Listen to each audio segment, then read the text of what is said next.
The story was made by a throwaway account in the relationship advice subreddit. The post is titled, "Mom had an affair 18 years ago. I, 18M, am the product of it. My dad just informed me of all this and told me he will not pay for my college, while my siblings got their college experience paid by our dad." Pretty much as the title says, I have no idea how to process all this, and I am completely unprepared for what lies ahead. Both my older brother and sister went to the same college. My brother graduated 2 years ago, and my sister is set to graduate in 2 years. Both had their college paid for by our dad. Dad paid all their college expenses, including rent, food, their cars, pocket money, you name it. My brother has a job now, his own place, lives together with his fiancée, and has his life together. My sister already has a good paying job, and my dad still pays for almost everything for her. I got accepted to the same college, which was always the plan, and was looking forward to talking with my parents about the next steps and asking them to help me the same way they did for my siblings. I always assumed they had money put aside for my college the way they had for my siblings. Instead, I was met with a story about my mom's cheating, how I am the result of her cheating, and how my dad is not willing to support me anymore moving forward. Dad told me that mom had 18 years to let me know and prepare me for the future, but obviously she never did. He said it was never his place to say anything since I am not his son, and he didn't want to interfere with mom's parenting. Apparently, my grandparents know I am not dad's biological son, but they haven't bothered to tell me anything either. My siblings had no idea, and they are as surprised as I am because there was never a hint of anything being off. I might be naive, but I always thought I had a great relationship with my dad. We go to see sports together, we go fishing together, he tutored me when I had difficulties with math, he taught me to drive. I never got a hint he stored resentment towards me. I mean, he gave me my name and has explained what my name means, and he was very proud of it. It's a story he tells from time to time. He likes to talk about stuff like that about me. My mom has never said a word about anything, and apparently she was supposed to have the talk with me, but she never did. I feel abandoned and unprepared for what lies ahead. I am not even sure I will be able to go to college anymore. I always assumed my parents would pay for it. I've never had a job, and I am not sure what job I can even get to support me through college. I have no idea how to apply for loans. All my mom has done is cry and apologize, but nothing of substance. She has no idea how to help me. I don't even know if I am welcome home anymore. It's all up in the air. I feel shame leaving my room, and if I am asked to move out, I don't know where to go. I don't have any savings, maybe $400 put together. I am angry at my mom, and I am confused about where I stand with my dad. There's a man out there who is my father that never wanted to have anything to do with me. I feel rejected, and I have no idea what to do to fix this situation. Does anyone have any idea what to do here? Do I apologize to my dad? What do I say to him? I don't know. I've been stuck in my room these past few days, reading and browsing Reddit. I have no idea what to do. Update. Sorry for disappearing. Nothing bad happened to me. I managed to talk with my mom yesterday, but I chickened out halfway through what I had to say. The good news is that I am not being kicked out or disowned, etc. Thank you for all your support, everyone. I will follow through and call financial aid at my college in a few hours and take it from there. My grandpa had a stroke a week ago, and my dad is helping my grandma set up a live-in nurse, so he wasn't around yesterday. I will let you know how I manage. Thank you again. Update 2, sorry for not updating. My grandpa passed away yesterday morning. Nothing happened to me, but my situation is a secondary concern right now. Regardless, I think I will be alright. Thanks to your amazing support and help. My sister is aware of everything and told me not to worry. She has my back and I have her support. I promise to update when and if there are any significant changes. Right now, I need to support my grandma. Thank you again to everyone. User M. White said, also, if he truly will not help, apply for emancipation. That way, you will qualify for grants and financial aid. Under this comment, a deleted user commented the following. Also, explain your situation to the college or university. I ran away from home when I was 16 because it was either run away or get beaten to death. I explained my situation to the university I applied to, and they helped me out. My tuition was covered by financial aid and grants, and I worked while going to school to cover living expenses. I was able to graduate debt-free. Talk to them. They might be able to help. User No Nonsense said, this is all incredibly disturbing. What puzzles me is if your father feels this way about paying for college, why did he spend any money raising you? It costs roughly over $200,000 to raise a kid to the age of 18. It's odd that he's feeling this way and didn't walk away 18 years ago when this happened. He raised you as his son, yet he has this bitterness he's holding against your mother over college tuition for you. It's almost like it's her punishment for her betrayal. But you are the only one being truly punished and you did nothing wrong. It's just so bizarre. As for you figuring out your college financing, I recommend you go to the local community college for 2 years as they are relatively inexpensive. Then transfer to a state school. Make sure all your community college credits will transfer. I'm assuming you're in the USA. Good luck. User T-Brave said, your mom and dad both failed you. If this was dad's plan all along and he knew your mom hadn't told you and prepared you for the lack of support with your education, that is him getting back at your mom by sticking it to you. Shame on both of them. Neither one of them stepped up to be a mature adult and you're the one who is hurt. There have been some great suggestions here on how to financially move forward. Do your grandparents have the ability to help? Staying home is going to be awkward to say the least. I wish you well. You didn't deserve such bad treatment.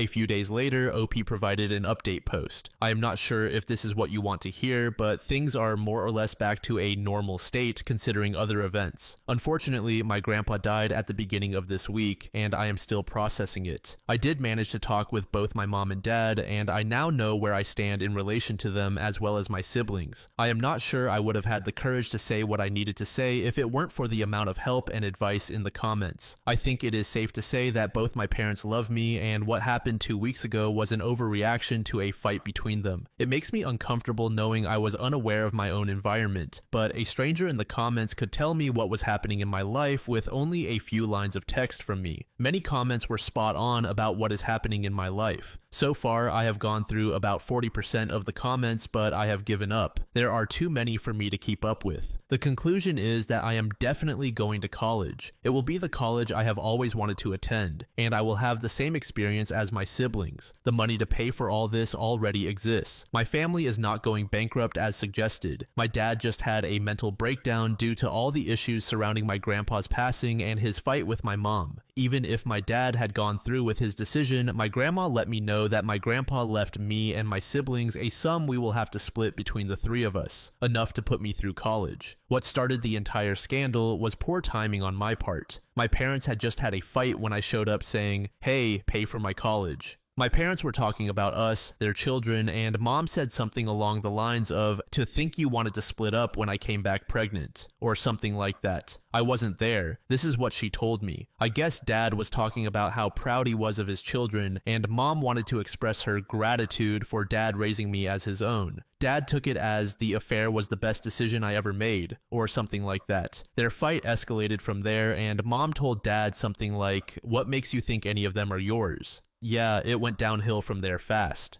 Shortly after that, my dumb face showed up and here I am. Dad and mom have since made up. Mom is still a mess, and dad is not handling my grandpa's passing well either. I did talk with my siblings. My sister raised a storm and let loose on the phone while blasting my parents. My brother was calmer but made his feelings known in no uncertain terms once he got back home. My grandpa's passing sort of kept spirits calm, I guess, and shifted the focus to dealing with that. Reading the comments was a mind-opening experience. I felt unprepared for the world out there. Many have asked how I had no idea how to apply for loans or grants. Well, in my defense, when you go year after year knowing you have nothing to worry about, that your college is as good as paid for, you don't really have to worry about anything else. Of course, I knew there were loans and other things students had to be aware of, but it didn't apply to me. I went from "I am going to college, can't wait," to "You're not my son, and I will not pay for your college" in less than 24 hours. Others have been prepared for this. At the very least, they knew they had to get a loan or find a job or look for a place to live. For me, it was a sudden change in reality. Going through the comments, I managed to put together a list of various tips and tricks. What jobs are available for students, how to find a place to live, how to get a credit card, a bank account, a cell phone plan, and so on. Really good stuff that I think will help me even after things return to normal. My parents have been called more names than they go by, which was uncomfortable to read, and I haven't even read all the comments. I can't even imagine what else lies in those comments waiting for me. Dad is very sorry and apologetic about about his reaction and behavior. I understand his reaction, but I still feel hurt by it. I understand he was not in the best state of mind, but I can't control my feelings either. We will be alright, and this hasn't irreparably damaged our relationship. Mom hasn't handled everything that well, but she is coming around and she answered some more questions for me. When Mom had an affair years ago and got pregnant with me, my parents started divorce proceedings. Mom moved in with the man she had the affair with, but after a few months, that guy decided he wanted nothing to do with it. He kicked Mom out and she had nowhere to go. So my grandparents took her in because she was still the mother of their grandchildren. Mom and Dad got back together after a lot of work. Dad took me as his own, and that's been my life since then. The man who is my biological father is not in the picture anymore. Dad didn't really know who he was, and Mom hasn't heard from or seen him ever since. He was fully aware Mom was pregnant with his child. I guess he had more important things to do. But it doesn't sound like he was about to cure world hunger. She met him in a bar, not at a fundraiser, and I don't feel a need to know any more about who he is. I've thought about the matter over the last 2 weeks since I've been aware of everything and haven't really felt a desire to know who he is, where he is, if he is still alive, or if I have other siblings out there. It was suggested that I buy a DNA kit. Maybe I could find him that way, but I think I will avoid doing this specifically so I don't find him or he doesn't find me. As far as I'm concerned, I have a mom and dad and a brother and a sister,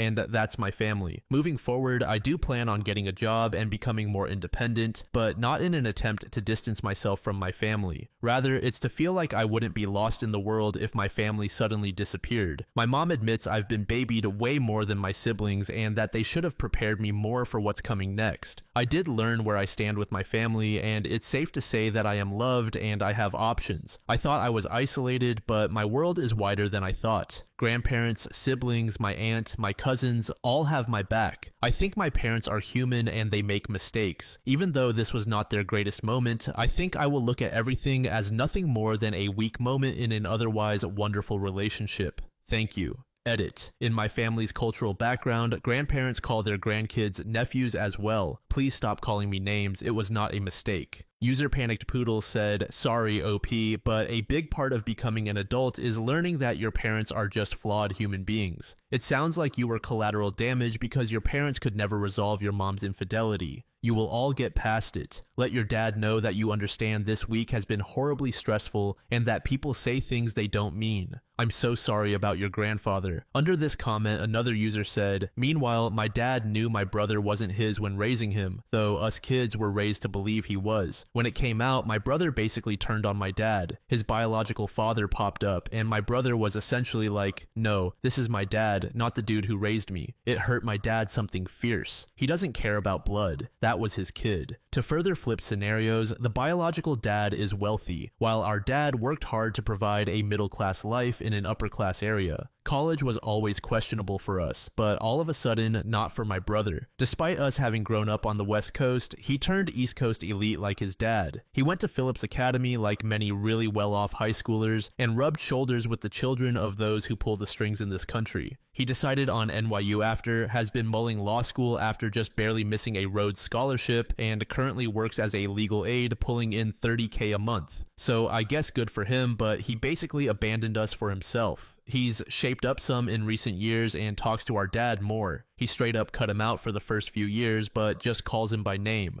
never dad. A falling out with his biological father has helped a little though. He's realized his biological dad measures the success of his children by wealth and status, while our dad just cares if we're happy. My brother is still a piece of work though. User Clay said, your last paragraph is spot on. It's a sobering experience when you realize your parents are winging it just like everyone else. They're human, imperfect, screw up, and hurt the ones they love, just like all of us. I'm sorry you had to find out the way you did. That experience must have really sucked, but hopefully you all move on from there and keep loving each other. Good luck. User Brandon Carlson said, glad to hear that everything is going better and that your family and you have started to work this out. I can't imagine how difficult this must have been for all parties involved, especially you. I'm going to go against the grain of some other comments here and suggest you get that DNA test anyway. Not because you should find the rest of your biological family, but this could change later in life. Also, more importantly, that second half of your genes could contain any number of medical time bombs that you have a right to know about. Since you don't know your biodad's family medical history, taking the test would tell you if you've been past any genetic predisposition to certain ailments like diabetes, heart disease, cancer, etc. I would look into genetic testing that only covers medical analysis, just to check this stuff out. Best of luck to you at uni. I hope you and your family continue to work things out.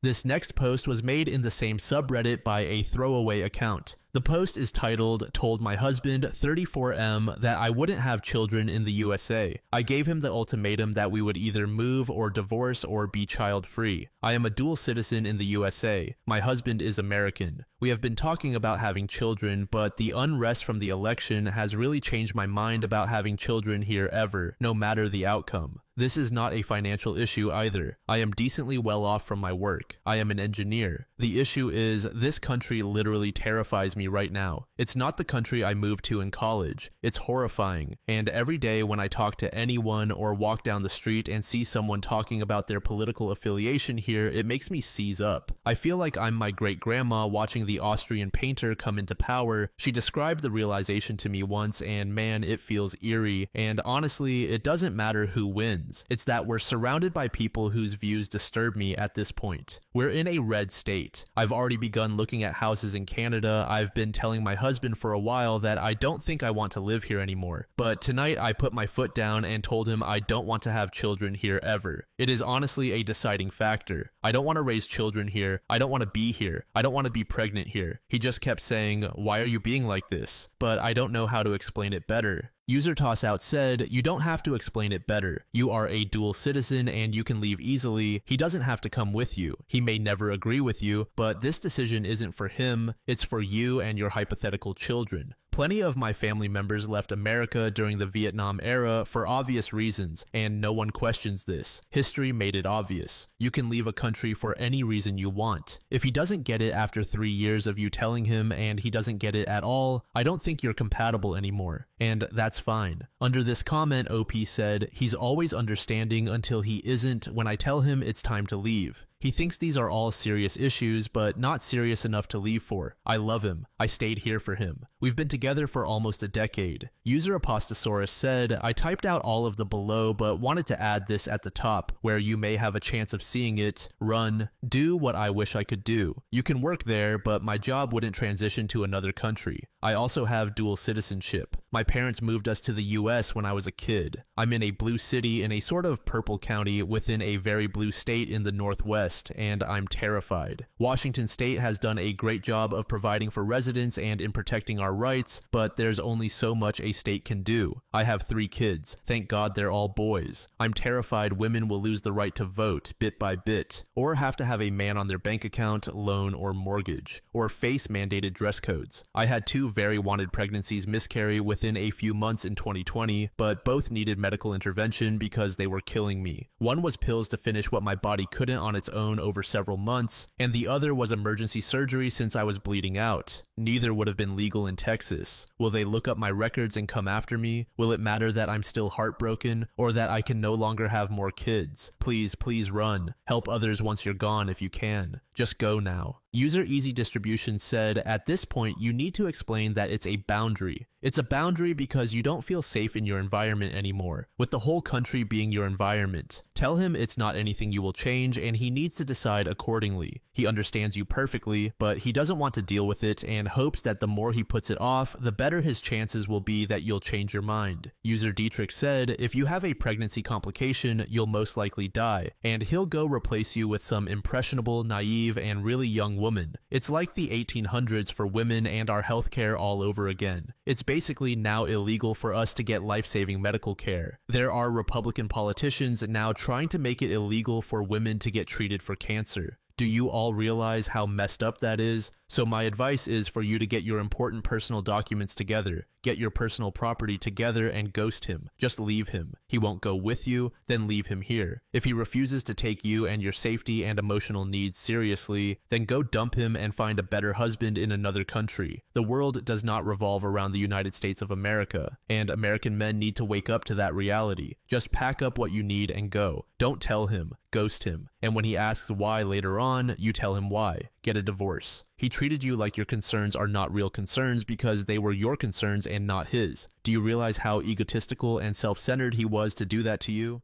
The story was made by a user named Soft Ordinary in the AITAH subreddit. The post is titled AITAH for not allowing my son to be punished after he refused to do his school presentation. For some background, I have 50 custody of my 2 boys with my ex-girlfriend. To make this easier, I'll give them names. My son George just turned 13 this month. He's a bit less physically developed than what's typical for his age. He hasn't hit a growth spurt yet and is one of the shortest boys in his class. If you saw him, you'd probably guess he's around 10 or 11 rather than 13. He didn't show any signs of puberty until August. This might not seem relevant, but it is. George is very bright, projected to get 8S or 9S in his GCSEs, and regularly achieves these grades in his mock exams and assessments, but he struggles with making friends and has dealt with bullying in the past. Things are better now, but he's still far from being a popular kid at school. As part of his product design class, he had to create a children's toy and give a sales pitch to the class. Last Friday was the presentation day, and George was really excited. He'd put a lot of effort into his toy and the presentation. That's why I was shocked when I got a notification from the school app saying George had been given a after-school detention, something he's never received before. The reason? He'd refused to participate in class and didn't do his presentation. Since they're not allowed phones during school hours, I couldn't message him to ask what had happened. When I picked him up, I could tell immediately that he was upset. I asked him what happened and why he didn't do the presentation. At first, he was hesitant to explain. He said he didn't refuse the presentation. When it was his turn, he asked to go later. His teacher said no, and that he had to do it then or get a C3. George said he couldn't do it now, but didn't explain further when asked, so he was given the C3. I was still confused as to why he didn't want to present when asked, so I kept pressing him, worried that maybe he was being bullied again.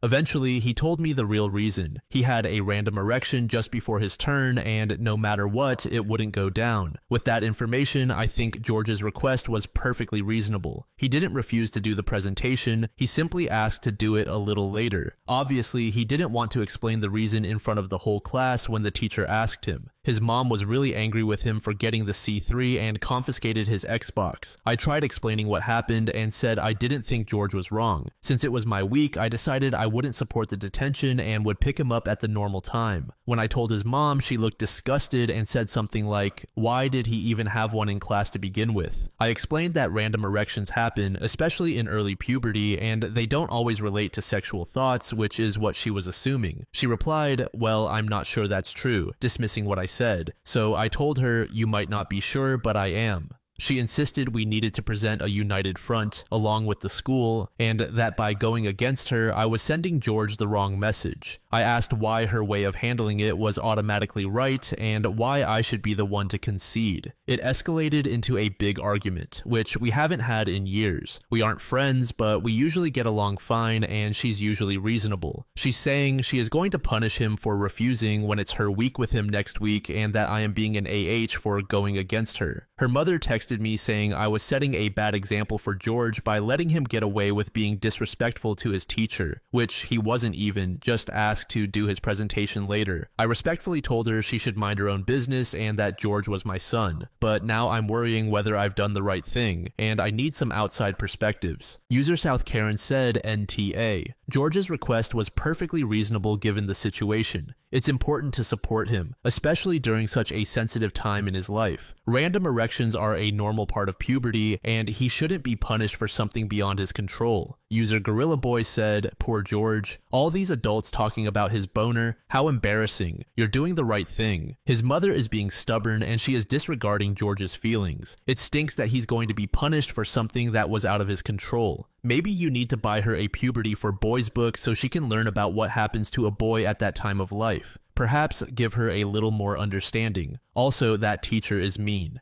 NTA. User Ladner said NTA. Once you both are calm, I would sit down with your ex and explain that it's normal for 13-year-olds to get embarrassed by having a visible erection. Their body is changing and they don't fully understand. It's the same thing with girls too. Ask your ex if she remembers how sensitive she was when she began puberty and started having periods. Now explain that in a guy's case it's not as painful, but it can be more public because that tent isn't always easy to hide and everyone can see it. Also further reinforce that sometimes erections just happen. Yeah, if stimulated it's going to happen, but sometimes it doesn't matter. Men really don't have a lot of control when we get hard. The best we can do is learn how to hide it. User Oanashi said, NTA, did your ex go to an all-girls school or something when she was younger? I know it's not something widely talked about, but it happens. Punishing him for something he couldn't control isn't the way to handle this. Like seriously, how can his grandma think what happened to him is being disrespectful to the teacher? You might want to, with George's permission, talk to the school administration privately about this. It's not fair he ends up with a C3 on his record when he had a justifiable reason, and as long as the teacher can be trusted not to scream the reason out loud in front of his class, I'm betting they'll understand if they've spent enough time with kids his age. Not to mention that if you can get the school to back down, that takes care of your ex's united front reasoning for punishing him too. The most important thing you can do, no matter what, is be there for George. Make sure he knows you understand completely what happened. Share an embarrassing tale or two from your school days if you have them so he knows this happens to other people, and it's not the end of the world like he might feel it is. 1 week later, OP provided an update. I wanted to come on and give a little update about how I handled everything with George and his school, and clarify some things as well. I'm writing this on Sunday, and it's currently half term for George, so he has a week off school. Firstly, George was never able to give his presentation, which he was really upset about because he had worked so hard on it, but the presentations aren't graded. I think this was a difference between the US and English education systems. We don't generally have graded projects, at least I never did, and neither does George. At George's school, he gets his effort grades at the end of each term, and he does a mock GCSE style exam at the end of each year, which we're given the results for, but these don't actually matter. They're just to give insight into how they're doing and to give practice for his real GCSEs when he's in year 11. On to another thing, many people commented that I should have shown him the old lift and tuck. I can tell you he already knows the trick. His school requires that he wears formal suit trousers, and if anyone has worn those types of trousers before, you know you can't do the lift and tuck effectively, and even if you could, a large bulge would still be easily noticeable. Okay, on to what happened with his school. His head of year rang me after school on Tuesday and we arranged a meeting on Wednesday. I told George that he didn't have to share the details of exactly why he didn't want to do the presentation unless he felt comfortable sharing it. I wasn't going to force it out of him. The class teacher who gave him the after-school detention didn't come to the meeting, so it was just me, George, and his head of year. His head of year is a really decent guy and he has a great relationship with George. He started by saying he was so shocked when he learned that George had been given a C3, since it was so unlike him, and asked what happened. Like I said, George has a great relationship with the head of year, so George started trying to explain. He didn't say I had an erection. He said something along the lines of something embarrassing was happening with my body and I just couldn't stand up when teacher called me. He looked slightly puzzled for a brief moment, but then I think realized what George was trying to say and said something like, "Oh, no need to explain further. I was a teen once too. I understand."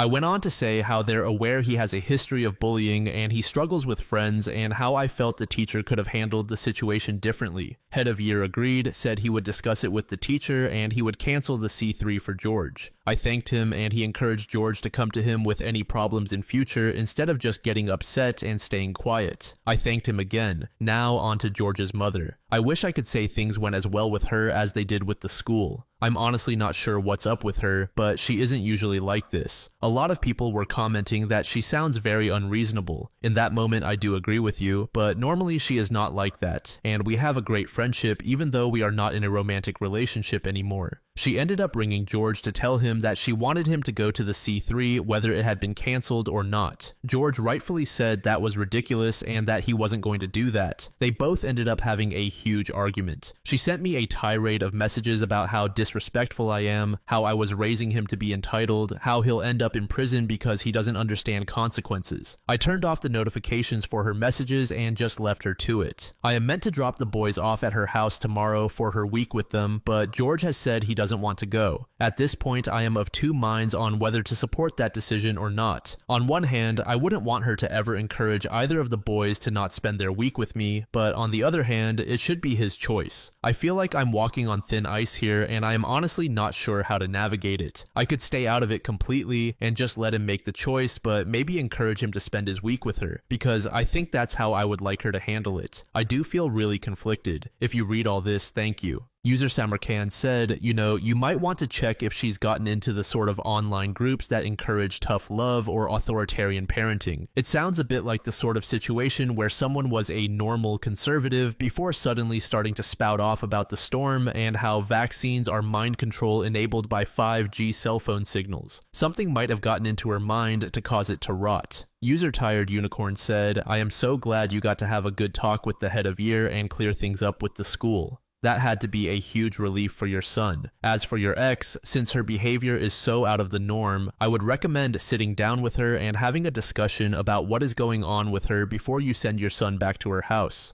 Find out if something is happening in her life or maybe her health that is causing her to be so resistant to hearing you out and understanding her son. Her mindset to punish your son so strongly, especially since he's an overall really good kid and this situation is out of the norm for all of you, is really over the top. User Little Bit Funny said, talk to an expert to ensure that respecting George's wishes regarding visitation won't blow up in your face. In some jurisdictions, it could allow her to take you to court. I suspect your ex has unresolved issues. She seems to believe your son is a sexual predator, which is a huge problem, and I don't blame your son for not feeling safe with her. Is there any chance you can get her to make an appointment with George's GP to discuss whether or not random erections are normal for boys in puberty?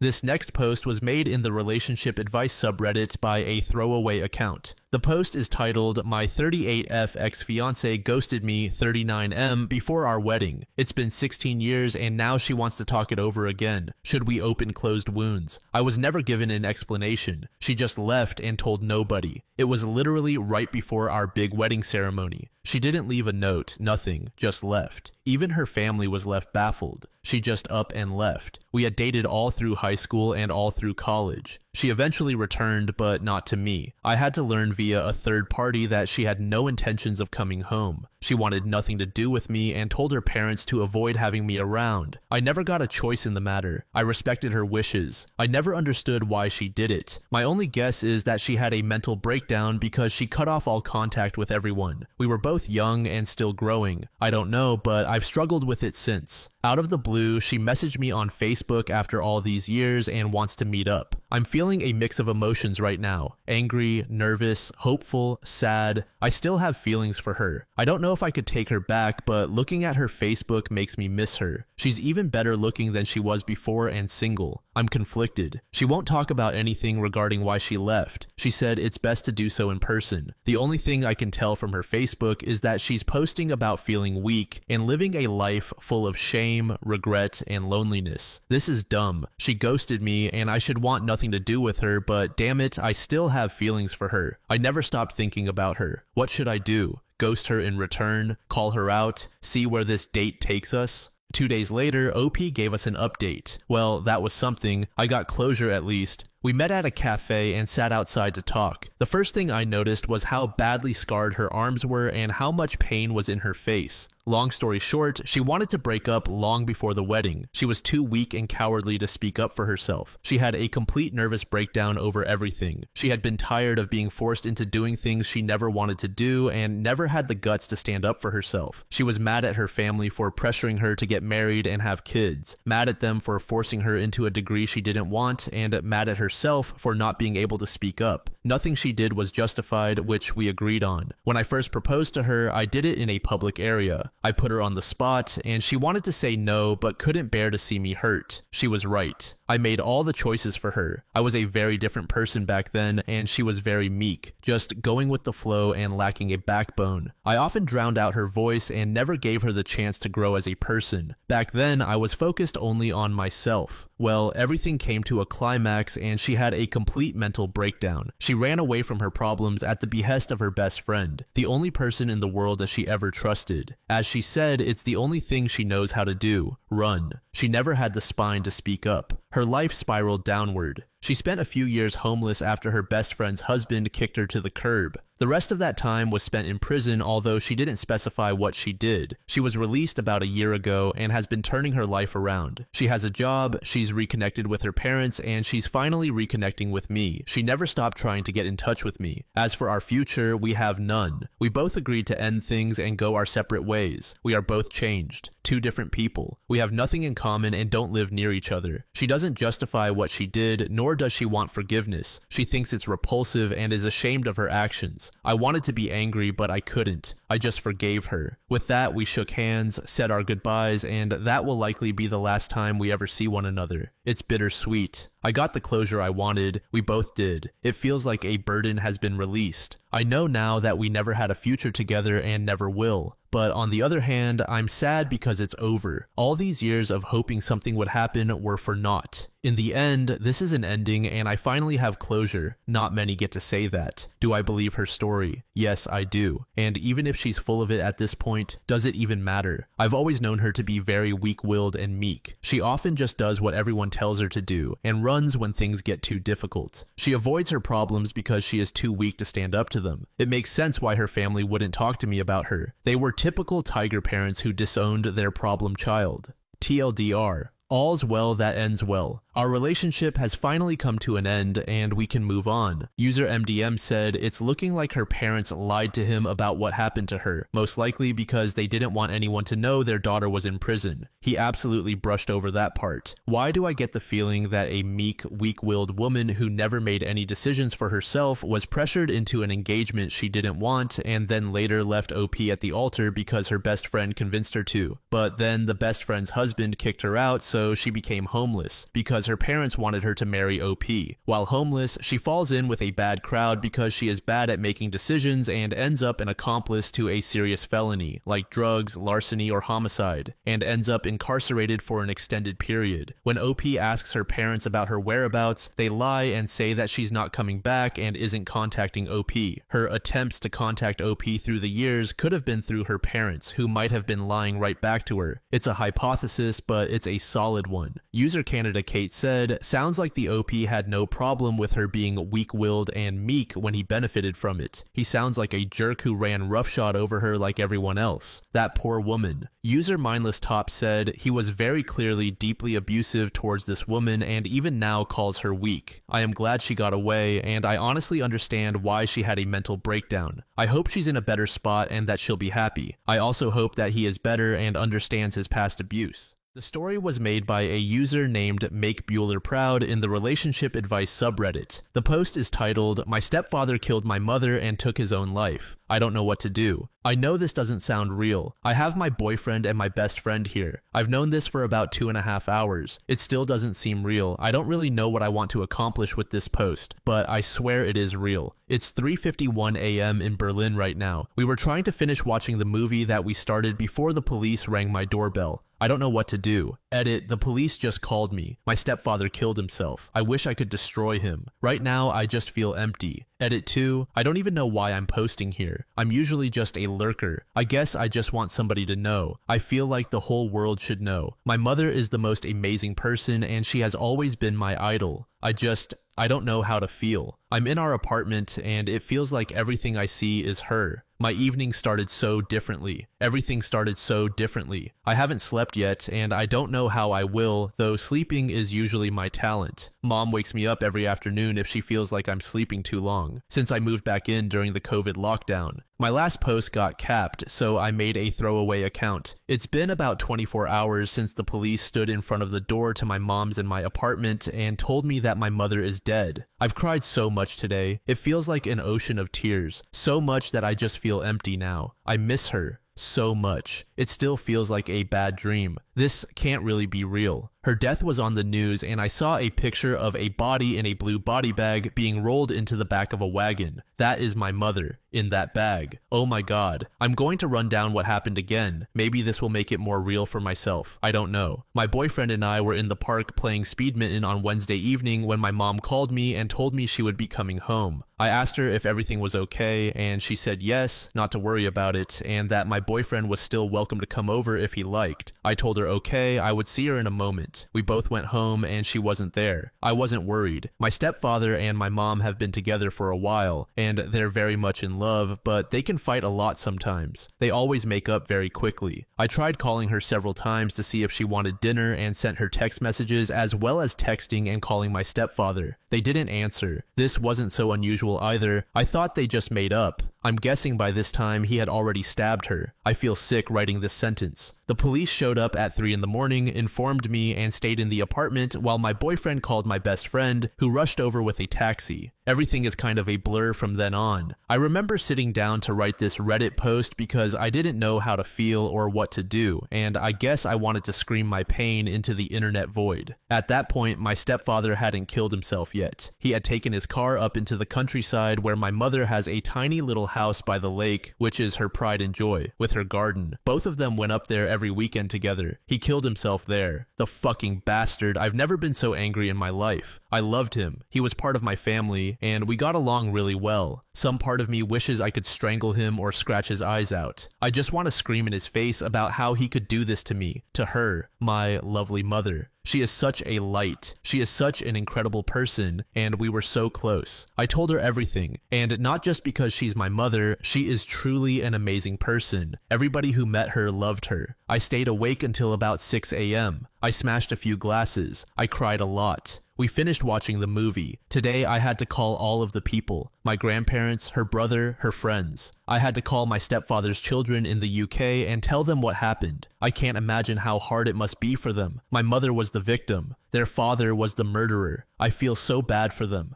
I've gotten so many calls and messages from people offering to help me in any way I need, who cry on the phone and ask me if this is real. Having to tell people over and over again what happened has really wrecked me, especially my grandparents, my granddad. I don't know how he is going to get through this. He just kept screaming, "No, no, not my mom." I have to go to the police today to give a statement, probably talking about their relationship. I have to be there in 4.5 hours, and I haven't really slept yet. I can't really eat either. I just feel like throwing up at the thought of food. I wanted to thank all of you for your comments on my first post. I know we don't know each other and that I'm just some faraway voice on a screen with a terrible fate, but I did feel better reading your hugs and encouragement. I will have to think about getting a lawyer. My dad is sleeping in the other room. We're going to have to figure out how to move forward from here. Some part of me honestly doesn't see a point anymore. There's so much pain in my life. I've had so many bad experiences. I got through a drug problem and everything was on its way up, and now this. But I love my mom more than anything, and I can't disappoint her. I'm going to need to be here for my dad and for myself. I'm sorry for the long text. I just feel like I need to get something out. I feel so lost and empty. I miss my mom.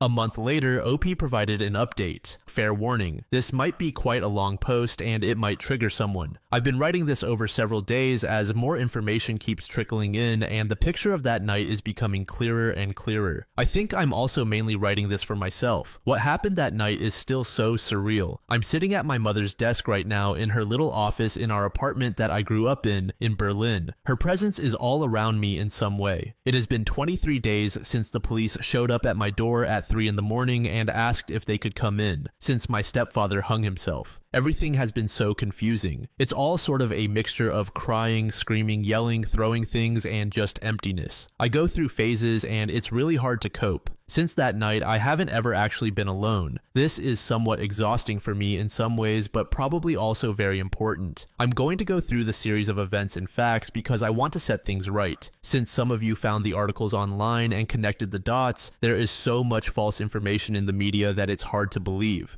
My mother and my stepfather were together for 8 years, and he had only been living in Berlin since then. He has children from his previous marriage. That is all I will say. I am my mother's only daughter. He did not call me to confess to what he did. Instead, he called some vaguely mutual friend who he walks his dog with sometimes. This was sometime after 11 p.m. At this point, he was already at the summer house. It takes about an hour and 45 minutes to get there. This means my mother had been dead for about 2 hours. The summer house did not belong to my stepdad, but to my mom. She poured all of her savings into renovating it by hand. It does not belong to him in any way. The police showed up at our apartment late at night. They didn't know where he might have gone and were also worried he might come and harm me since he had the keys to our apartment as well. I was watching a movie with a friend of mine. I posted on Reddit a few hours later. The news articles started coming out the next day, connecting my stepfather to a celebrity. I posted because I needed help. This celebrity and my stepfather are by no means friends. They are acquaintances, and there is no reason for him to be brought into any of this. That was Wednesday night or Thursday morning. On Friday, I was at the criminal police office and gave a 3-hour statement about them and their relationship. Since then, my whole world has been turned upside down. My mother, the person I honestly loved most in the whole world, was just torn from me. It feels like I have this big bleeding hole inside of me. I'm not crying all the time. Sometimes I feel okay, but more often I feel empty. My mother has been with me my whole life. 21 years. And I'm not just saying this because she is dead. She was honestly the best mother you could wish for. She was goofy and caring, her laugh was infectious, and she had such integrity. She was the most animated person. When she told a story, she would get up from the table and gesture all around. Her eyes were so bright and shining. I think I might show some pictures of her because I want people to recognize her beauty. I want the whole world to know she is gone because this is an honest and devastating loss to the world. Believe me, she was so talented. She got her bachelor's in art history in America and worked odd jobs all her life. She's always been a hippie. When I was little, she started working at this English language summer camp in Thuringen, Germany, and she used to take me there for many weeks with her, on a hill, on a farm in the middle of a giant forest. She was a magician in the kitchen. She could open the fridge door and magically make something out of leftover ingredients that nobody would ever think would taste good. She liked to make everything herself. She would let milk go bad to make her own ricotta. I have 1,000 jars of her homemade chutneys and jams. She baked her own bread years before the pandemic. She made her own vinegar, syrups, alcohol, and her hot sauces were legendary. I used to come home, open the fridge door, and ask her which of the many bowls covered with little plates were edible and which weren't ready yet. Since she's died, I have found so many unfinished experiments of things I don't even know what they are. I wish I could ask her. There are so many things I wish I had the time to ask her. Writing this is making me cry again. At the beginning of the pandemic, in March I believe, I moved back in with her. She ordered 14 different bottles of white wine from Lidl, and every night we'd drink one together while we cooked. I'd write notes on the color and taste, and we'd give it a score from 1 to 10 on the Lidl scale. She was one of the funniest people I knew, and she was so forgiving. Even when I was younger, we would get into huge blow-up fights sometimes and scream at each other, but 5 minutes afterward, she'd come into my room and apologize, telling me she loved me more than anything in the world. We told each other we loved one another all the time, sometimes just randomly, and hugged each other. I'm so grateful for this. I would say we had a rare mother-daughter bond. I love her with all my heart. She has always been my idol and my role model. If I'm even half the person she was, generous, hilarious, creative, emotional, forgiving, and understanding, I will be lucky. I see her face in front of me all the time. I can hear her laugh. I'd give anything for her to be with me right now. Anything. It really tears me apart. If it weren't for her, I would have probably been dead a year and a half ago. She pulled me out of my dark holes. She loved me unconditionally. She isn't just my mother, she is my best friend, and I will never forgive him for taking her from me, especially since more and more facts are coming out. I feel so much hatred and anger. I feel it boiling underneath my skin, threatening to come out. I've smashed so much stuff, I've gotten so angry. Sometimes I snap and scream at people, and other times I just cry and beat my pillows. And sometimes I'm very calm. I can still feel joy. My mother had this amazing circle of friends that I've known my whole life, and they are supporting me. I saw her body in the coffin, and I will never be able to get that image out of my head. She was so tiny, it breaks my heart. I've also slept 2 nights at the cabin, and in the dark, every shadow looked like my stepfather. I've become scared and started locking my doors at night. Murder used to seem like something so far off, something that happened to other people in a different world, separate from mine. But now it's not. And I won't let him spoil her place, her house. I won't let him take that away from her and from me. I refuse. I just miss her. I miss everything about her. It hasn't been that long yet, and all I want is for her to hug me, say my name, tell me she loves me, and that she thinks I'm an amazing young woman. I want her to cuddle with me in bed, which she did for so many years until I felt too old for it. I want to sit at the kitchen table in the morning with her and have her ask me what I dreamt about last night, talking about our dreams together. I want her to discuss my story ideas and poetry with me and to talk about the book she was writing but will never finish. It just hurts so much. I don't know how to ever get past this. She has always been the most amazing person I know, and I can't get over this. I don't know how to move on. I feel lost. It feels like I have to grow up very fast now and carry her with me. There's so much more to tell, so much, but I should probably stop somewhere. I would appreciate any advice. Thank you for reading. Edit, hey everyone. Imagine my surprise scrolling through Reddit on my living room couch this fine afternoon when I see a little picture of my mom and me in my feed. I was not expecting that at all. Then to look further down and see all of these wonderful and heartfelt comments underneath. I couldn't believe it, and I actually started crying again. This is the reason I reached out back then into the void during my darkest time, and Reddit reached back and gave me something to hold on to. When you lose your faith in humanity in that way, I needed the love that came from so many strangers all over and the support. Yesterday was actually my birthday. I just turned 25, so it has been a bit over 3 years, and I can't believe that so much time has passed. I can't stand to think about how much time has gone by without her. Just thinking about it makes it hurt more. I miss her so much. Thank you to everyone for worrying about me and wishing me well. I'll give a quick update, and maybe one of these days I'll sit down and write something more substantial. I've been in therapy for almost 2 years now, and I have a wonderful therapist who helps me greatly. It took me a while to find her, and there was a lot of trial and error with former therapists, but she's amazing, and I'm so happy to have her. She actually says that I have improved greatly, though my mother's murder is something that I've buried very deep down in the darkness of my psyche, and we haven't quite reached it yet. My therapist says it's important not to force everything out at once, but to go step by step. She says that I'm protecting myself by keeping it numb. I think I agree. I do feel a particular kind of numbness ever since that happened. A few times during sessions, we've cracked through that wall, and what spilled out was, well, horrifying pain. So I'm fixing everything else that needs fixing, slowly and steadily, and it's going very well. I feel like I owe this to my mother since I seem to have a tendency to get myself into toxic relationships as well, and I am not ready to go down that path any longer. Hence, I'm taking a break from relationships. Shortly after my mother's murder, I got 2 cats since my mom and I had cats growing up and she loved them so much. One of them looks exactly like the reincarnation of our cat Nos, which I know she'd love. I still live at home in her room now, surrounded by all the hundreds of books she collected along with my own collection of novels that I've added. My father and I have held on to each other tightly throughout these last few years. I honestly don't know what I'd do without him. He's my rock. My father threw himself into working on the cabin. I think he loves being out in nature, but mostly he loves feeling like he can do something for my mom. Every time he drives up, he brings flowers, and we have a little picture of her leaning against a tree with a candle in front of it. He puts them there. I also know my mom would be positively thrilled to see everything we've done. I really feel her up there, and I have completely eradicated my stepfather from that place. It started out with stubbornness, but by now I truly believe there's nothing of him left in the house, and if there was, it can go and screw right off. I'll post some pictures with a link later. I'm very lucky because I have some absolutely lovely friends. Especially in the past few months, I've recognized just how amazing they are and how much support I have coming from them. On Sunday evening, I planned to celebrate my birthday in a park in Berlin, and I was so touched by how many people showed up. We spent a lovely evening drinking and playing Cards Against Humanity and Werewolf. My closest friends helped me so much with setting up. They baked me a cake exactly like the one my mother used to make for me. A lot of bad things have happened in the last few years, I won't lie, but there have also been many good things, and I continue to fight on.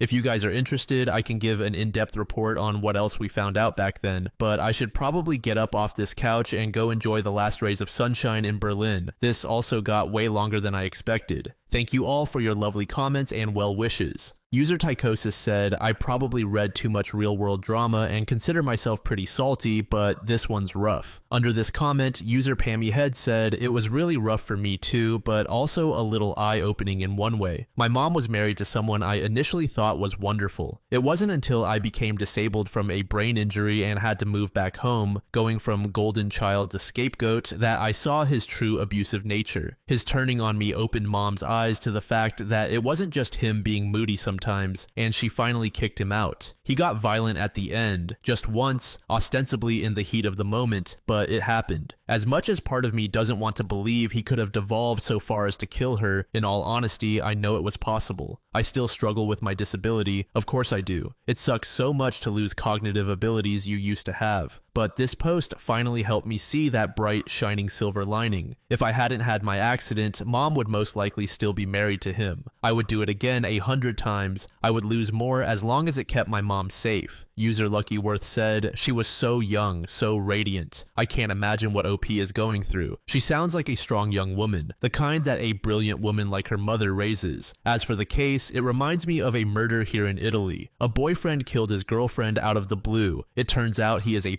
and the girlfriend had found out." User Yes Ma'am said, "We have this idea that abusers are monsters, just horrible people who are nothing like the rest of us. It's totally not true. Violence is a continuum and a lot of people fall at some point on that line. Plus, our society condones so many points on that line. We act like it's okay to control women's bodies and like it's okay to limit women's voices. We side with men who hurt women's spirits, and then we act like these same men just snapped when they finally kill her. Our society and Reddit constantly encourage a violent mindset that dehumanizes women. Of course, one of these nice guys killed his wife. He was doing everything but for years, and we are all conditioned to act like it's normal." Under this comment, K-Jack said, "My best friend lost her parents and brother in a double murder that her father committed. She was 20 and I was 19 when it happened. She was away at college when she called me to tell me what happened. After we hung up the phone, she texted me asking for a favor. The favor was to not think of her father as a monster. This was about 12 hours after she found out. How she was that composed and insightful, I'll never know. It took me years to get there, but I did. Then she died in a train accident 3 years to the week after her father took out her family. She's been gone almost 5 years now. I still take time to remember her father, the murderer, but not as a monster. They're all buried in the same plot of land together. It is frankly what she would have wanted. We are all capable of evil, each one of us. Separating ourselves from those who commit these atrocities is what causes them to happen again." This story was posted by a user named Leo Bastion in the AITAH subreddit. The post is titled AITAH for not making my son forgive my brother after he was uninvited from his wedding. 6 months ago, my son Leo, 14, decided to cut off my brother Jack, 46. Now, my mom, brother, sister-in-law, and other family members want me to make my son forgive him to keep the peace. For a little context, I'm a single dad, 46. My family has always helped me in many ways, mostly babysitting when Leo was younger. Even before my son was born, we were all very close. We live relatively close to each other, allowing us to keep in touch with weekly gatherings and spend holidays together. Everyone loves my son, and he loved them back. However, my brother Jack was always my son's favorite person. When Leo was 3 or 4 years old, Jack and his wife had more flexible jobs than I did, so they often volunteered to look after Leo, which he loved. Almost every month, they would take him to the zoo or the aquarium, or they'd even go camping with him. As my son grew older, he started to develop the same interests as my brother, such as video games, photography, and music. When Leo was 9, he told me he wanted to have the same career as his uncle. This is all to say that they were extremely close. Last year, my brother informed me that he and his girlfriend Mary were getting married. I knew that neither Jack nor Mary believed in marriage, so when I asked them about it, they told me it was all Karen's idea. Because Jack and Mary didn't care much about the wedding, and since Karen was paying for it, they let her plan everything, from the venue to the food and music. Karen decided to organize a destination wedding at a fancy resort. In July of last year, we received the invitation addressed to both me and my son. I even had a +1 if I wanted. As soon as the website went up, I tried to make a reservation for our hotel room. I should clarify that I had to call the hotel to make my reservation because the link wasn't working, and I really couldn't risk not getting a room. When I received the email confirmation, it said room for 2 adults, but I didn't think much of it and assumed it was an error due to the language barrier with the hotel staff. I also bought plane tickets for us around the same time. Fast forward to January, less than a month before the wedding, when my sister-in-law called me crying, saying that Karen had made a mistake with the venue. Apparently, the resort was adults only and did not allow anyone younger than 16. My son was 13 at the time. I asked her if it would be possible for Leo and me to stay in another hotel, but they told me the whole resort was child-free, so my son wouldn't even be allowed to attend the ceremony or reception. I was disappointed and told my sister-in-law I'd talk to my son about it, but she insisted that both she and Jack wanted to tell him in person. Honestly, my son was devastated. He started crying as soon as he learned he wouldn't be able to go. He pleaded with them and even offered all his savings so they could move the wedding. After 30 minutes of this, my sister-in-law got frustrated and told him that he was being selfish and that this day wasn't about him.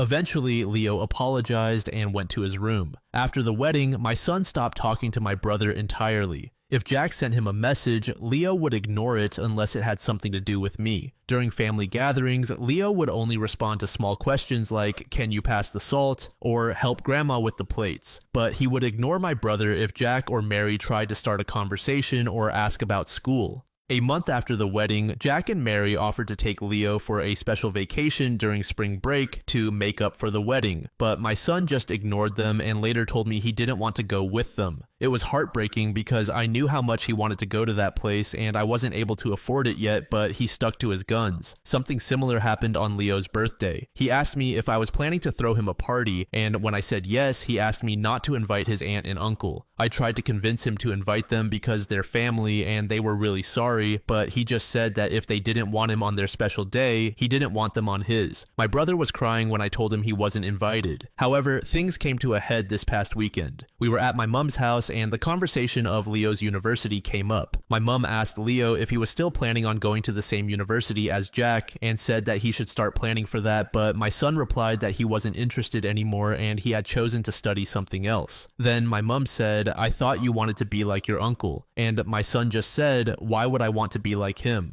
At this point, I intervened and told Leo he didn't have to be so rude, but the damage was already done. Both my brother and SIL heard what he said and they left shortly after. Last night, my brother texted me saying I was an asshole for letting my son continue with this grudge, and he even accused me of being jealous of their relationship, and that's why I wasn't doing anything to fix it. I just told him these were the consequences of his actions and that this was 100% his fault for allowing his POS mother-in-law to plan the wedding when she obviously hated my child. He hung up on me. My mom and some other family members think I should force my son to forgive my brother so we can all move on, claiming there was no ill intent and it was just a small mistake, but I don't think I should. My son was clearly hurt and he should be allowed to heal and forgive them only when he's ready. User Throwaway20 said NTA. I have a hunch this is less about the wedding and more about the conversation where they called him selfish. To me, that conversation would have done enough damage to ruin the relationship. I'm guessing they never apologized to your son for saying the things they said or reacting the way they did. He trusted them, and instead of them helping him process this extremely upsetting thing that was their mistake, they called him selfish and yelled at him and effectively ruined their relationship. They are the adults. If they want to fix the relationship, they need to stop trying to buy him and they need to start apologizing and making amends for the hurt and discord they caused. Your son wasn't rude when he said he didn't want to be like his uncle. He was answering a question honestly. No one should put him in a position to give an honest answer he would get in trouble for. That's incredibly crappy on the adults to do, especially when you called him rude. You are the AH for that. Get him some therapy. He's been betrayed by some of the most important people in his life. Your son is the only one NTA in this situation. You should apologize to him as well for calling him rude when he wasn't. User Aggravating Style said NTA. I think your sister-in-law getting frustrated with him and telling him he was being selfish was the proverbial nail in the coffin. He was already upset and hitting the bargaining stage of grief for not being allowed at the wedding, and she basically kicked him when he was down. Your brother stood by and let it happen. Leo will never forget that. User writing MM said, you're allowing your son to make decisions about his relationships and his boundaries. Your brother and sister-in-law could take a lesson from him, considering they let themselves be talked into a wedding where one of the people they claim is incredibly important to them couldn't attend.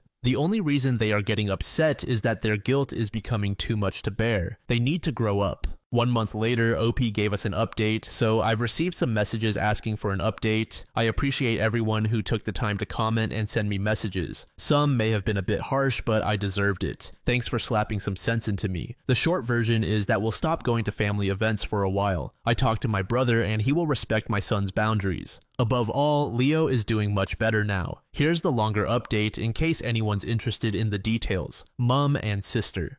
The short of it is that I informed my mom that both Leo and I would stop going to family gatherings until things calmed down and, more importantly, until he felt comfortable again. She was understandably upset, but I think she finally understood how much she had been hurting Leo. What surprised me is that my mom told me that Jack had become depressed, so she was worried about him, which is why she was so insistent that Leo should forgive him. I basically told her that if we forced Leo to forgive my brother, we risked pushing him away from us. As for my sister, she was also sad when I told her we'd stop going to family gatherings, but she said she understood. However, she suggested we create our own weekly tradition so the children could still hang out. That's what we've been doing for the last couple of weeks. We decided my siblings would come to my house one week and then Leo would hang out at hers the next. So far, it seems to be working and Leo is happy with this arrangement. I think it helps that he isn't being pressured by the adults expecting him to talk to his uncle. Jack and Mary. The weekend after I posted here, I texted my brother asking him to meet me so we could talk. I told him that I wanted to speak with him alone so Mary wouldn't be present. Jack immediately apologized and expressed how much he regretted what he had done and the things he had said. He confirmed what I already suspected. He was stressed because of the constant fights with Mary. He mentioned that he had considered divorce because of how bad the fights had become.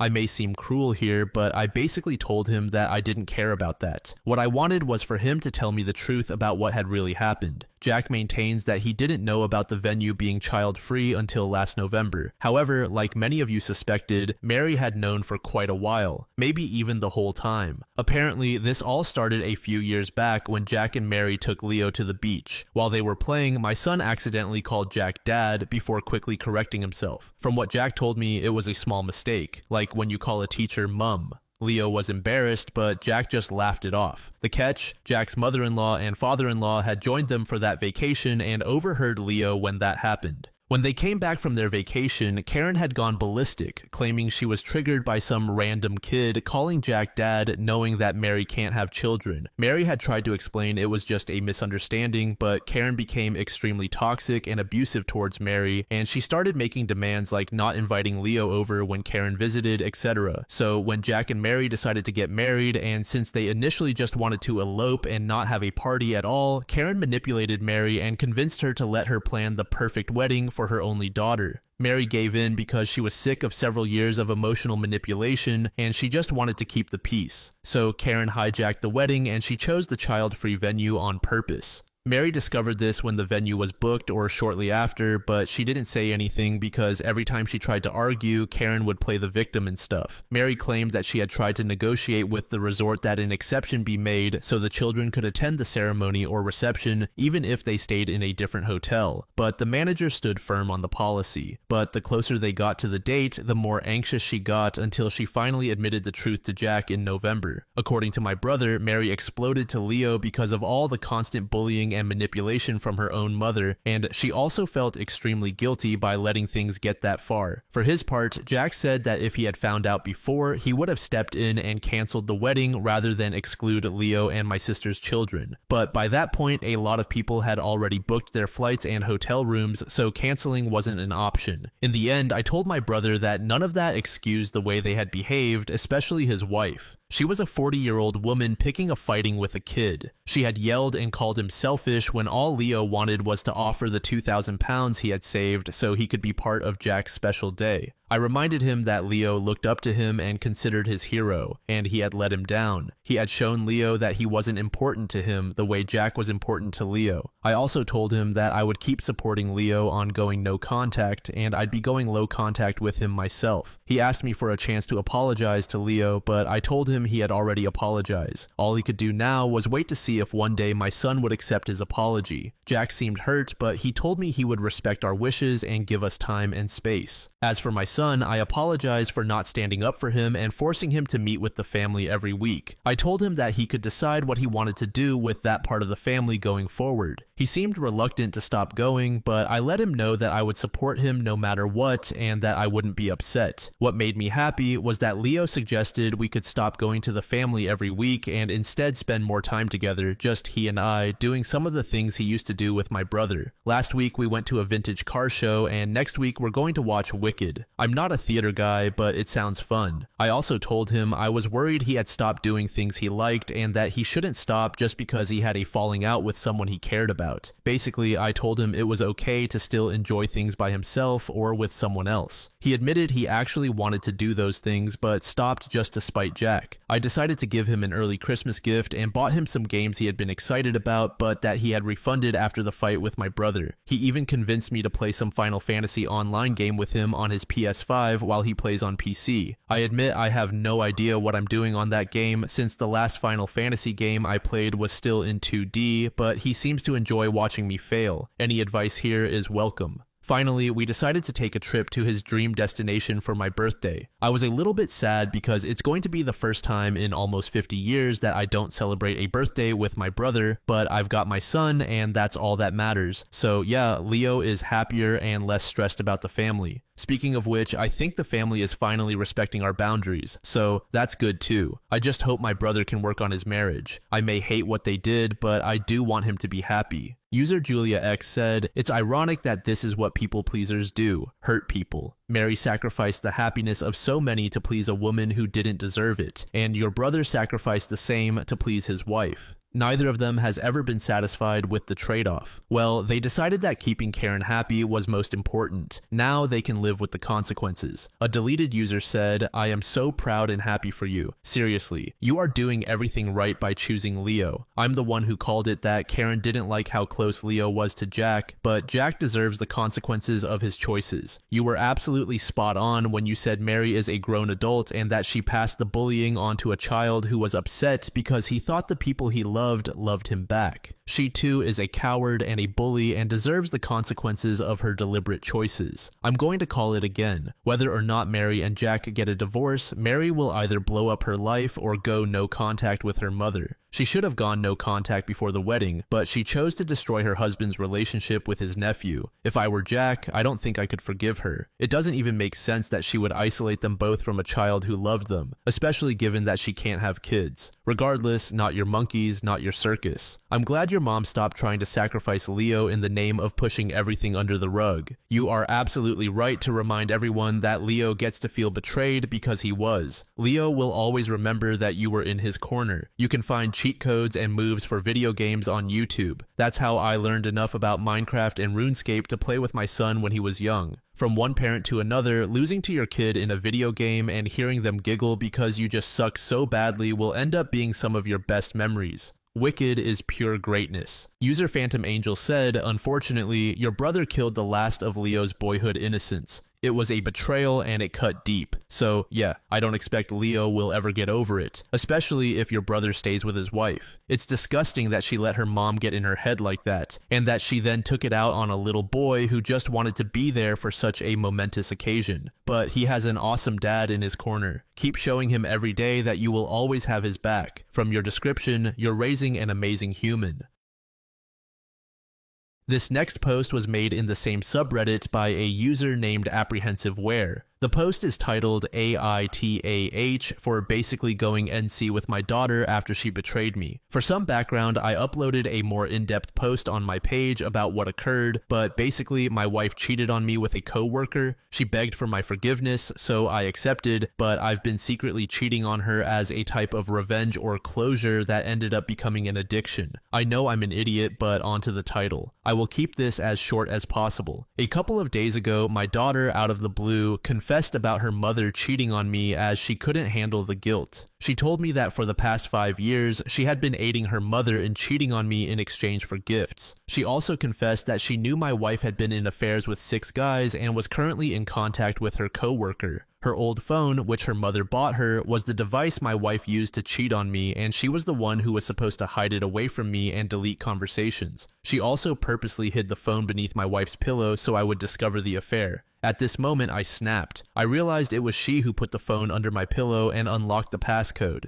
She was the one who helped hide the infidelity, and I was destroyed. I worsened this hole by repeating my wife's actions, and now I realized my daughter betrayed and masterminded the affair along with my wife. I may have snapped at my daughter, but I told her I knew about the affair this whole time, and I thought her mother had changed after she begged and told me she cut contact with her coworker, but that was a lie as well. I told her she meant nothing to me and a bunch of other stuff about her mother, which I may regret, but it was the heat of the moment. Then I went to my car and had a long drive. My son called me and asked me what happened, and I explained what his mother and sister did to me for 5 years. He broke down. I told him I would look for an apartment for my wife and his sister, as there is no way in hell I will give up my house. My wife and daughter have blown up my phone begging for a chance, but screw that. Anyway, would I be the AH for basically going no contact with my daughter for the rest of my life or not? I know she was being manipulated by her mother, but as she got older, she could have realized what her mother was doing was wrong. I know she hid the phone under my pillow, but I was an idiot and I should have divorced her. I was too reluctant to pay child support as they are a couple of years away from turning 18, but I won't commit the same mistake. I will divorce her anyway. I apologize for my rant. Edit, I just want to clarify a few things. I apologize for saying she masterminded the affair along with my wife, but I forgot to mention this. It was my daughter's idea for her mother to hide her affair on her old phone. Secondly, some people in the comments claimed that I was verbally abusive towards my daughter, but that isn't true. I was hurling insults towards my wife for lying to me, her parents, my parents, and her friends that she cut contact with her coworker, but she hasn't. She still spoke to him. I was feeling guilty for cheating on her as a type of get back. I was advised to stop, so I did, but I feel no regret now. Also, I need to clarify that my daughter is 18 years old, not other random ages. I have also spoken to her and I told her I was wrong for saying that I would kick her out and saying she meant nothing to me, but I will need time to heal. I also told her she is not at fault, but her mother is. User Pizza said she was like 10 and playing along with mum for expensive gifts, a freaking child. She did grow and the result was her putting the evidence for you to see. This was not enough for her peace of mind, so she came clean to you about how she's been used and psychologically abused since she was a child because the teen she is can now see the horror of it all. Your plan is to leave this child to live with the perverse woman who didn't give a shit about her little girl's mental health. YTA. Your wife is insane and shouldn't be around children. You're not doing much better yourself.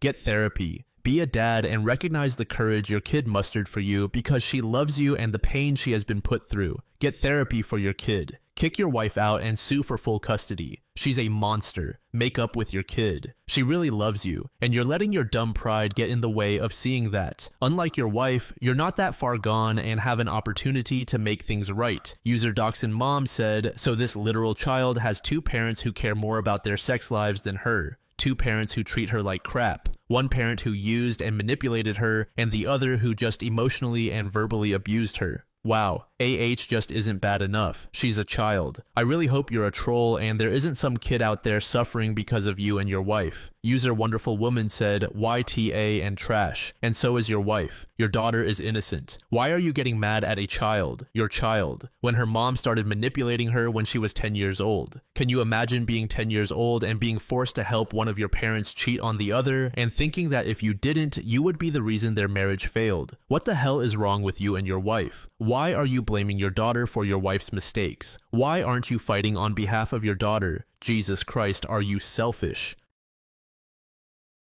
This final post was made in the same subreddit as the previous two stories. It was created by a throwaway account and is titled, My Daughter Left Me to Stay with Her Mom and Ignored Me, AITAH, for not talking to her after she came back to me pregnant. I raised my 24-year-old daughter on my own. I had her when I was very young, just 19. Her mom broke up with me and said she didn't want to be responsible for a child, so I had full custody. My ex gave up her rights to our daughter and left, who knows where. It was really hard for me to raise her and take care of her. Thankfully, my sister and my mom helped me when I was working, but it was still difficult to manage everything on my own. For her sake, I even sacrificed dating and marriage. I didn't want my daughter to have a stepmom or anything like that. My daughter's relationship with her mom started flourishing 2 years ago. Her mom visited me and said she wanted to talk to her daughter. I didn't want to allow it, but I thought my daughter needed to know about her mom. They have gotten closer and hang out a lot. I didn't have a problem with that, but 10 months ago, my daughter said she wanted to go live with her mom. I refused and told her it was better for her to stay with me and visit her mom every day if she wanted, but my daughter didn't listen. She said she's an adult and can do whatever she wants. I tried explaining repeatedly that my ex is not a good person, but my daughter didn't listen. After she left, I wasn't in contact with my daughter for all these months. I tried reaching out, but she would deny meeting me and always tell me she was busy or give other excuses. We only talked on the phone. But 5 days ago, my daughter visited me crying. I was angry at her for ignoring me for all this time, but I took her in. She hugged me right away, and after a while, she told me the truth. She said she's pregnant and that her mom kicked her out after she ran out of the money I had given her. I was shocked because I didn't even know my daughter had a boyfriend. Now she's pregnant. I love my daughter very much. Even if she has betrayed me, I couldn't deny her entry to my house. I let her in. She is staying with me once again, but I do not talk to her. She told me she found out she was pregnant a month ago, and after telling her mom, she was kicked out after a lot of taunting for days. Her ex-boyfriend doesn't want to take care of the child, so she needs my legal help. I told her I would help her with everything, but do not want to talk to me. I said I sacrificed everything for you, but you didn't even come back home or meet your father even once. I haven't been talking to my daughter since she came back. She, on the other hand, is depressed and has suddenly turned back into a 9-year-old. She would randomly hug me and come to my side to sleep.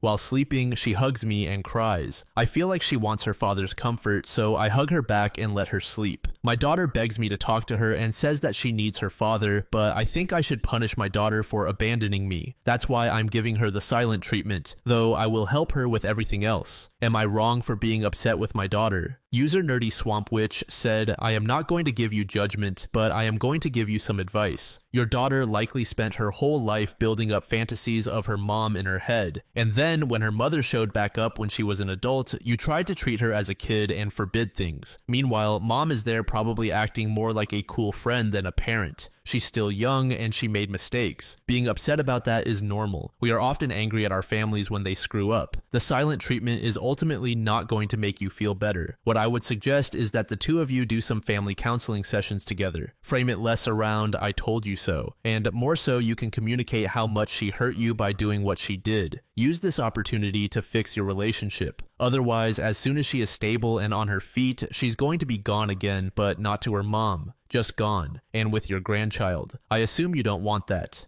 3 days later, OP provided his final update. Before the actual update, I want to say a few things. First off, I am honestly surprised that there were 3,000 comments. I obviously couldn't go through all of them, but thanks for the advice. Also, why are some comments about me having relations with my ex when she was a minor while I was an adult? She's a year older than me. And what's with those comments about me wanting my daughter to be my soulmate? Stop with that creepy stuff. Honestly, I'm angry at my ex. First, she ruined my life, then my daughter's. The only thing she blessed me with is my daughter, and my ex didn't even spare her. Anyway, I decided to stop punishing my daughter with the silent treatment. Obviously, I wouldn't have given her the silent treatment forever or for too long, just a few days to a week or two at most. My goal was to teach her that she cannot take her loved ones for granted, and if she does, she might push them away and they may not come back to her. In any case, I sat my daughter down and cleared the air. I told her that we needed to talk and she was happy. I said, I am your father and you are my child. You were, are, and always will be my responsibility. If you weren't my blood-related child and I didn't accept you back in my house, where would you go? On the streets? Your behavior was uncalled for. We lived our lives together for the past 25 years and you just disappeared, didn't even come to meet me, and only called me sometimes, which was as rare as a full moon. She was sad. I could see it on her face. I consoled her and tried explaining that she should think of herself first and foremost. Nothing else matters. The money I gave her, which she blew up, would have lasted her 3 years, and if she had tried saving up, it would have lasted her 5 years, but she spent it on her mom. It was for her and her future and further education. I explained that I could have kicked her out at 18 like other selfish parents do, or could have given her up for adoption and not taken responsibility for her like her mother did, but I didn't. It's a privilege that she has a father to help her financially and still allow her to live with me when she's so old. I asked her who her boyfriend was or if she was forced. Thankfully, she said she wasn't forced by anyone because otherwise I would have lost my composure. She told me that she met a guy and started dating him. She was happy living her life with her mother and trusted her new boyfriend, and she got pregnant. When she told her mother that she didn't have any more money and was pregnant, her mother kicked her out and her boyfriend didn't want to be a father, so he left. I told her that she can have the baby if she wants to.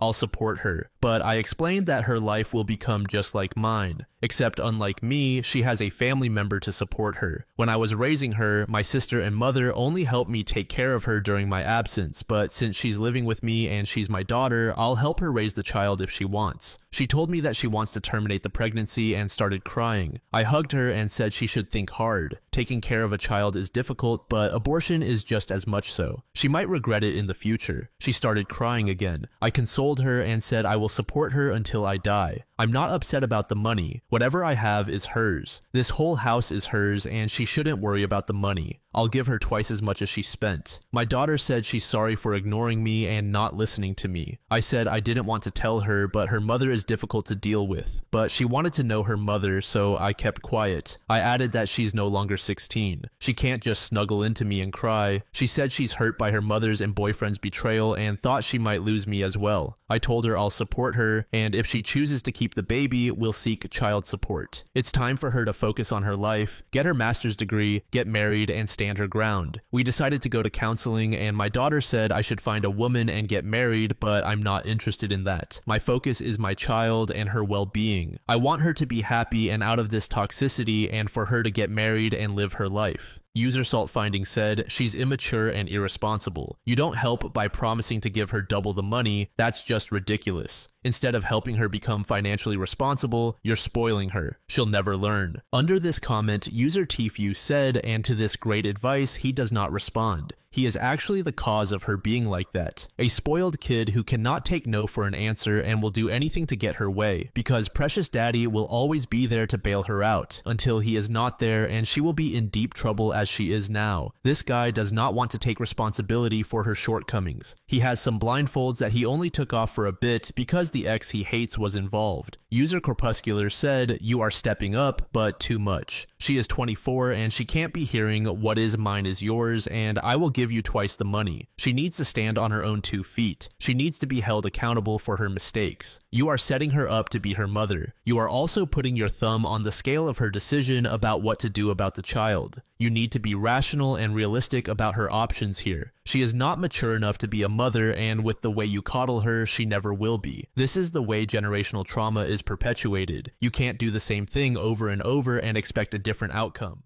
This story was posted by a throwaway account in the relationship advice subreddit. The post is titled, "My husband 29M knocked out my brother 28M for calling me a now my parents want me to choose." This past weekend, my husband and I were over at my parents' house for a BQ. The day was going great until my brother, for some reason, started to have a go at me, calling me names and belittling me. My husband pulled my brother aside and had a talk with him, and the insults stopped. An hour or so later, we were standing around talking with some friends and family members when my brother came up to me and told me I'm a whore. His exact words were, "You know you are a whore, right?" He said it loud enough for almost everyone at the party to hear. All I saw was my husband next to me look at me, then I felt a push to the side as my husband stepped in front of me. The next thing I knew, my brother was out cold on the ground with blood on his face. All I heard was my mother yelling and my husband saying, "You don't talk to my wife like that. I warned you already." Before I continue, my husband didn't hurt me. He didn't push me hard or anything like that. I don't know how to describe it, but it was like a push that someone will give you when they are trying to pass. I went like one step back, that is all. I am not mad at my husband, I'm mad at my brother. The whole day he was demeaning me, insulting me, belittling me. I don't know where this came from, as he has never talked to me like that or to anyone that I know of. The bigger problem I have is that I have to choose, either my husband or my parents. My parents are angry and have given me an ultimatum. I either leave my husband and divorce him or they cut me off completely. My husband doesn't care that they are mad. The only thing he is upset about is that he only got one punch in his words. I love my husband and don't want to lose him, but I also don't want to lose my parents. They have supported me through a lot and have always been there for me. I know they are serious, as this is the first time they have ever issued me with an ultimatum. They also threatened my husband with an assault charge, but he doesn't care and welcomed them to do it. I'm stuck between a decision that will change my life forever, and I'm panicking. I have received messages from friends and other family members that have given me support and condemned my husband, but they are leaning more on the support side. Any advice will be appreciated.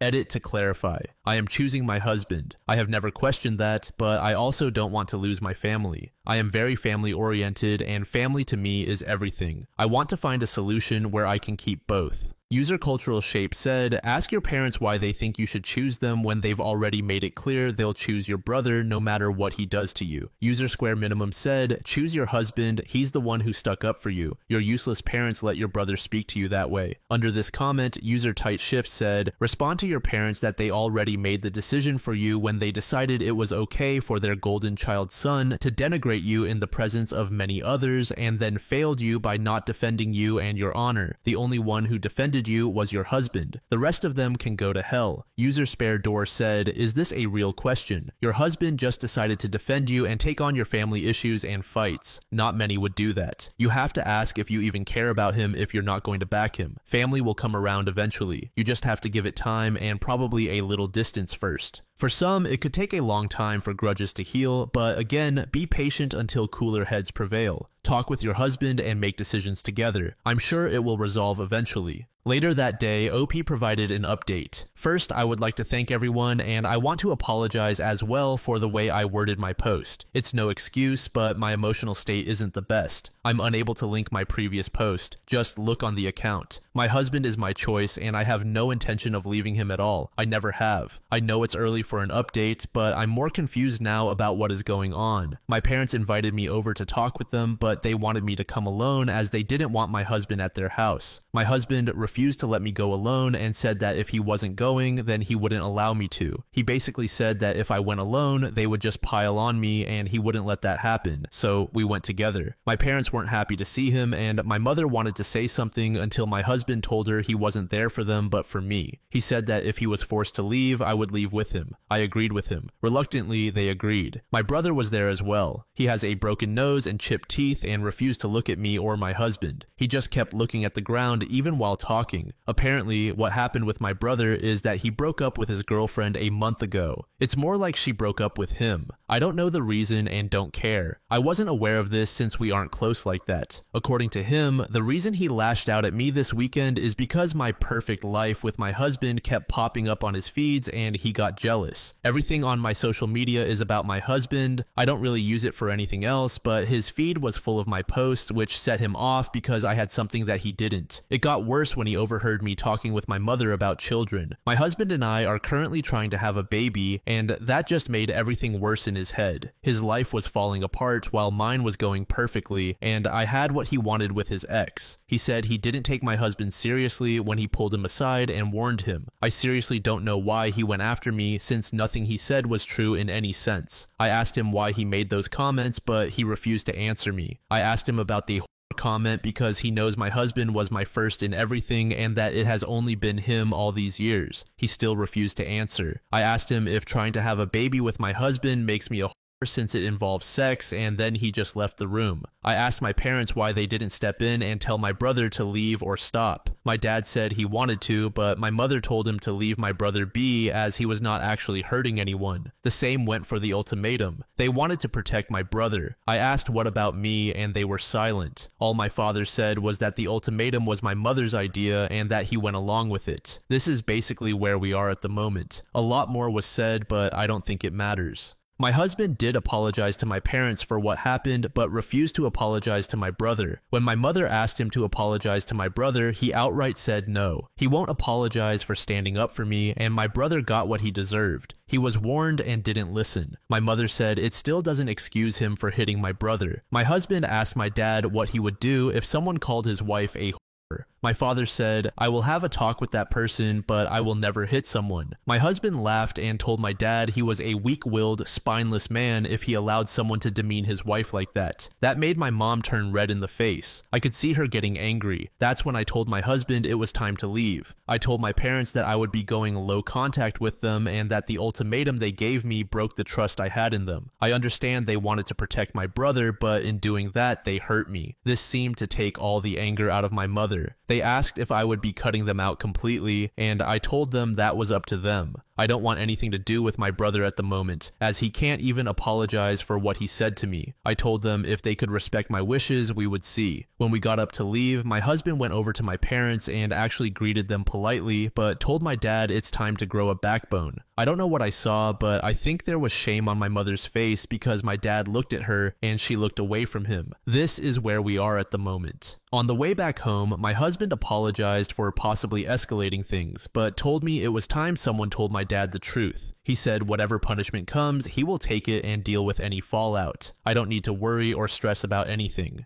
Edit. My brother's ex cheated on him and apparently he begged her to fix things, but she chose the other guy. Now he is just pissed and angry at every woman and believes we will all do that eventually. I got a message from my cousin saying the family had a go at my parents for allowing my brother to talk to me the way he did, and they came clean about why he did what he did, but they couldn't be honest with me when I was over there. They just refused to answer. User Ashamed Director said, the fact that your brother openly admitted he didn't take your husband seriously when he told him to wind his neck in shows that he has never faced a consequence in his life. He's used to getting away with whatever he wants. User Winterfront said, your husband is amazing. He is completely right. You are his wife, his other half. What kind of man would stand by and let someone belittle and call his wife names? All I read was that your parents care more about your sad sack of a brother for being dumped. I would 100% cut your brother off even if he apologizes, and let it be known to the whole family that any event he attends, you will not be there. This goes for your future child as well. If anyone ever makes your husband feel unwelcome again, they'll be cut off too. User Certain Albatross said, what a weird, toxic family dynamic. I think your husband escalated things beyond what was necessary by insulting your father, but I will try to give some grace because tensions and emotions were high, and your parents were acting irrationally. Low contact with them and no contact with your brother is definitely the way to go. He owes you both a real apology, and he needs to be in therapy if seeing somebody else happy makes him behave like this. I would never begrudge my siblings for being in relationships when I'm single.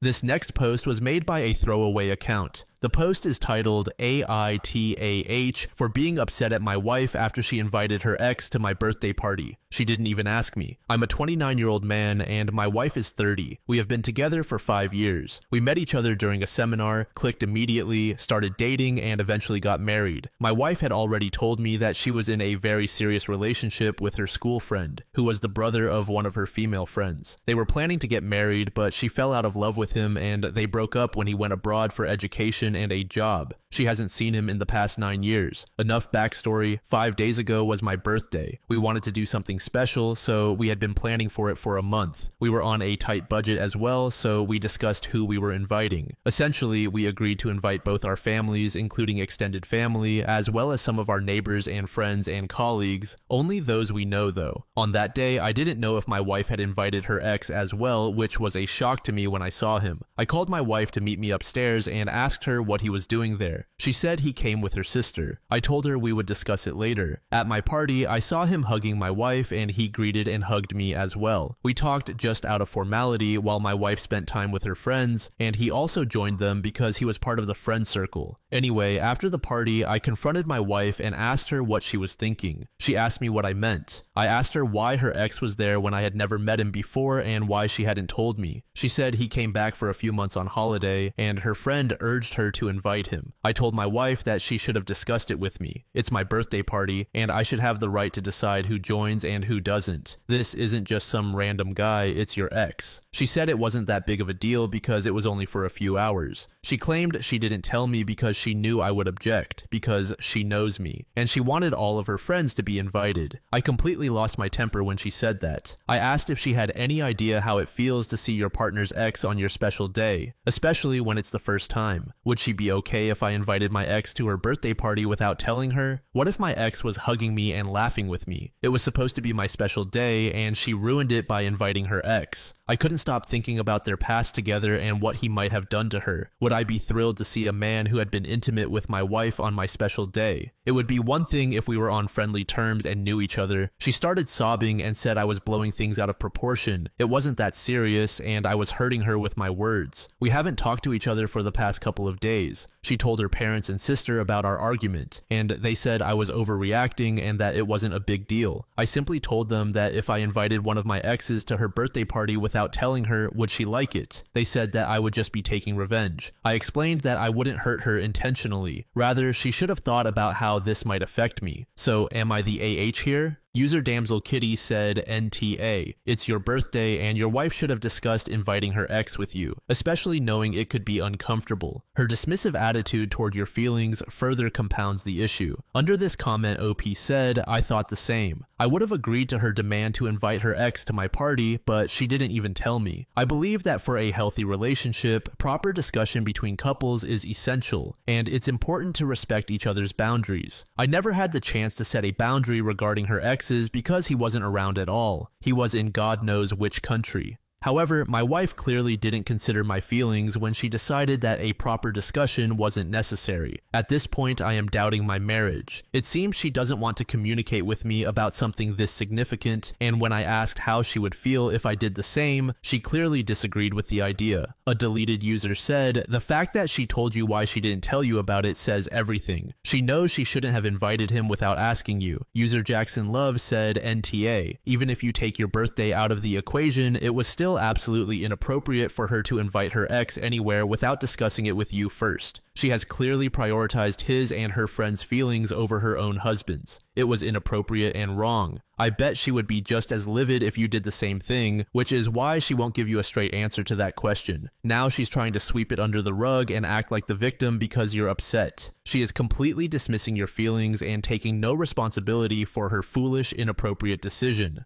A few days later, OP provided an update. First of all, I want to thank everyone for their advice. I tried my best not to overthink, but after reading the comments, I couldn't shake the feeling that something is wrong. I tried so hard to deny it, but I just couldn't. Today, I went to my wife and asked her to unlock her phone and give it to me. She responded with multiple questions as if it were an interrogation, asking why I wanted to check her phone, if I didn't trust her, or if I had gone crazy because of my jealousy, among other things. The more I think about it, the angrier I get. After pressuring her for a while, she finally gave me her phone. I checked her texts and social media messages but couldn't find anything at all. So I went to her group text chat and discovered that my wife and her ex had been meeting alone frequently ever since he came back. He was also invited whenever she went out with her friends, but she never told me. I asked her, "What is this?" She replied, "What?" I pressed her further, asking why she met him alone and why she never mentioned any of this. Why hadn't she told me that she and her friends invited her ex and hung out together? My wife said it's not what I think it is. She claimed he's not just her ex, but a longtime friend. They've known each other for years, even before she met me. She accused me of being a jealous, controlling man and insisted there was nothing suspicious about their meetings. I told her that I love and trust her, but that she shouldn't take me for a fool. There's no reason for her to be alone with her ex behind my back, especially since I don't even know who this guy is. Who is he, and why is he talking to my wife behind my back? Why is my wife defending him? In frustration, I said I was leaving and that we were getting a divorce. My wife started crying and said that I don't trust her and that it's not what I think it is. I wanted to calm her down, but instead I just started walking toward the door. My wife grabbed me and got angry, saying that we could talk and fix the misunderstanding, but I told her that I wasn't ready to talk and was running out of patience. I asked her to leave me alone. If she wanted to be with him, I wouldn't object, and I would pray for a happy life for her. I went to live with my sister and told her everything that happened. I must have ranted for a long time. She just listened without saying much. In the end, she said that my wife was definitely hiding something and that my suspicions were correct. She hugged me and consoled me as I drowned in my own thoughts. My sister noticed that I seemed overwhelmed. She said she could feel that I wanted to cry and encouraged me to vent instead of bottling it all up inside. Then she started crying herself. To be honest, I really do want to cry, but I'm too proud to show this weaker side of myself. I've come here anonymously because I've done so much for my wife. She always threw lavish parties for others, but when I wanted to do the same after years of supporting her, she betrayed me in the worst way possible. There were 1,000 different ways she could have hurt me, but she chose the worst one. So here I am, drinking and thinking about what went wrong and where I went wrong, living with my sister like a loser in my 30s. Then, a few days after that, OP gave us his final update. I apologize if this is too long. I'm just suffering and overthinking so much that I can't think clearly. I tried my best to keep it as short as possible. At my birthday party, my wife decided to invite her ex, which upset me because I had been looking forward to celebrating for a long time. I confronted her about it, and she insisted there was nothing going on and that I was just being jealous. Later, I asked her for her phone, and in her friend's group chat, I discovered that ever since he came back, she had been meeting him alone. Whenever she went out with her friends, he was invited, but not me. They didn't even tell me about it. After this betrayal, I left my house and went to live with my sister, who is taking care of me emotionally and physically. I told her I'm divorcing my wife. Yesterday, my wife called me and asked to meet. I said no and told her to say whatever she wanted over the phone. She could not have chosen a worse time to call me and upset me. I was drunk and crying. I don't blame her for calling so early since it was only 11 a.m. She started off by saying she was sorry and would do anything to win me back. She swore she hadn't talked to him until he got back and that her friends had reintroduced them, which led to reminiscing. She proposed that we should get back together and fix our marriage. She promised never to talk to him again and suggested we move to a different state to start fresh. I really wanted to forgive her, but this angered me so much. I started calling her names and cursing at her like it was raining insults. Everything I had held inside came pouring out. I called her a lying, cheating, manipulative dog. After everything I did for her, wanting to isolate me from my family and keep me under her control, how could she be with her ex? I worked hard for her and sacrificed everything, only for her to take advantage of my love for her. I swore that even if I went broke and had to beg on the streets, I would expose her and divorce her. If it were something else, I might have forgiven her in a heartbeat, but she was with her ex-fiancé while I was working hard for her and giving her most of my money. It made me feel like a pushover. After ranting, I hung up on her while she cried. Feeling stupid for falling for her lies, I immediately told everyone what was going on, which is quite embarrassing for her. I shared what I found in the text, and many of her family members, mostly cousins, called me to reassure me that they would help. They said they were as shocked as I was when they saw him and could see it on my face, but hadn't said anything at the time. They promised their support except for her mom. She started saying in our family chat that I was lying, jealous, and ruining her daughter's life, among many other things. Her father called me too. He apologized and said he knew I wasn't lying. He expressed disappointment in how my mother-in-law and wife were acting, but mentioned he had to take his family's side while remaining neutral and wouldn't help me legally. I said I understood. When I told my sister what happened, she hugged me tightly, like for 10 hours, and cried, saying she felt like she had failed as a sister for not running background checks on my wife instead of trusting her. She kept comforting me by saying it wasn't her fault. My sister promised that next time she would find a good woman for me, she would hook me up with one of her friends because women would be lining up for a good man like me. Even though I'm suffering so much right now, I'm still defending my wife, which is rare. I'm not sure if that's true or if she was just trying to comfort me, but dating or getting remarried is the least of my concerns right now. I'm just grateful that my sister is here helping me. Otherwise, I wouldn't be able to type this out at all. My sister said that she had already talked to a lawyer, a very good one who is her friend, but didn't tell me because I was not in the right place. She informed me that in our country, there's a mandatory 1-year cool-off period and mandatory counseling at least twice a month. If I don't appear for counseling, the judge might think that I'm unreasonable. Since I have no proof of her affair, the divorce might even take years or even a decade. Even if we prove her infidelity, she will still receive alimony because cheating does not revoke her rights to alimony from her husband in our country, which pissed me off even more. What I'm glad about is that my sister mentioned her friend has found a loophole. She will charge us a very large amount, and considering how many months or years we might fight and the sessions involved, it will drain 90% of my money. However, she will either give us back some later or provide cash if we need it. I'm so grateful to have a sister who loves me so much and surrounds herself with smart people like her. However, the pain I am feeling is not going away and will likely stay with me for a long time. The worst part about drinking is that even if you drink all day, you just keep overthinking unless you drink until you pass out. Edit, I thank you all for your help and time. I am so grateful for your well wishes, and I hope that none of you go through what I have experienced. I wish you all good luck. I will start focusing on myself, go to sleep, and stop drinking while thinking about my future. As glad as I am to receive support from hundreds of strangers, it also makes me think that there are hundreds of strangers willing to support and help me, but the only woman I ever desired this from, who was my everything and with whom I wanted to spend my whole life, didn't support me and betrayed me. I will come back here to read the messages for comfort whenever I need it, and provide updates after my divorce, which might take years. I read someone say that even if it's just an emotional affair, I cannot tolerate it. I have no way to prove or be sure she is cheating on me because she was with him alone or with her friends. The way she and her friends hid it all makes me assume she still loves her ex-fiancé. Otherwise, she wouldn't hide it from me. Nobody should tolerate an emotional affair, and there's no justice whether it's a man or a woman. I thought this was just a stereotype, but now I know my country is hated for a reason. Good luck to everyone, and I truly appreciate every one of you.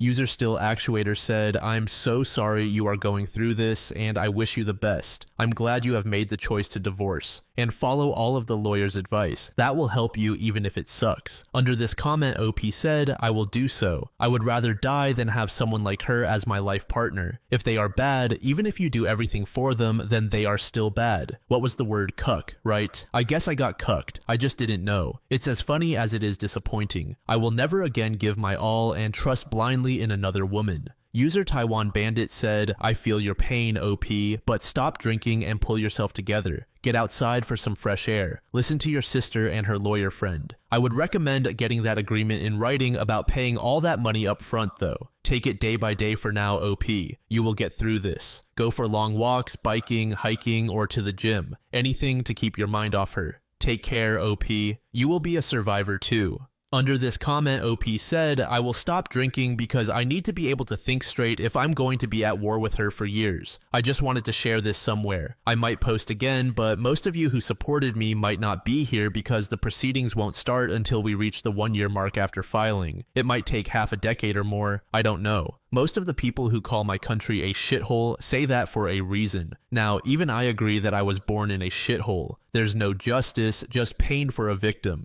User Contribution Ornery said, NTA. If divorce is that hard, then don't divorce her yet. Tell her you'll have to move somewhere completely new, not near her family and not near yours. You need her phone open and she must irrevocably cut things off with him. You want her to pay for the move and she will never speak to another man you haven't met and approved of. In addition, she will allow you to have every Saturday night to yourself and she will never criticize you for it. She simply does not get to have her own time from now on until she proves her faithfulness. Then use those Saturdays to slowly take funds from the marriage. Take $300 out with you. Spend $100 and no more. Put the other $200 in cash somewhere safe. If you accumulate enough money to leave for a new life before you forgive her, then just leave. This story was posted by a user named Who Knows 2 in the AITAH and True Off My Chest subreddits. The post is titled AITAH for calling my mill on my fiance. My fiance 22M was injured over a month ago and had surgery to correct things just 2 days after the accident. I 21F have been by his side the entire time.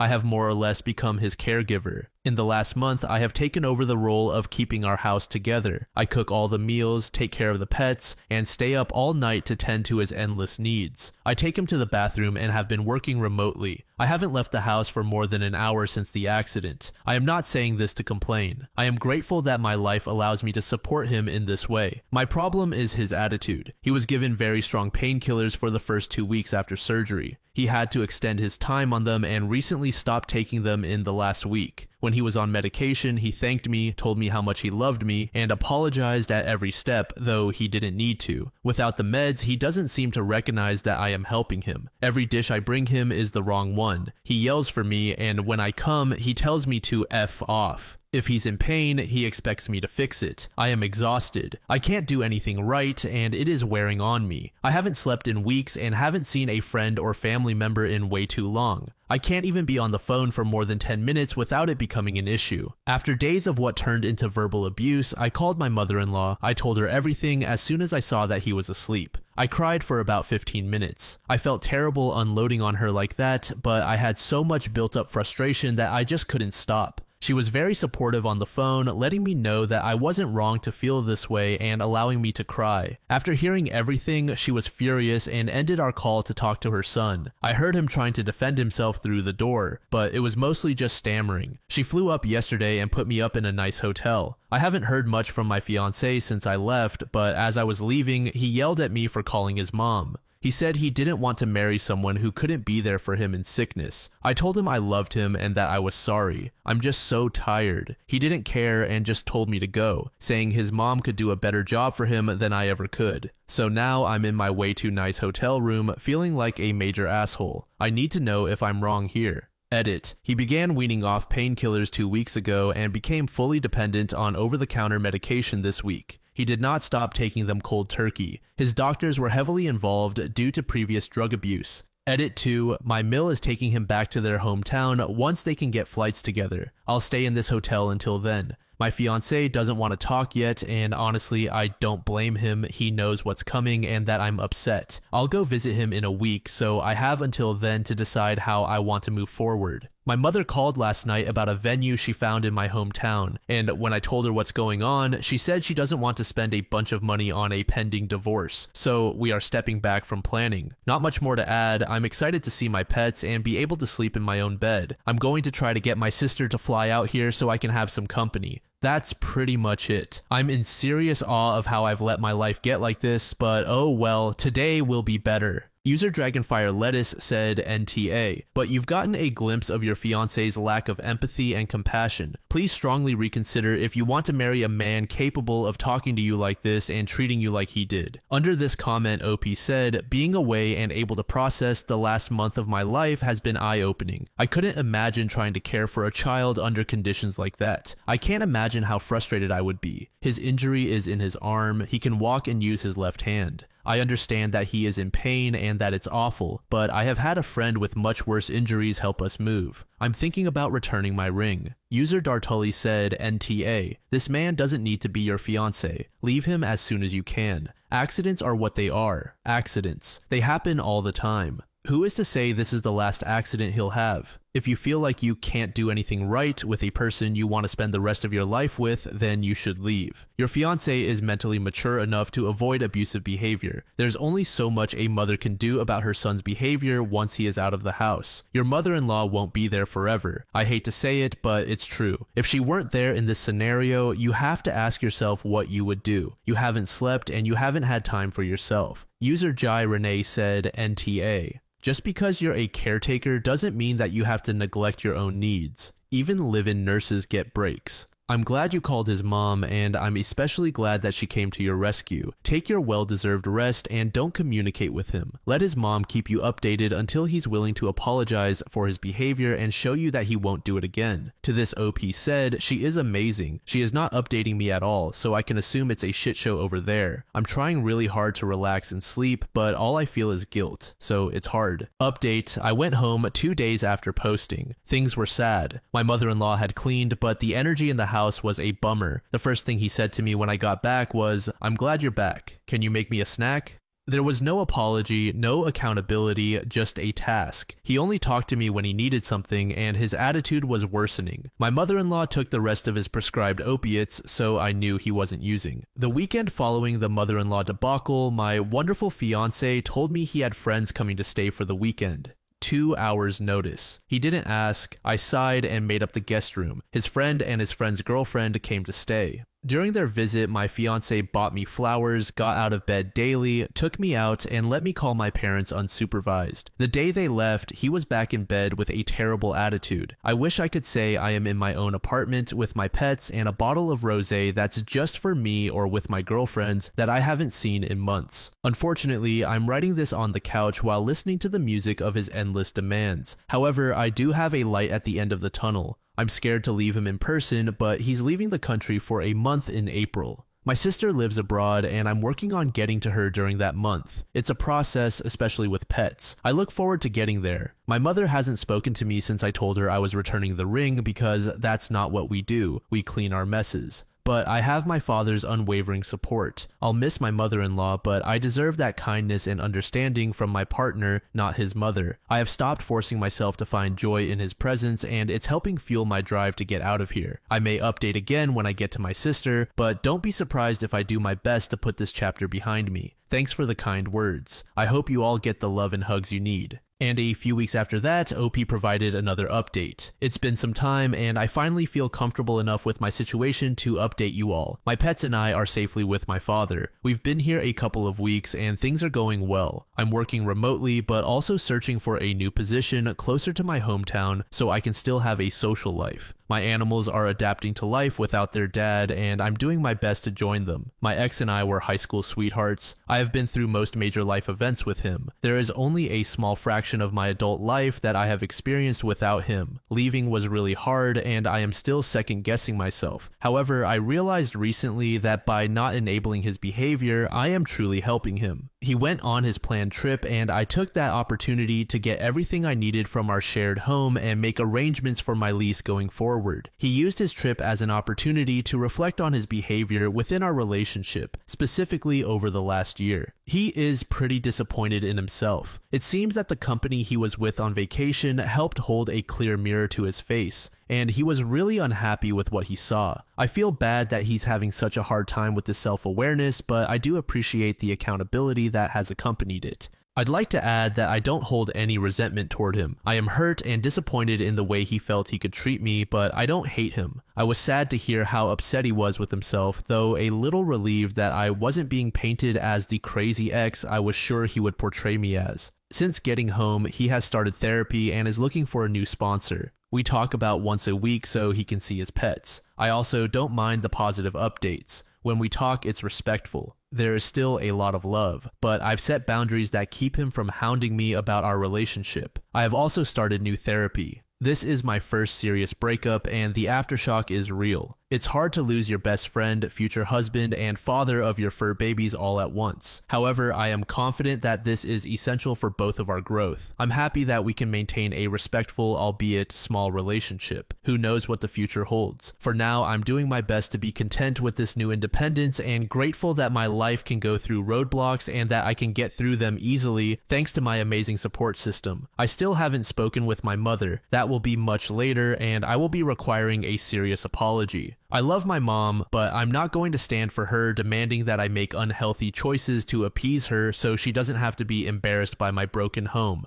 Let's be real. I am young, smart, pretty, and have a really good life ahead of me. Thank you for helping me not settle for comfortable. I hope I never have to update again, and I hope you are all having a really good Friday. Update. I left out my final interaction with my ex in my last post. It didn't seem too important at the time, but we had a final hookup the last time I saw him. I am now pregnant. This was my biggest fear while with him, having a child and being solely responsible for them. I am now in that exact position. I told my ex a couple of days after I found out. I assured him that this changes nothing about our relationship, but as he is the father, he has the right to be involved in the conversation. He declared he is moving to my hometown and that he will be the best goddamn father you've ever seen. I have my doubts and am full of anxiety. I've barely learned how to treat myself correctly. I want my kid to be so beyond loved. I want my child to have everything in the world and more. I don't know how to do that on my own. While I am encouraged to see my ex making big boy steps to be a part of our kid's life, I'm also cautious that he's doing all this to get back in my good graces. I can't be a mom to both my ex and my future child. I can't fall back into the same dynamic that made me leave.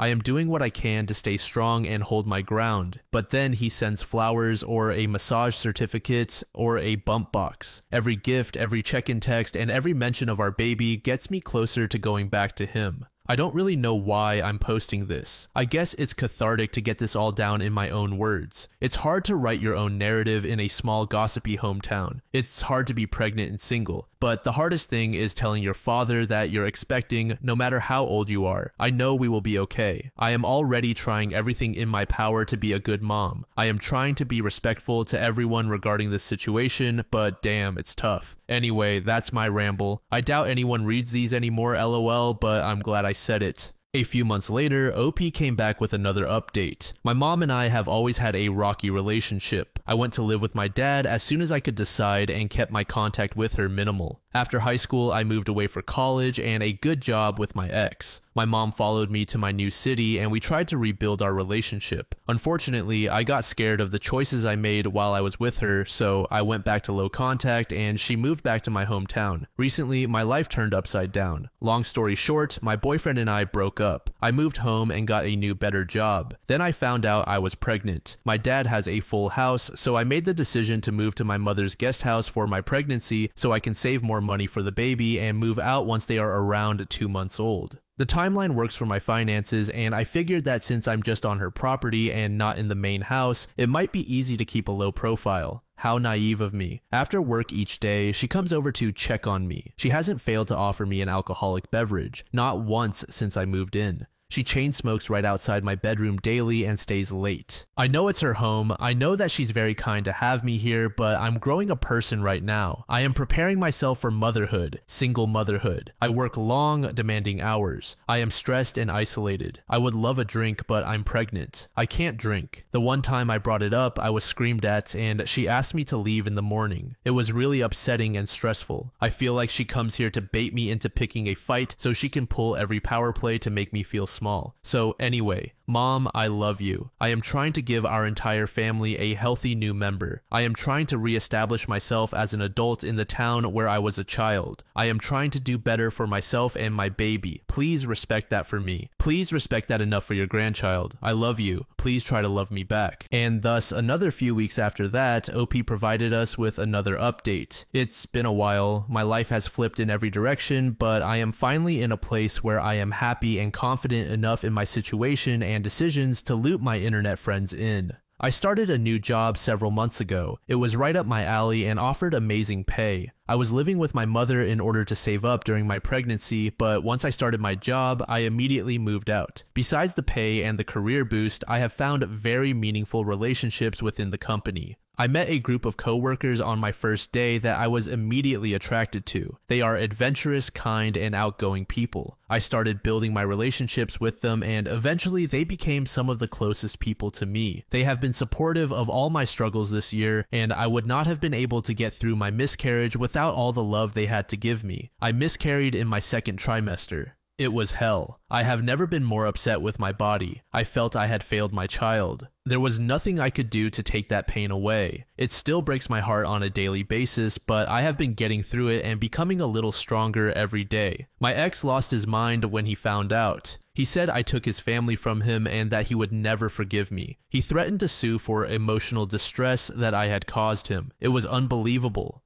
The month after my miscarriage, I started seeing one of my new work friends. He's a bit older than me and is everything I have ever wanted. He is quite literally the opposite of my ex. He cooks and cleans, he makes me feel beautiful, smart, and all the things my ex would say I wasn't. I have found a new version of myself this year. I have made good friends who support me every day. I have discovered things I love to do and have been able to restart hobbies I gave up in favor of my ex. I found a person who makes me want to do better every day. I know this is long, so I'll wrap it up. I have never been happier in my life. I know it's dumb to say, but I genuinely thank Reddit for this. It was hard to read some comments, but they gave me the strength and understanding I needed to stop settling for someone who didn't care about me. I truly hope this is the last time any of you will see a post from me. Thank you all. Then a year later, OP gave us her final update. Reddit, we meet again. I seem to wander here when I don't have anyone to talk to about what's going on in my life. I have been hit with a slurry of responses each time. Some positive, some calling me an idiot, and some telling me how lucky I am that my baby died. Regardless of the context of my posts, I have never received a response here that I would also get from someone in my life who actually knows me. I guess that's why I keep coming back. Well, here I am and life is looking good. If you have read my post history, you know that 2023 was a doozy for me.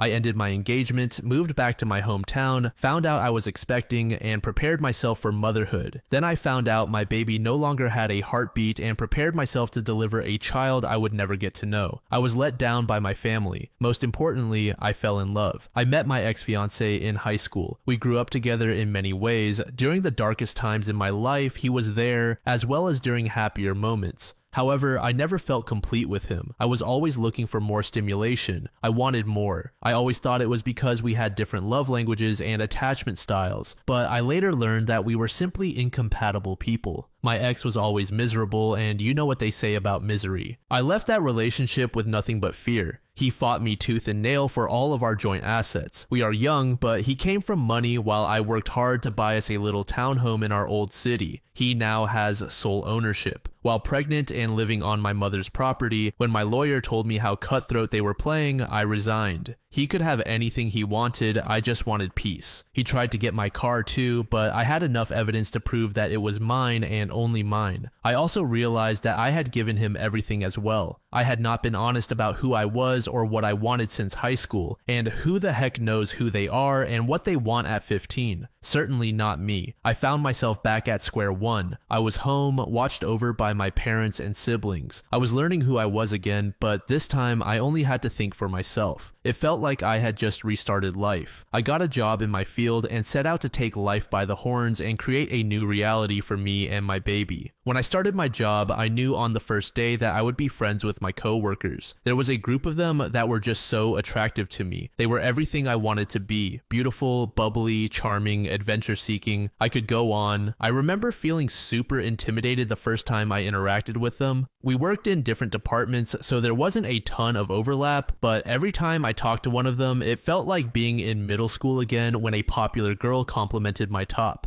A month or two after starting my job, I got a wave of courage and invited them out with me that weekend. Obviously pregnant and starting to show, I offered to drive as well. They were in. We hung out that weekend, and from then on, I was just one of them. They became some of the closest people to me. In fact, I actually showed one of them this account. The group consisted of 6 people. They all meant the world to me, but one of them really stood out. He was also a director of his department, so we sat in on several meetings together. He caught my attention with his radiant smile and never-ending brilliance. He put out many fires in my department, which was like asking a librarian to perform surgery. Our responsibilities had absolutely no overlap. He was driven and kind, and he was almost 10 years older than me. I had hearts in my eyes. We started seeing each other pretty quickly, and he was my strength when I lost my baby. I spent every day with him. I would have to remind myself to go home, or I would just stay with him. But he couldn't commit to anything serious, and almost as soon as he became the best part of my life, he started climbing the ropes to the hardest part of life. He drew me in, cooked for me, held me while my world shattered, wrote to me, sang for me, and then took it all away. For a while, I thought that if I did things right, he would come back. We never stopped seeing each other, but the lines were now blurry, and he had no trouble bringing home a different girl when he would come out with me. I fell into a deep rut and realized that the only way to get out would be to sever ties with him. He took it well and promised to remain friends. He transferred branches a week later. Once he was gone and I fell out of his orbit, I took a good look at myself. I realized how I had loved with every ounce of myself while I was small and never asked for it back. I realized that I had started to grow a human inside of me, one I never got to properly grieve. I realized that I had only ever worked and loved. I never just took time to be me. I have taken back my health. I used to be very conscious about what I consumed, but then I got pregnant and never got back on track. I ended up gaining 53 pounds through all the events of 2023. I have now lost 48 of those pounds. I have always been a little underweight prior to last year, but now I just feel healthy. I found the most adorable home that my kitties and I absolutely love. We are right in town, and I have had the time of my life making it mine. I got promoted at work just after New Year's. This promotion comes with a lot of opportunities for travel, so I am preparing my lifestyle for those changes. But most importantly, I have learned to have fun with boredom or sadness or anything else I need all by myself. I never thought I could do that. Last year took everything I ever knew and threw it out the window. I hope I never experience lows that low again, but I am endlessly grateful because now I know how good those highs feel. I don't think I will be opening this account again. Thank you all. User Ally CIA said, "I'm so sorry you had to go through so much pain and hardship this past year, but it sounds like you have faced it all and have come through to the other end as a mature, brave young woman. It's so nice to hear that you are learning to be content on your own. It can be super hard to do at any age. While I hope we'll get to read from you again in the future, I am so happy for you and wish you the best for a wonderful 2024 and beyond." User SM2 said, "I'm happy to hear about how things have been going for you. It seems that it has been extremely hard for you to navigate through all of this, but you have managed to come out of it stronger in every way possible. Here's to hoping your 2024 is filled with joy and happiness beyond your expectations." This story was posted by a throwaway account in the relationship advice subreddit. The post is titled, I, 28F, found out my husband has been telling his coworkers that I'm his sister. Throwaway account because I don't use or understand Reddit, but I really need advice from someone not connected to me or my husband. My husband, I'll call him Josh, and I've been together for 6 years, married for 4, and we don't have kids. We have a really healthy and communicative relationship. We're both pretty easygoing, and I really love him. He started working at a large accounting firm about 3 years ago, and from what he tells me, he loves it there. He's made a lot of friends through his job, and he goes out with them for drinks and social events quite often. I've been totally okay with that. I'm quite introverted, so I've never been interested in meeting his colleagues or work friends, nor have I asked to. I've got my own circle of friends, and I'm fine with us having separate friend groups. After what happened yesterday, it only just occurred to me that he has never actually asked me if I'd like to meet any of them or go to one of his work events. I guess that's important context. Anyway, I'll start with what happened a few months ago that I had brushed off until now. I was at a bar with some friends for a couple of after-work drinks on a Friday when a guy approached me. He looked slightly familiar, but I hadn't met him before. He seemed friendly enough and asked me my name, right? I think I must have just given him a confused look because he followed up with, I'm Jake. I work with Josh. I realized that I recognized him from some photos on my husband's phone. This is where it gets a bit embarrassing. I am socially awkward, so I struggled to end the conversation, but he just kept talking at me. I guess he was already a couple of beers deep. While he was talking, he said something like, "It's great that you guys are still so close. I haven't talked to my brother in ages." At the time, I was like, huh, but I just assumed he was drunk and not making sense, so I ignored it. He started to get a little flirty, so I turned to my friends and we left shortly after that. I didn't say anything to them about it. It didn't seem like a big deal to me. I also decided not to tell my husband that I had met his coworker Jake. Not to hide it, but because I figured the guy wouldn't even remember talking to me, and I didn't want to make it awkward for Josh at work by telling him his colleague tried to hit on me. I just thought no harm, no foul. But yesterday morning, I was out walking our dog, Monty, and was on my way to my regular cafe in town. I was waiting in line to order when the guy in front of me was an older man. He got his coffee and turned around, but stopped and looked at my dog and said, "Hello, Monty." Monty was super excited to see him apparently, so I guessed that the guy was another colleague of Josh's because Josh brings the dog to the office a couple of times a week.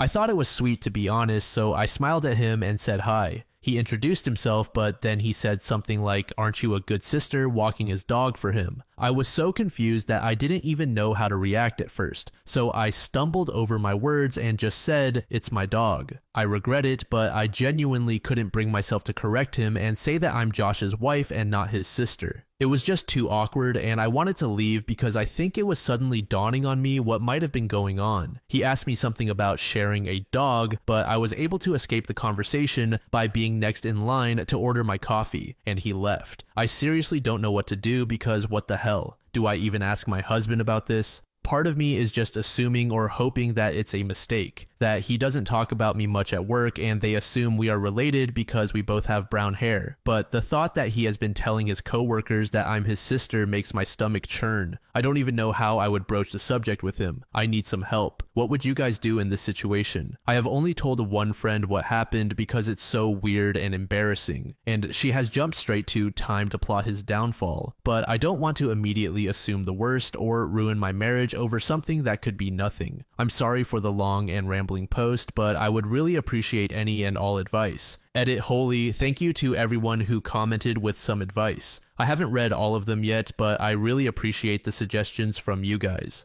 A small update, Josh came home at about 2:30 in the morning last night, but he was drunk, so he just went straight to sleep, which is fine by me because I don't want to have this conversation in that state. I've just woken up, but he's still sleeping. First, I just want to clear something up. I've seen a lot of people suggesting that I have crippling social anxiety or am severely introverted, which I suppose you could glean from the way I explained what happened, but I'm not. I meant that I'm slightly introverted in that I'm not the most eager to meet lots of new people at once, especially a bunch of finance bros whose weekends consist of unending sports bar beers, where I assume I would be mansplained to until my ears bleed. You could say that I'm confrontation averse in that I'm quite laid back and prefer to keep keep conversations easy and positive. I don't like it when things are awkward, and correcting people when they misrecognize me is one of those situations, but I'm not terrified of confrontation. Also, my husband and I do share some mutual friends. I didn't explain that well, but our lives are not entirely separate. The way he acts toward me around our mutual friends is extremely affectionate and normal. It is only his work friends that I have never interacted with. I've also seen some people suggest that what is going on is equivalent to my husband beating me and me hopelessly wondering whether I should break up with him, or that I'm stupid for thinking my relationship was healthy when it clearly isn't. Like, wow, cut me some slack. I'm a real person, and this is an entirely alien and bizarre situation for me. My first reaction wasn't to assume the worst, but I do appreciate that you all have made me certain that it is a big deal. I guess I needed confirmation that the things that happened are enough proof that Josh has been purposefully lying and that they weren't just mix-ups. I'm going to talk to him today and ask him directly why he's telling his coworkers that I'm his sister. I followed the advice of writing my points down so that they don't get lost if I get emotional. I will do my best not to let him slither out of it, and I hope he has some proof that his colleagues know I'm his wife. I know that's not the theatrical confrontation you guys were hoping for, but it's a Saturday and I can't wait. Wish me luck, thank you all. User Doc Sternow said, walk up to him and ask directly, why are you telling your colleagues that I am your sister? Sorry, but this is not something where you should beat around the bush.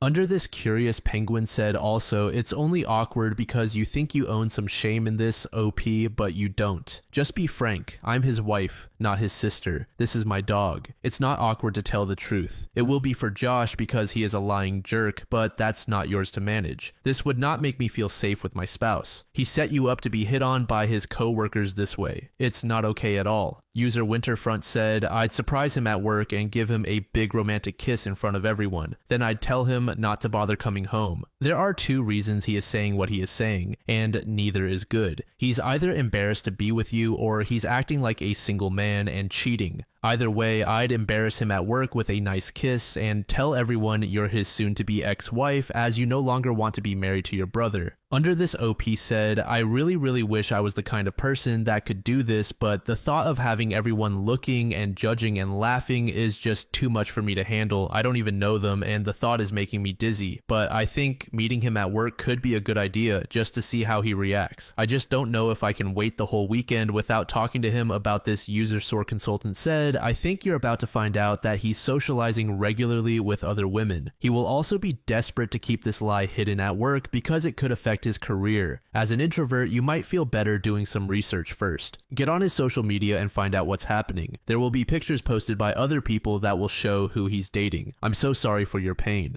A few days later, OP gave us an update. Hi everyone, I just wanted to say thank you for the overwhelming amount of support and advice. I am blown away and it really means a lot and has kept me grounded. I am sorry for the slow update. I know a lot of you were interested in what happened. I actually tried to update on Saturday, but it turns out this subreddit doesn't allow me to post an update until 48 hours after my first post. I'm also only allowed to post one single update, so I'll try to fit as much as I can here. Sorry for how long it might end up getting, I'll just get right into it. On Saturday morning, I woke up earlier than my husband. He was very hungover, so he was sleeping like a rock, but you guys will be proud of me because I followed some advice and decided to look through his phone properly while he was sleeping. I've been on his phone often just piddling around on it, but I had never thought to check anything very deeply. I checked all the expected things like Instagram messages, Facebook Messenger, his iMessages, etc., and I didn't find anything that set off alarm bells for me. However, I know from some comments that people who are cheating are good at covering their tracks and hiding messages, so I kept looking around. I saw he had a folder called Work, so I looked in there. He had a couple of Microsoft apps, but he also had MS Teams, so I opened that up and had a look around.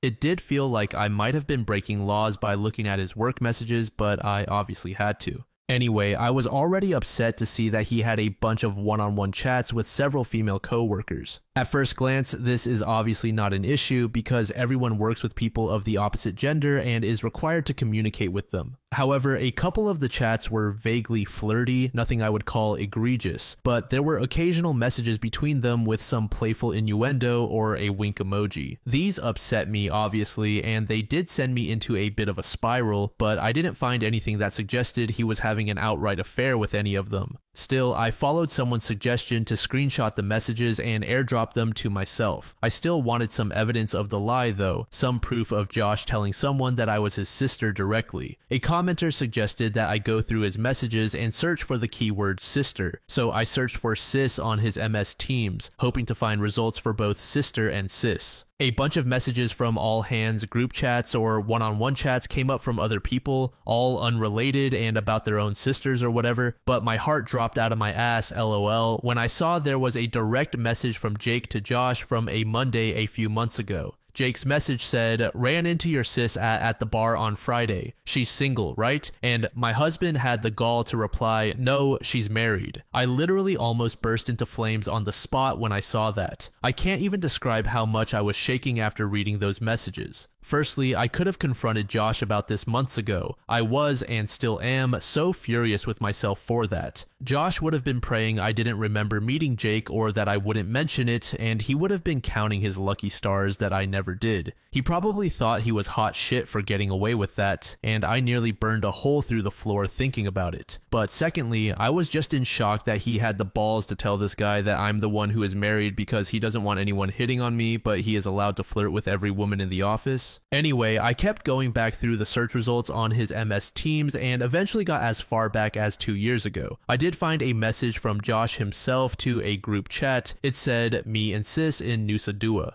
I clicked on that and saw that he had sent it alongside a bunch of photos of him and me from our holiday in Bali. We went to Bali for our 2nd anniversary. I thought he probably chose those photos because he was shirtless and had been working out, so he looked hot in all of them. I was in tears seeing all of this, obviously. I took screenshots of those too and airdropped all of the screenshots to myself. Needless to say, I was devastated and still am to see all of that. I am still struggling to process it at all. But that all happened on Saturday morning and I immediately took myself to my friend's house. I went to her place to cry it out and show her what I found, and she was extremely supportive and probably more furious than me. At around 1:30 p.m., I got a phone call from Josh and I hung up immediately. He sent me a few messages along the lines of, where are you? I'm ordering food. Want some?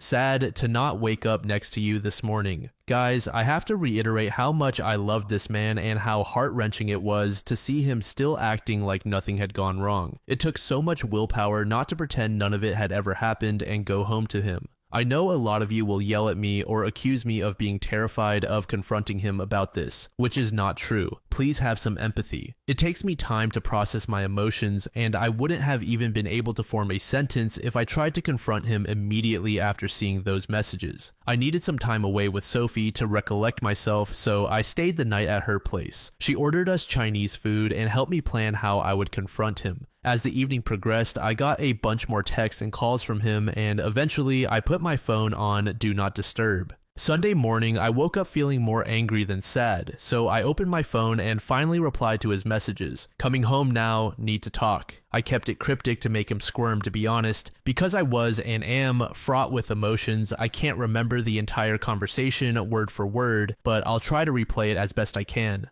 Long story short, I got home and he tried to hug me, but I refused him and we just stood in the kitchen. I did confront him like someone suggested. I just said, why have you been telling your coworkers I'm your sister? I wish it would have been like a movie scene where the color drained from his face or he immediately looked like a deer in headlights, but he didn't. It was as if he had been girding himself for this confrontation for a while because he just frowned at me and looked flabbergasted. He simply said, "What?" This made me so angry. How are you going to pretend to be stupid after 3 years of lying? I basically said, don't play dumb. 2 of your coworkers have greeted me as your sister, and I have proof of you telling them, and I know you're pretending to be single. Essentially, I asked him what he had to say for himself. He still played stupid. He became moderately defensive and just kept saying, I don't know what you're talking about, or why would I lie about you? I cannot describe how furious I was at this point, but I was in tears, so he was trying to comfort me as if I was having some kind of irrational breakdown. I showed him the screenshot of his message saying, me and sis, and I said something like, you tell me. He just said, I don't know what I'm looking at and I'm confused. I got so angry that I left again and went back to Sophie's because it felt like a dead-end road. I didn't think I was going to get him to admit anything, and I was just getting so furious that I couldn't continue. He was really upset and in tears, which to me was evidence that he knew he was lying and that he would have to come up with some explanation. He tried to get me to stay, but I told him that until he had something to say for himself, we had nothing to talk about. At around 8:30, he called me again and I picked up. He basically asked for us to talk and said he had some things to say, so I went back to our apartment. He had written out a bunch of stuff on a piece of paper as if he had prepared a speech and sat me down on the couch. He asked me not to say anything while he was explaining himself. I'll write down the gist of what he said in bullet points. He started by apologizing relentlessly and admitting that he pretended to be stupid before because he couldn't immediately think of something to say for himself. He said that immediately after he started at his job, he realized the atmosphere was like a frat house. All of his team members were men in their 20s and 30s who were single and fuckboys. He noticed that the one guy on their team who was married would either get picked on or essentially excluded from any and all social interactions. These guys were friendly and welcoming to Josh, and he admitted that he was desperate to fit in with them. He hated feeling like fresh meat, so he was scared that saying he was married would alienate him from his coworkers, and at first he just never mentioned that he was married. He said he did wear his wedding ring and that they had just never pointed it out. A few months in, they were all out drinking after work. He admitted that after one of his workmates saw a picture of him and me on his lock screen, they asked him who I was, and in a moment of panic he said, "My sister." He was really apologetic at this point, crying a lot. He couldn't even look at me and was just reading what he had written down. Anyway, he said that from then on, he basically dug himself a deeper and deeper grave because they kept grilling him about me and wanting to see more pictures of me. He said he had let it go on too long and that he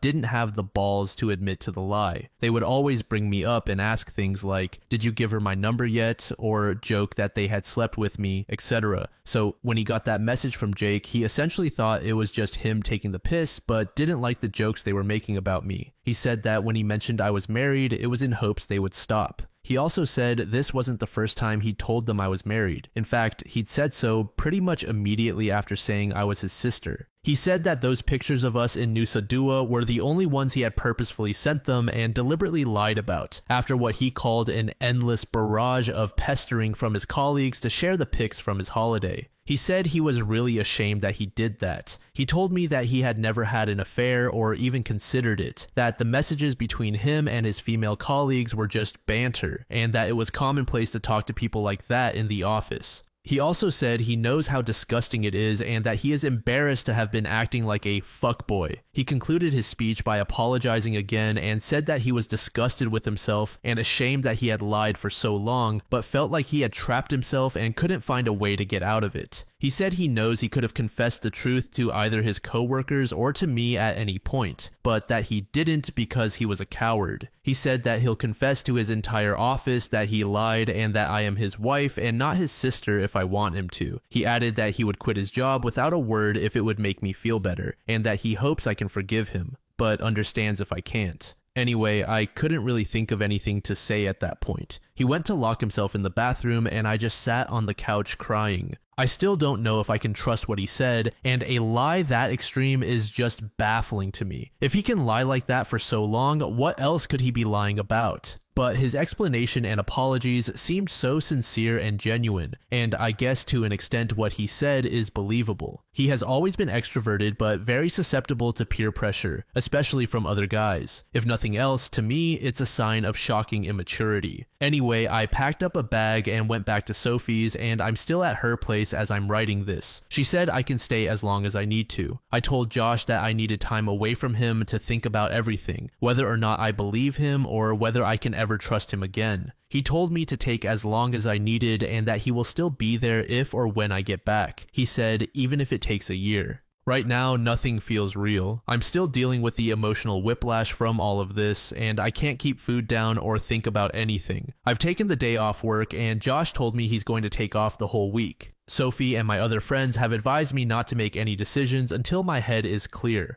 I spoke to my parents this morning and my mom says it's just a bump in the road, but she and my dad adore Josh, so they're pretty biased. That's where I am right now. I'll take some time before I consider my next steps. I can't say whether I'm leaning toward forgiveness or divorce, but those are really the only options. I kind of feel lost in a void at the moment. That's probably the best way to describe it. Just emptiness. Thanks again for all of your advice and support. I'm truly so grateful, and having this place to write down all of my thoughts has been helpful in getting my mind a little clearer. This will be my last update. All the best. User Forbidden Fruitiness said, do keep in mind that he absolutely did try to gaslight you until it was clear that he wouldn't get away with it. He didn't just tell a massive lie, he made you feel crazy hoping to protect himself. User Pickled Starfish said, I suspected this update might go this way. I'm so sorry, and I'm so glad you thought to send those screenshots to yourself because what in the holy fuck? Imagine if you hadn't done that and he had been successful in convincing you it didn't exist. Nobody here can tell you what to do, but we can tell you what he should be doing.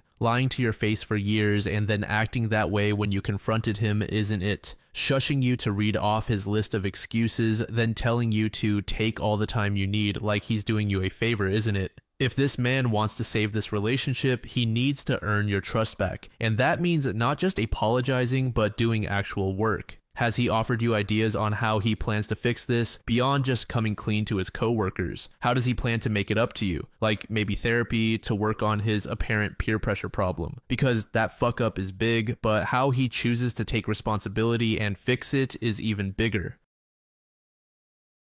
This next post was made in the AITAH subreddit by a user named Relationship Chronicles. The post is titled, I found out my wife is cheating with my friend. I'm reading her messages on the iPad. My wife 30F and I 32. M just returned from a long weekend camping trip with 2 other couples, friends we've known for years. We had a great time, but something happened the morning we left that I can't shake. We were all packing up, getting ready to head back home. I was loading our car when I looked up and saw my wife and my friend. They were at the campsite, several feet away. She was bent over to pick something up, and in that split second, I saw him reach out and squeeze her hip, sliding his hand down to her ass. My wife quickly pushed his hand away, but she didn't look upset. She was smiling at him almost playfully. It all happened so fast. Maybe a second or two, but it felt like I'd been punched in the stomach. I glanced around, but no one else seemed to have seen it. His wife was busy packing up their car, and the other couple was further away, chatting about the ride back. The drive home was quiet. My wife tried making conversation, but I couldn't focus. My mind kept replaying that scene over and over. When she asked why I was so quiet, I lied and said I was just thinking about work. The truth is, I was in shock. I didn't want to bring it up. If I mentioned it, she might tell me I was imagining things or that I was being ridiculous. The rest of the day, I felt like I was just moving on autopilot. I barely slept last night and can hardly focus at work today. My mind keeps racing, questioning every detail. Aside from what I saw, the rest of the trip was great, and nothing seemed out of place. A part of me wonders if I've read the whole situation wrong, but the look on her face, that smile, it was too friendly, too casual for something that crossed a line like that. I love my wife to death. We've been together since freshman year of college, and I've never had reason to doubt her. She's my best friend. But now, for the first time, there's this knot in my gut that I can't untangle. I've never been the type to snoop. I've always trusted her completely. But right now, I'm sitting here wondering if I should check her phone. It's password protected, so even if I wanted to, I don't know how I'd do it without her finding out.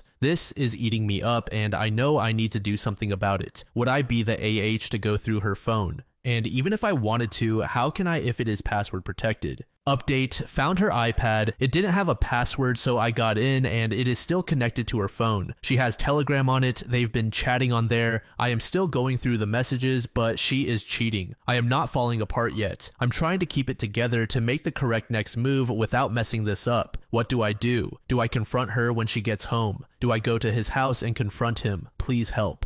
Update 2, thank you all for your advice. I didn't tell her anything. I have locked myself in my home office under the pretense of needing to catch up on work. She is not suspicious. I kept the iPad with me. She hasn't used it in so long that she won't even know it's missing. I took pictures of all their messages using my phone as a safety measure as well. They have been chatting for at least 8 months as far as I can tell. Telegram seems to be their main communication channel. They've sent each other nudes, dirty messages, and made plans to make their relationship official after leaving me and his wife. I can't believe she would do this to me. From the messages, I saw she had sent him a sexy, suggestive photo of herself on her way to the gym earlier this evening, and when she got back home, she started kissing me and wanting sex. I declined, saying I needed to get work done. I am confused right now and unable to think clearly, so I will follow the advice offered here. Lawyer, gather evidence. I will work on those. I also saw several comments advising me to separate my finances from hers. We co-own the apartment we live in and have joint bank accounts. My parents died in a car crash 2 years ago and left me a large inheritance, which she knows about. She does not have access to the money in that fund. Is there anything I need to do to protect myself there if it comes to that point? We don't have kids yet. Update 3. I work from home sometimes and I didn't have any meetings this morning, so I spent it researching and calling lawyers. I have 2 consultations lined up for tomorrow, but the majority couldn't book me in until next week. I will tell his wife and show her proof as soon as I settle on a lawyer and get myself covered first. Once she's been informed, I will give her time to get her affairs in order and secure a lawyer if that's what she wants to do before I decide what to do next, such as confronting my wife. I don't understand how I'm feeling. I am not angry for some reason, more numb maybe, sick and nauseous when I think of the messages I've read, especially the sexual messages. I just feel like I am doing the things that I need to be doing right now, but it's almost like I am living somebody else's life. I don't know how long I can keep up the poker face without her noticing something is up. Thanks for your messages and support. Update 4. Guys, I am humbled by all the messages and advice I received. Not much has happened since yesterday. I'm just keeping myself busy with work and the gym. The anniversary of my parents' passing is coming up in about a month, and she obviously knows this. So when she asked why I seemed off, I just told her I was thinking about them. I have consultations with several lawyers lined up, most next week, a few this afternoon. I will update after I settle on a lawyer and know what my options are. I found an excellent lawyer who managed to draft my divorce papers within days, which were filed this morning. I'm in a no-fault jurisdiction, which means all the evidence of the infidelity that I had gathered can't be used in court. The good news is that my inheritance is safe because I didn't use the money for marital expenses. Our condo was a wedding gift bought by both our parents, so one of us will have to buy the other out or we will both sell it. I called the OBS on Saturday and asked to meet her for coffee. I chose that day because, ironically, her husband and my wife had gone on an overnight trip together. I found out from their messages on the iPad. The lies they were telling were that my wife was staying at her sister's for the weekend to help with the kids while her sister's husband was away on a business trip and her husband was going away for a work-related project. The truth was that my wife and her husband were taking a trip out of town together and were staying at a hotel, all paid for by the Casanova himself. I showed her their messages on the Telegram app, pictures included, everything. She told me she noticed him feeling distant and withdrawn a few months ago. She thought it was just work stress and had no reason to suspect he was cheating. Finding out that her husband was cheating with my wife, who is also her friend, came as a blow to her. We chatted some more and I gave her my lawyer's number as she considers her options. Sunday night, my wife returned from her sister's house. She walked through the door and greeted me with kisses, saying she missed me after she had spent the weekend with her lover. Her ability to compartmentalize is almost diabolical. I sat her down and told her we needed to talk. I had the whole conversation recorded without her knowledge. Here's how it went. I asked her to promise to be honest with me. Of course, baby, but she was nervous.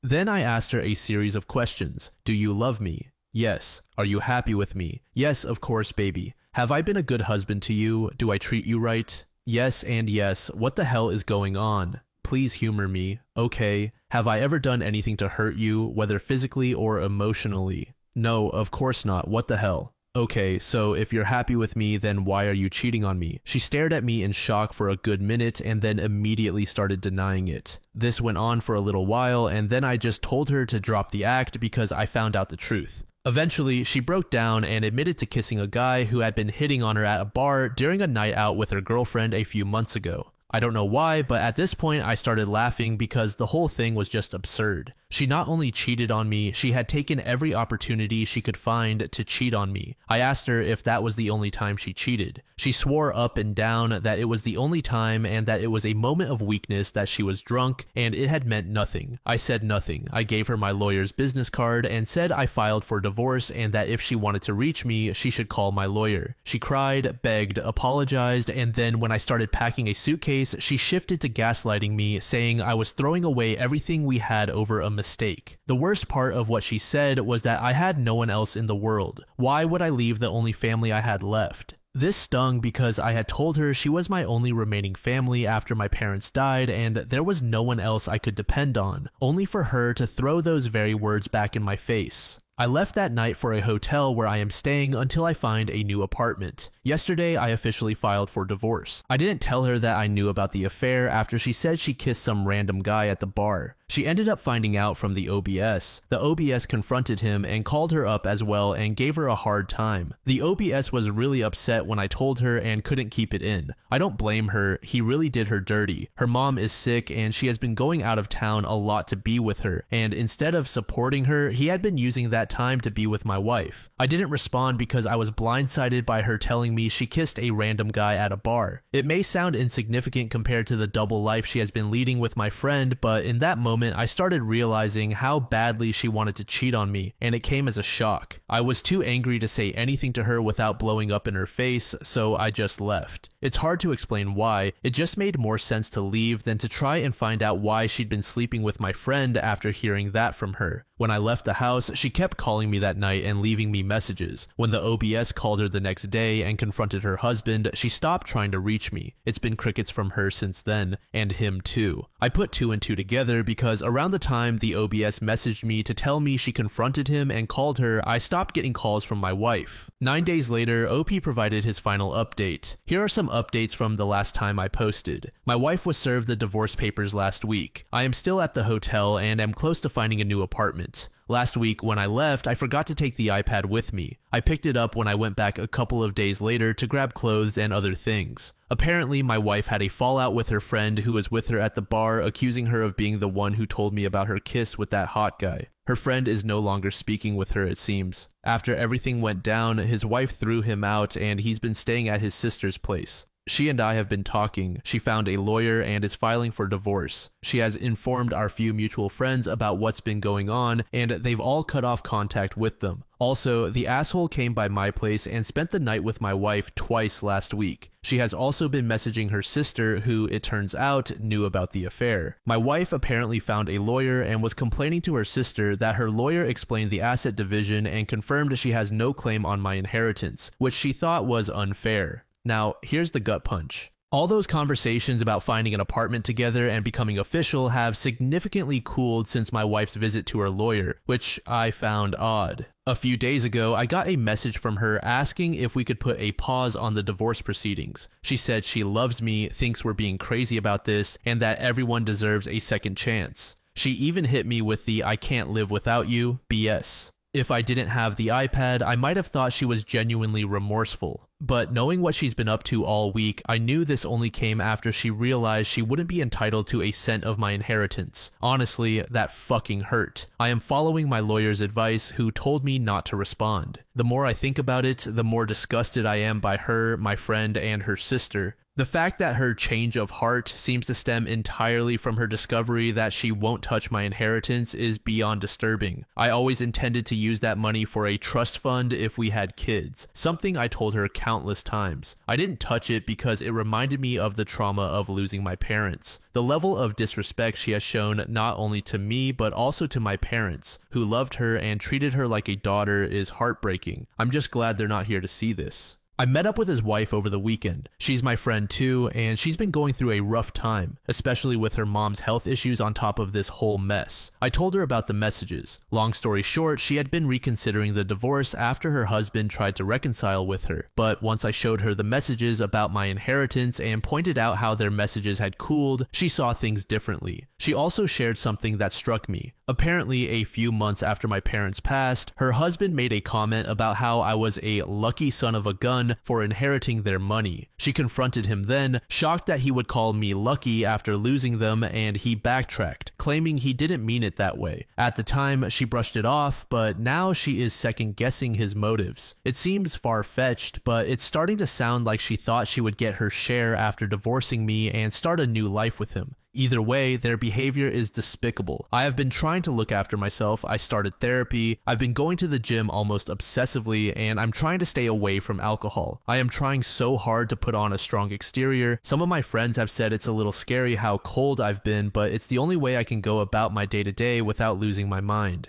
The nights are very rough. I struggle with sleep and sometimes drink to help me through it. I'm not proud of that, and sometimes I cry myself to sleep. Edit, I won't be posting any further updates in the near future. I will only post another update once the divorce has been finalized, which won't be for months. Thank you all for the advice and support. User I'm a Mage said that is ice cold from the wife and friend to basically just be looking to cash in on OP's dead parents. I would definitely be changing my will and making sure that money is absolutely untouchable in case I were suddenly murdered if I were OP, and ensuring my lawyer had a nice stack of evidence to give the cops. Because people murder their spouses for money all the damn time, especially when they're having an affair. Now that the wife knows she can't get his money through divorce, she may turn to other means to obtain it. Literally, this has been the plot of so many true crime shows.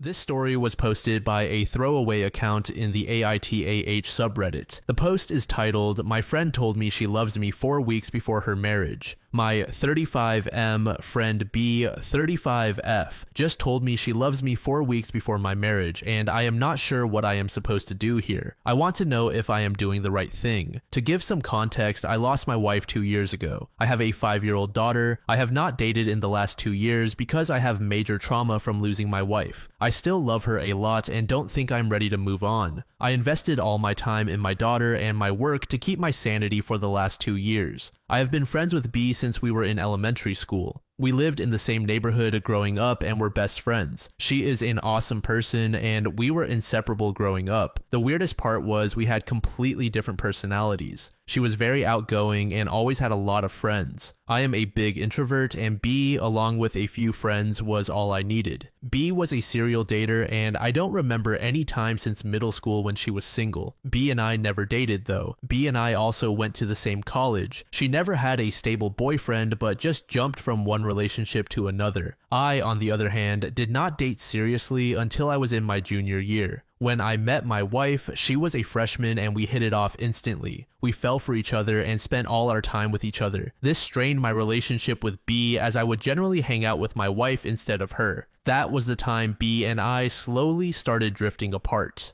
After college, I moved to a different town for my job, and B and I occasionally messaged each other, but nothing beyond that. B attended my wedding, and that was the last time I saw her. We kept in touch, mostly by commenting on each other's pictures or updating each other on significant life events. B did reach out to me when my wife passed away, and we talked on the phone. Last year, B and her fiancé moved to my city. I was still grieving, and both have been amazing support for me and my daughter. My daughter loves dancing, and B helped me enroll her in dance and gymnastics classes, and sometimes takes her to them. I also became good friends with her fiancé, who is indeed an incredibly good man. My daughter loves Auntie B, and B sometimes helps me babysit. Last week, B came to my house and asked if we could talk. Her tone sounded serious. She told me that over the last few months, she feels like she has started to develop feelings for me and is no longer sure if she wants to go ahead with the wedding. She felt I had also started developing feelings for her. I told her that I am not ready for any relationship until I can deal with my mental health. She tried to convince me that she loved me, that we are soulmates, and that she felt we were meant to be together.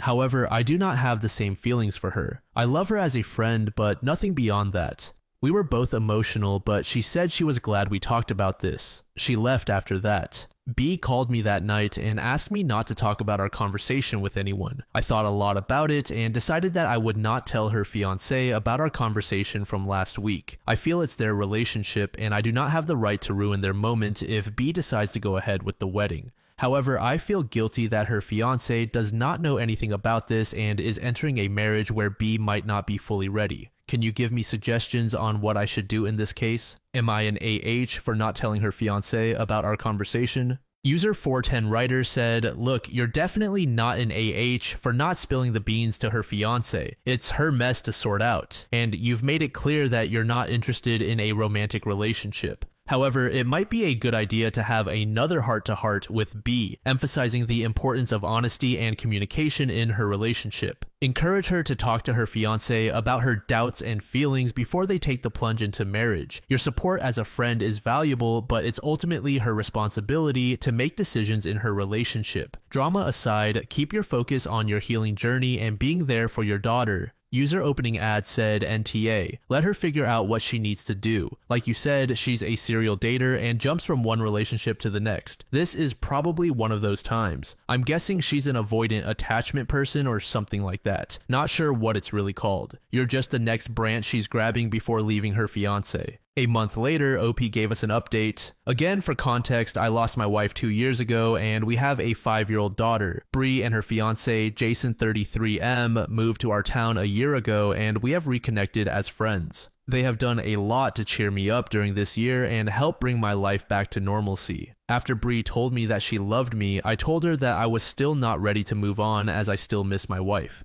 She said she understood, and I did not hear from her or Jason for a few days. The guilt was killing me, as I was not sure if I should tell Jason about what she told me. Thanks to everyone who commented on the post, it helped me think the situation through. I finally called B after a few days and asked her to meet me for lunch. I talked to her and asked her if she was going ahead with her wedding. She broke down and told me she was not sure. I told her that she should at least talk to Jason regarding her feelings and not be dishonest with him. I also assured her that I would not say anything to Jay, but I just wanted her to be happy. She said she understood and left. That night, I put my daughter to sleep and was watching TV. Around 9:30 p.m., I heard a loud knock on my door, and it was Jason. I opened the door, and he was in tears. He started yelling at me and asking me why I had to steal Bree out of all the people. I tried to calm him down, but he just kept on shouting. I was trying to get him to sit down on the bench on our porch. I told him my daughter was sleeping upstairs, but he slowly was getting more and more physical. He punched me in the face, and I was able to push him off. I told him to get out of my house, and he sat in his truck and drove away. I immediately called Bree, and she was crying and did not sound well on the phone. She told Jason that she could not marry him because she had feelings for me. I was really scared for her after the physical altercation with Jason and told her to gather some clothes and get out of the house. She did that and came to my place. I just didn't feel she was safe with Jason. I consoled her for almost 2 hours and was able to get her to sleep.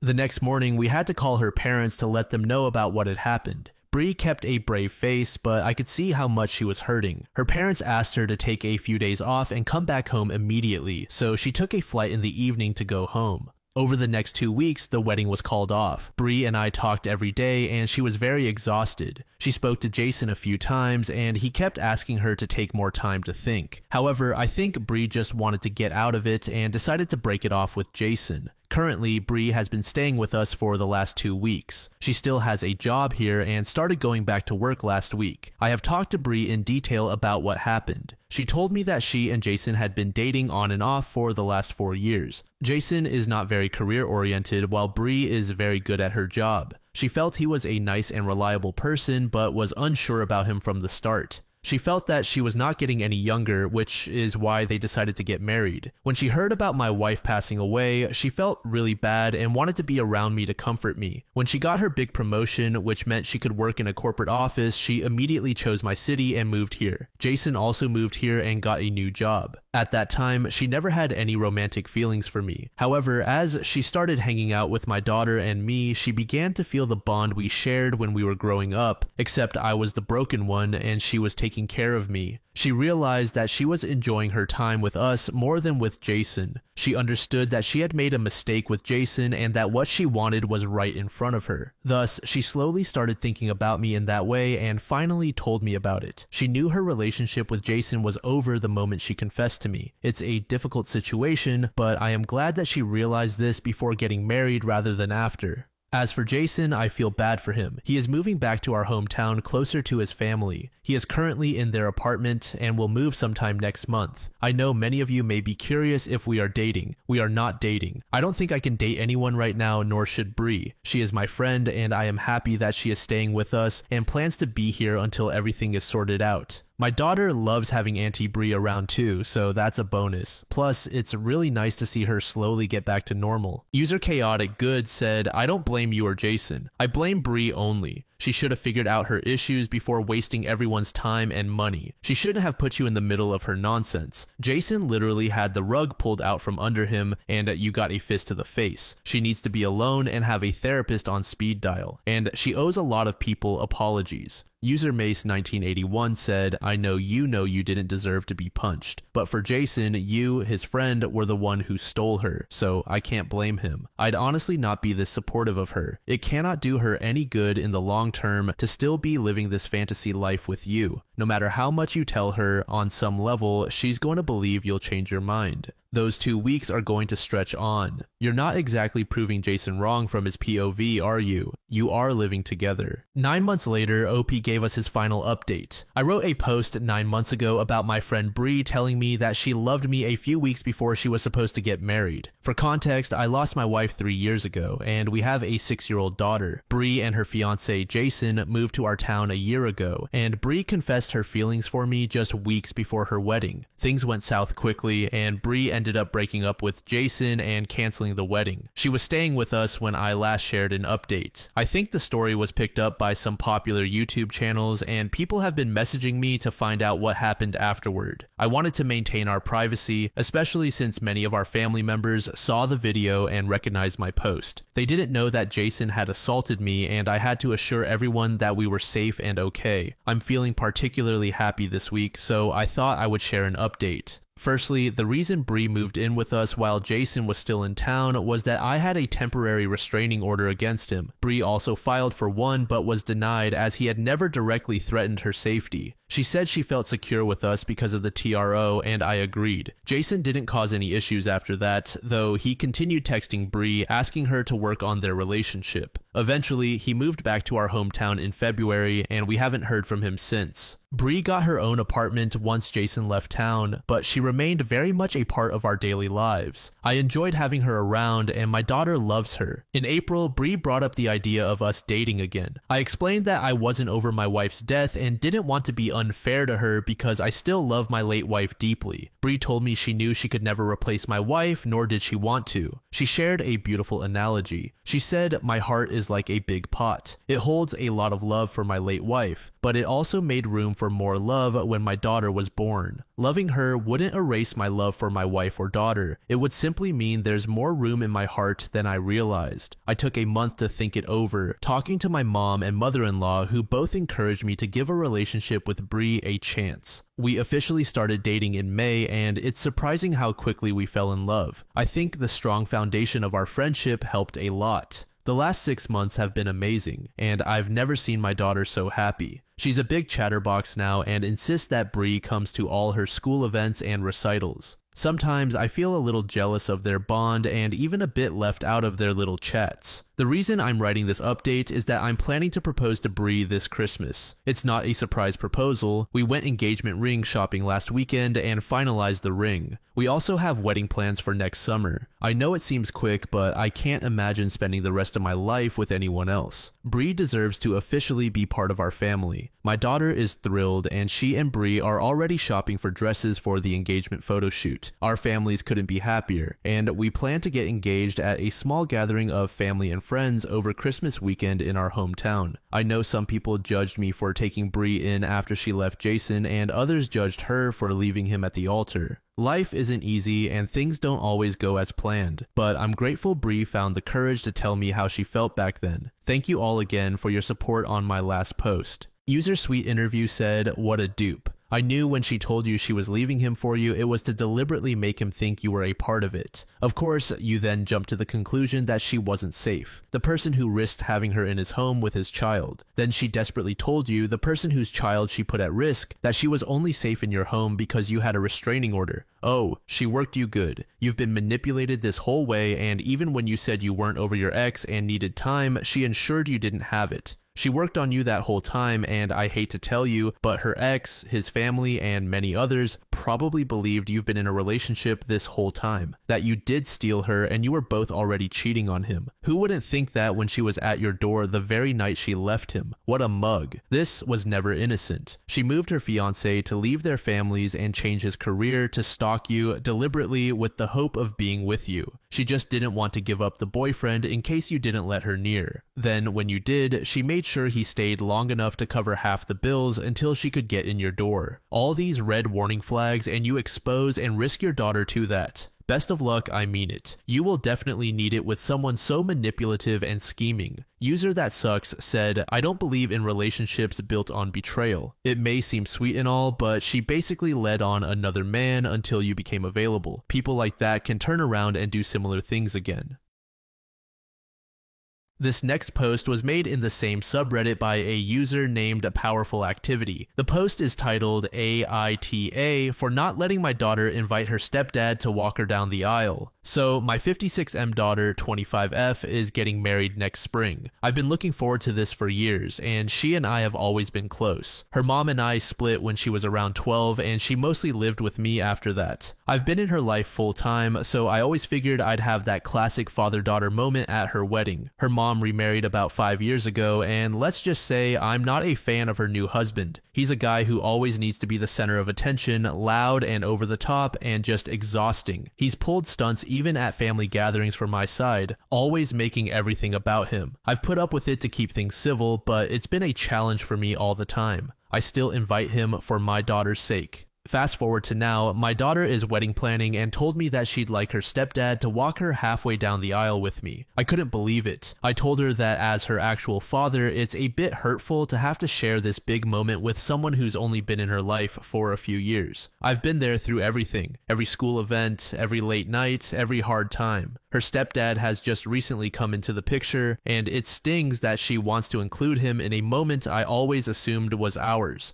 To make things even harder to swallow, I'm covering all the wedding expenses. I've spent a significant amount so she could have her dream wedding. I don't want to be petty, but part of me feels like it's only fair to expect that I'd have the honor of walking her down the aisle, just me and her. She got defensive, saying she wants to include him because he's been supportive, but I explained that to me, this is about a father-daughter tradition and how much I value our relationship. Now she's upset, and my ex-wife has also joined in, saying I'm being selfish and making it all about me. I've now become a full-blown topic of discussion, with everyone throwing some pretty harsh words my way. In frustration, I finally told her that if she really wants him to be there, she should ask him if he'd also like to split the bills. That might have been a bit much, but I was feeling cornered. So AITA for not wanting to share the aisle with her stepdad, especially since I'm also paying for the whole thing. I just want to add a note here as there is some confusion. My daughter told me she wants him to walk her down the aisle because my ex-wife and her husband asked her to do this. This was not something that she came up with on her own. I just wanted to provide that clarity, as some people are thinking it was my daughter's wish. I have not been able to read all the comments, but I see some people asking for an update on this situation. There are a lot of comments, and I won't be able to reply to every one of them, so I am adding my message here for everyone to read. I didn't expect so many people to comment on this situation, and I'm really grateful for all the perspectives and messages I've received. They made me feel much less alone. I also got some messages about the cost of the wedding. I have to add that this is a destination wedding, so some of the expenses are due to flight costs, my daughter's makeup artist, and a few gifts I'm giving to her. After taking in your advice, I sat down with my daughter to have an honest conversation about everything. I explained why walking her down the aisle was so important to me, how much it means as her father, and why it felt unfair to be asked to share this moment with her stepdad. I apologized to her, trying to express that I never intended to make her worry about the bills. I told her I'm doing this because I love her and want to give her the day of her dreams. I also told her that my previous comments were made out of frustration and that she has nothing to worry about.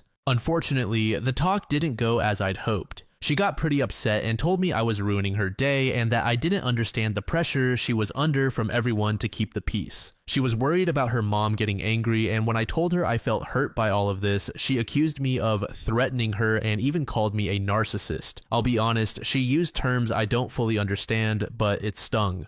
At that point, I finally had enough. I told them that my intent was never to hold anything over anyone, especially not my daughter, and I was only hurt because I wanted a moment with her that I'd looked forward to my whole life. I explained that I was still willing to pay for everything, but my daughter was visibly upset after realizing that her mom and stepdad weren't willing to contribute a cent to the wedding. By the end of it all, my daughter looked heartbroken. I could see she was hurt realizing her mom would rather prioritize her half-brother's college fund years down the line over helping with her wedding now. She told me she needed some space to process everything, and I told her I'd give her all the space she needs. As for my ex-wife, she wasn't done. She said I'd ruined everything and that I was the reason my daughter no longer respects her mother and stepdad. She blamed me for this entire mess, saying I'd manipulated the situation to create a rift between them and my daughter. I'm glad my daughter knows the truth about her mom and stepdad, but I didn't want her to find out this way, so that's where we're at. I'm just trying to be there for my daughter in whatever way she needs. Thank you all again for the support. It's helped me feel a lot less alone in this. I have to mention that my future son-in-law insisted to my daughter that her mom and stepdad should pay for the wedding instead of me. When I talked to him about it afterward, he explained that he wanted my daughter to learn that her mom might not have the best intentions for her. To be fair, he's not a fan of my ex-wife because she's made snarky remarks about his mother in the past, so I know he only did this to get back at my ex-wife. But in the end, this has left my daughter feeling broken.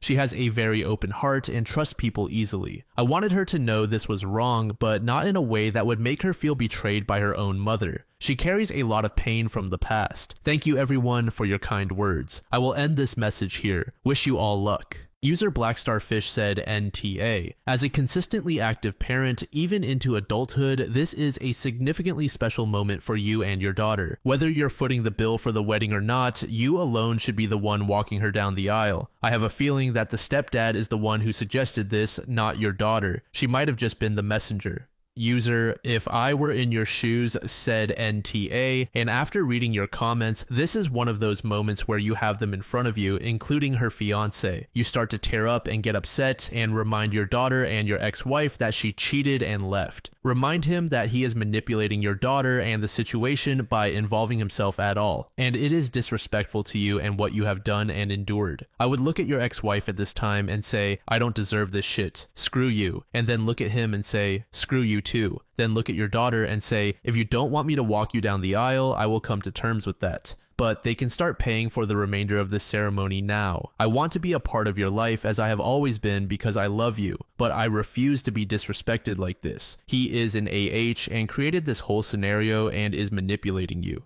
User Kalark said, I've read many posts here where the daughter wants the stepdad to walk her down the aisle instead of the biological dad, but all of them involve the biological dad being neglectful while they were growing up. If it is indeed, as you said, that you and your daughter are close and that you have been a good and involved dad to her, then it seems unfair and strange that she would want someone else to walk her. Have a calm conversation with your daughter to understand the source of her insistence. It's possible that her mother is putting a lot of pressure on her and she's too overwhelmed with the wedding planning to deal with the stress. Be the person who empathizes with and supports her during this time. If she herself doesn't actually want her stepdad to walk her, then help her voice her position and stand firm. If she genuinely wants her stepdad to walk her, not because of outside pressure, then you will have to accept it and acknowledge that her relationship with her stepdad may not be what you understood it to be. Whether you pull the funds or not is up to you, but in the latter case, it will only damage your relationship in the long run.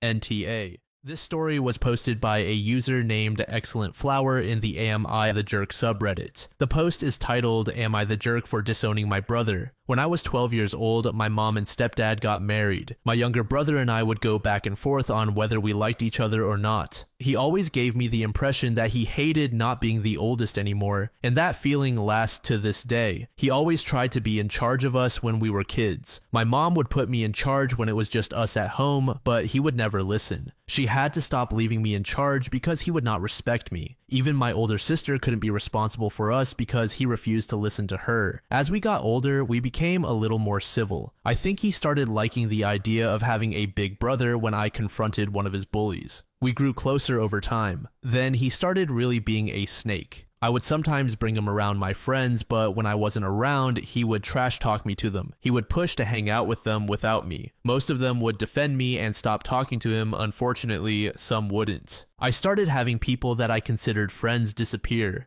They wouldn't answer me and would spread rumors about me, turning my back on them. They would show up at my house solely to hang out with my brother, and then my brother would fight with them, only for them to come back to me saying they should have never entertained him in the first place. I began cutting off anyone who ghosted me for my brother. Years later, we started sorting things out again. He and I got close again when we found out that our kids would be born around the same time. Our kids are a month apart. However, we started getting hostile again just a little while before his wedding. I'm all for it being their special day, but he had too much of an entitled attitude. He expected everyone to drop a lot of money and wasn't willing to help pay for it. His father-in-law dropped thousands of dollars on the wedding for my sister-in-law, and my brother demanded that our parents do the same. They chose a really expensive photographer and insisted that my parents pay for it, claiming they couldn't argue that this was the only thing they were obligated to pay for. There was a day when my wife at the time was supposed to meet up with my sister-in-law and another friend to look at bridal party dresses. When my wife got home from work, she was feeling terrible. She messaged the girls and decided to relax for the rest of the day. Nobody faulted her for it since it was for her mental health.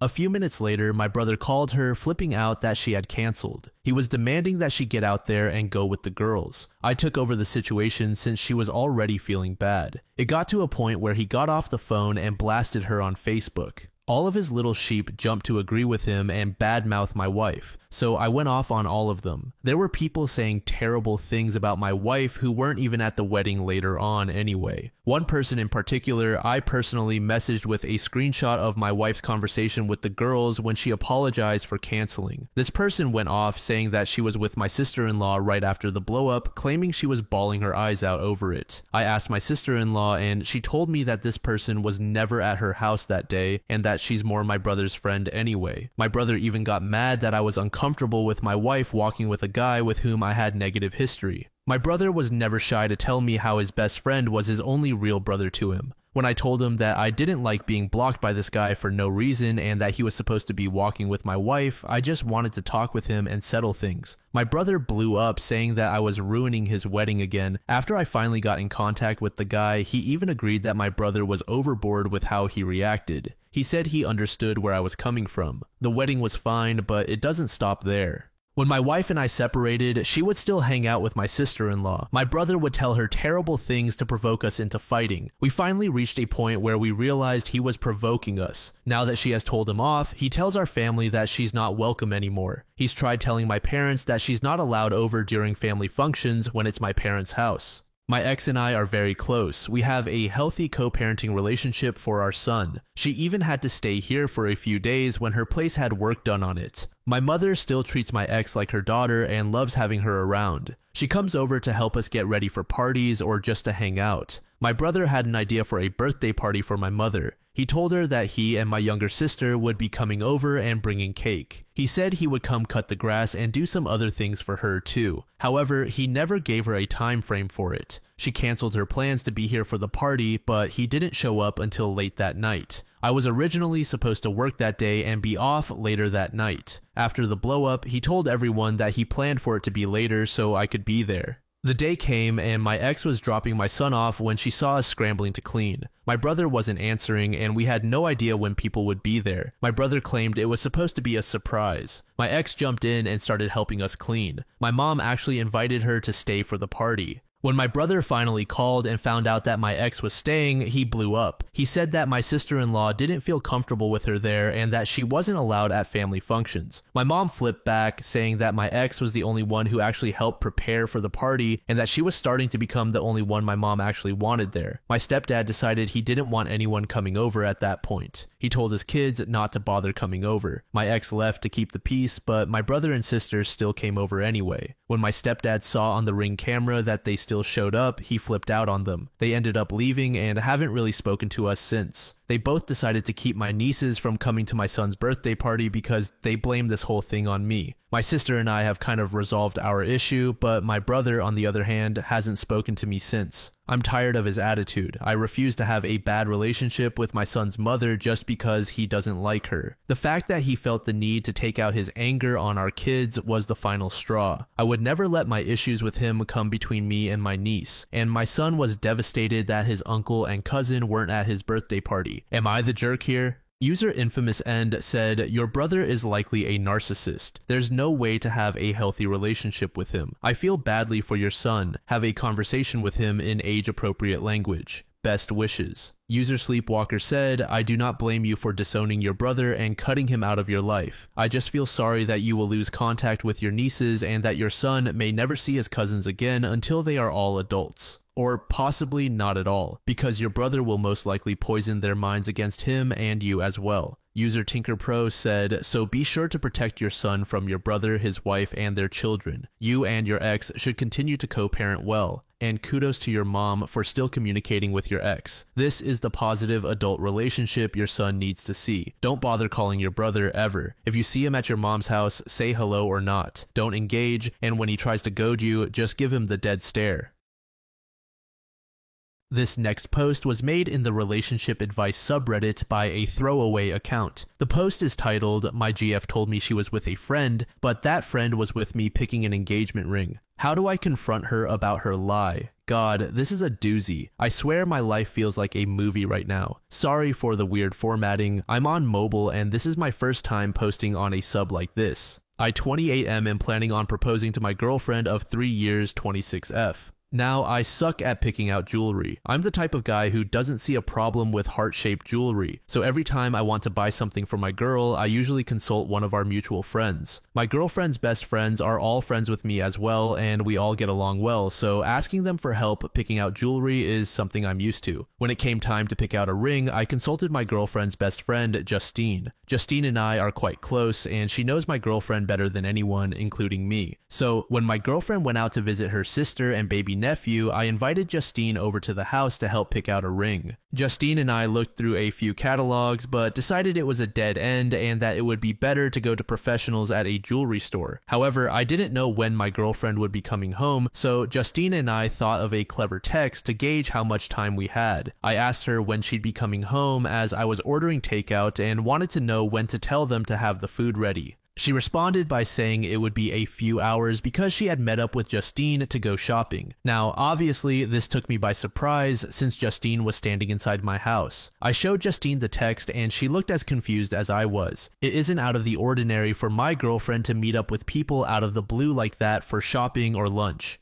She's a very spontaneous person and loves making plans on the fly. So ordinarily, I would have believed this text in a heartbeat. However, obviously, this had to be a lie. When she came home, she acted completely normal and I played along, but it's been really hard to act like everything's fine. We got takeout, ate together, and cuddled on the couch after. So far, she's caught on a little that something's upsetting me, but I just can't tell her what. Looking at her kills me. I don't know what to do. My girlfriend and I have zero trust issues and we tell each other everything, so this lie is killing me. I want to ask her about it so bad, but if I tell her I knew she was lying, I'd have to explain why, and I really don't want to do that. What do I do? I know she lied to me, but I don't know how to confront her about it. Should I just forget it? This won't stop gnawing at me. Please help. Edit. I'm sorry for the lack of responses. It's been a hectic day and there's a lot of comments. Thank you to everyone who has commented so far. I appreciate them all. Edit 2. Sorry again for the lack of responses, guys. It's really been a crazy day. My parents are moving and I've been helping them. Also, I've never experienced this many comments on a post in my life. I'm going to talk to her tonight once we're both finally settled in after such a busy day, and I will update tomorrow. User Skincare Junkie said, I know you say you can't tell her why you know, but I honestly think you should. You don't want this to bug you forever and then propose to a girl who could potentially be hiding something. Just say you were hanging out with Justine because you needed help with a gift, so you know she wasn't with her. See what she says. Trust and communication are important, and it would suck to know you proposed to a girl who could be doing you wrong, but it's just as bad to sit there and let that lie eat you alive. User Giving You Nuclear said, first of all, let's be realistic about something. Justine's allegiance is more towards the girlfriend than to you. The likelihood that Justine told her what's going on is very high, so prepare for her to have perfect reasons. The longer you wait, the worse it's going to be for you in terms of finding out the truth. I really hope this wasn't a week ago. Sit her down and ask her what she bought that day with Justine. Where did they go, etc. I think most likely she'll say something like, oh, oops, I didn't mean Justine, I was with X, but maybe not, and she'll go deeper into the lie. You keep concerning yourself with, but then it'll ruin the surprise, yet fail to comprehend how likely it is to be a moot point. Even if she is innocent of infidelity, she still lied. At this point, engagement has to be shelved until you get this completely straightened out. You can say you consulted Justine to buy your girlfriend a bathing suit for a birthday, anniversary, or spontaneous gift, and she was over. Who cares what you say? You're not the guilty one. If she changes her story, I'd strongly consider demanding her phone to look through. You can insist you're not that kind of guy, but it's way better to do that once than to willingly enter a marriage with someone who might be cheating before you even propose. You will never forgive yourself if you look past this, get married, have kids, and find out she's been seeing other guys behind your back this entire time. Then, a few days later, OP gave us an update. I decided to confront my girlfriend. I thought about using some of the lies people suggested, but they just wouldn't make sense. To say I ran into Justine somewhere, well, I told my girlfriend I had to stay home and do stuff around the house, and that's why I couldn't go with her to see my sister-in-law. To say Justine was helping me pick out jewelry, it doesn't make sense for her to come all the way to our house to help me pick out a piece of jewelry unless it was a serious piece. If I just wanted to get her a piece of jewelry as a gift, I'd ask her friends for suggestions or ask them to send me pictures of jewelry she might like. None of the excuses made sense, so I decided to be honest. I basically said that I knew we'd been thinking about marriage and that she probably knew a proposal was coming soon, so I invited Justine over to help me find her the perfect ring. And that just happened to be the day she said she was going to see her, so what's the deal? She immediately started grinning like an idiot and prodding me about proposing and the ring. But then we got back onto the topic of where she was, and she confessed what she was really doing. No, she wasn't cheating, and no, she wasn't picking out a ring for me. So some people are dog people and some people are cat people. Well, me, I'm a snake person. I've grown up with snakes my whole life, but I never felt I could get one because my girlfriend has always been uneasy about living with a snake, which I completely respected. Also, the process of buying and raising a snake is very different from that of buying and raising a dog or cat. So you can imagine my surprise when my girlfriend showed me a picture of her holding the cutest Kenyan sand boa I have ever seen. Needless to say, my girlfriend was going to surprise me with a snake. We're picking her up next week. I definitely did not expect this, and I feel bad for ruining the surprise, but oh well, life is good.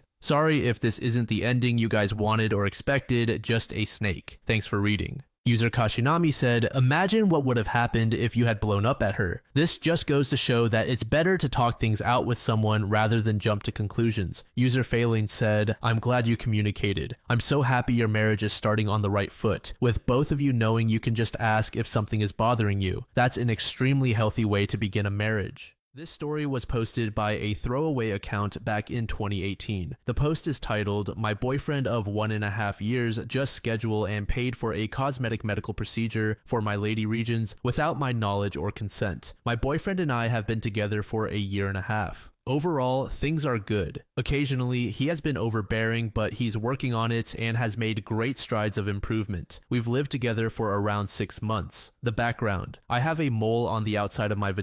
It's about the size of a pencil eraser. It's never been a problem for me, and I don't mind it. It's hidden even in the skimpiest of bikini bottoms, doesn't hurt or get in the way of anything, isn't lumpy, doesn't grow any weird hair, etc. It's just a harmless little bump on the side of my vulva that I've had since I was born. Even when I'm entirely naked, it isn't visible unless my legs are spread, so it's the kind of thing only I and my partners have ever seen. I've had an inkling that my boyfriend has never been a fan of this mole, but he won't admit that. Sometimes he'll absent-mindedly rub it between his fingers with his nose crinkled, but when I asked him about it 2 different times, he insisted the not quite disgusted facial expression was unrelated. I assumed that he didn't like it, but knew it was none of his business or concern and probably didn't want to say it because he didn't want to sound rude. He's asked me once if I've ever thought about removing it, to which I replied that it's always been a part of me and I wasn't interested in removal. The problem, my birthday was a few weeks ago. I've been getting Brazilian waxes since I was a teenager. It's just my personal preference. As a birthday present, my boyfriend prepaid for almost a year's worth of waxes at the med spa I've always gone to. This seemed like a great gift, useful, thoughtful, and it saves me a ton of money. This med spa does a variety of other services as well as waxing. They do tattoo removal, laser hair removal, makeup tattoos, Botox, etc. I've had a standing appointment there every 3 weeks for years. This morning I went to my regular appointment. My waxer, who I've known for years, gushed about how kind of my boyfriend it was to call in for my services, and we went about the wax as normal. There's an oil she uses that helps to soothe the skin after the wax, and I was waiting for that to soak in when she brought out a wand that I was not familiar with. I asked her what it was for, and she said the freezing. I assumed she was prepping for her next client and stayed on the table. Then she began wiping the oil off and applied a cream directly over my mole. At this point, I sat up and asked her what she was doing.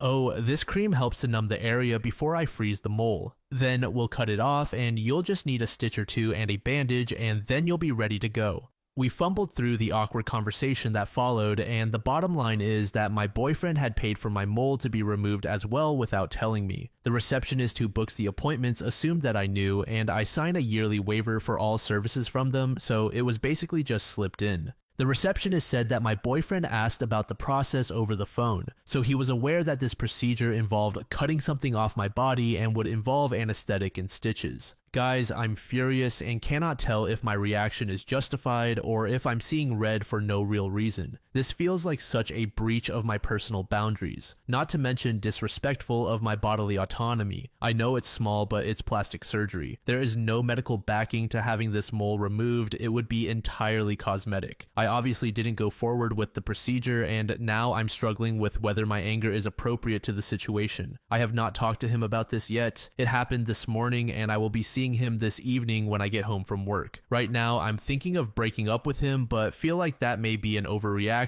and can't tell if my judgment is clouded. What would be an appropriate way to address this situation? Update. First off, I just wanted to thank everyone for their support and validation of what I was feeling. I was second guessing myself and feeling like I was overreacting, but after more reflection, I feel so vindicated in my anger. I got home and he nonchalantly asked me how my appointment went. I managed to stay calm and told him how angry I was that he had tried to arrange for the mole to be removed without my consent or knowledge, especially because I found out that he was informed while booking the appointment that it would involve anesthetic and stitches. He said that he wasn't sorry because he thought he was doing me a favor by forcing me to bite the bullet and get it done. He said the only thing that he was sorry about was signing my name on the waiver because he knows he should not have done that. At my appointment, my waxer had said something along the lines of, "But you signed the waiver," when I was blindsided by her prepping for the mole removal. She was confused that I was not aware of the mole removal plan. I had assumed she was talking about the waiver I had signed just a few weeks ago, that I have to sign every year for my services performed at the med spa. I was in a hurry to get out of there, so I didn't press further, just made it clear that I did not want a mole removal and gathered my clothes and left. As it turns out, she was not talking about the annual general waiver. When my boyfriend booked the appointment, a waiver was emailed over, which he signed as me and sent back to them. We are in a South American country where plastic surgery is extremely common, so things are a lot more lax here than I imagine they are in the US. So not only did he schedule and pay for plastic surgery on my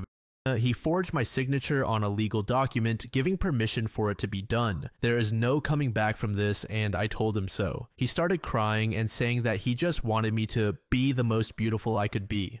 Thankfully, I was too angry to cry in front of him, and I just told him to leave. He packed some clothes, and I put the rest of his belongings in a detached garage that he has a key to. I made him leave his house keys and told him that the garage locks would be changed by the end of the week. I own the house and am changing the locks on the doors this evening. I have him blocked on social media and feel very refreshed, like a weight has been lifted. I'm sure I will be hurting later and missing him, but this showed me a side of him that I absolutely cannot live with. I may not be as tan or as smooth or as busty as all the women around here, but I deserve better. I know that much. And now my mole and I are going to settle down with a bottle of wine and download Tinder. User 41 Flavors said he asked if she would get breast implants or a nose job. Mole removal was just testing her boundaries. If she had gone through with it, his look of disgust would have turned toward her breasts, then her nose. User Wildern Eyes said, "It's so messed up that the ex-boyfriend apparently has a preference for plastic surgery in his partners, but instead of finding someone who already had those procedures done because they wanted them, he wanted a girlfriend he could force into cosmetic surgery. It's as if he only wanted a woman he could change. That type of behavior makes me sick." User Drew said, "So gross."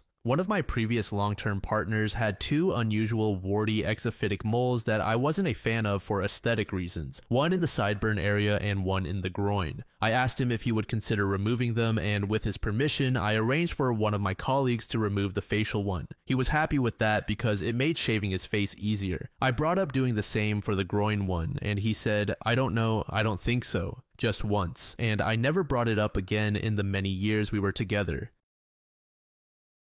This next story was made by a user named One Time Advice in the Relationship Advice subreddit. The post is titled, "I found a video of my girlfriend and I'm struggling with it. How do I approach this? I've been in a relationship with Kat for a little over 2 years. I am extremely satisfied with the relationship. She is just what I didn't know I needed. There are small arguments here and there, but they are the kind that get sorted out with a talk or two hours after we both cool down a bit. She really liked a photo montage I made of our vacations, so I was thinking of doing one from when she was born until the first photo we will take when she moves in with me in February, when her lease ends. For that, I needed old photos of her, so I asked her, saying it was for a project. She gave me an external hard drive and said the folder marked Memories would be filled with all her photos, but they would be out of order, and that there would be photos with her ex-boyfriend from a summer trip they took overseas that she kept for the memories of the trip itself. Yesterday, I sat down to start checking the photos. There are a lot of them and they are all out of a specific order, so I was just picking at random. As I was scrolling down, I saw a folder in the middle of the images. It had a weird name with brackets and random numbers and letters, but it showed that it had content in it. I opened it to find 2 images and 1 video. The images were a screenshot of some shoes on a shopping app and a selfie with a thumb covering half the lens. Then I got to the video. It was short, 53 seconds long. The first 7 or 8 seconds show someone fumbling with what I expect to be a phone. Then the camera moves down and it is Kat's back, naked. With the movements and sounds, it's obvious that this is her hooking up with someone. To be clear, this is not proof of cheating. She has a back tattoo to which she has been adding over the years. In the video, it is less complete than when I met her, and her hair is very short. Checking other photos, I would say she was either 18 or 19 years old at the time. Now, we both know that neither of us was a virgin when we met. Still, it is a little unsettling for me to have that knowledge imprinted on my brain with visual aids. Of course, she is not doing anything wrong, but there are 3 things running wild in my mind.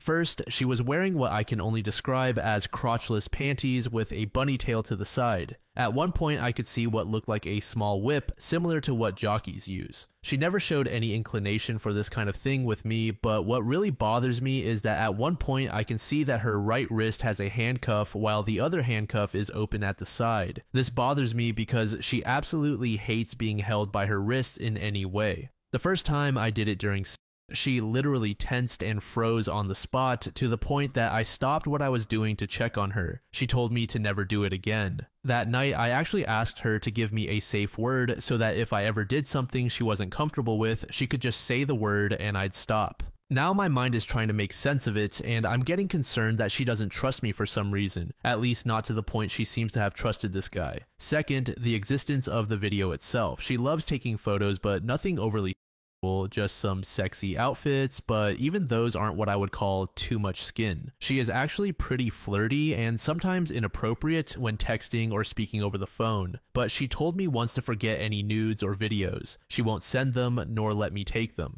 And now I see a video. Third, and what is bothering me the most, I'm almost 100% sure the guy is a friend of hers, Mark. At the end of the video, when he goes to shut off the recording, he pointed the camera to his wrist. There is a tattoo there that is the same as Mark's. I highly doubt she met 2 guys with the same tattoo in the same place, and they have been friends since their first year of college, so it matches the time frame. They see each other maybe once a month when their group gathers for dinner or drinks. I've been going crazy trying to replay their interactions, looking for any signs that I may have missed of something other than friendship, but honestly, I am coming up empty. He also has a girlfriend and he looks at her the same way I look at mine. I don't expect Kat to tell me about every hookup and relationship she had in the past, but with someone that she sees with some regularity, I would expect a heads up of some sort, especially because it seems more than just a casual thing looking at the whole setup. This is driving me mad. My actual brain knows she has done nothing wrong and that I'm probably overreacting, but my body's stress response right now is through the roof.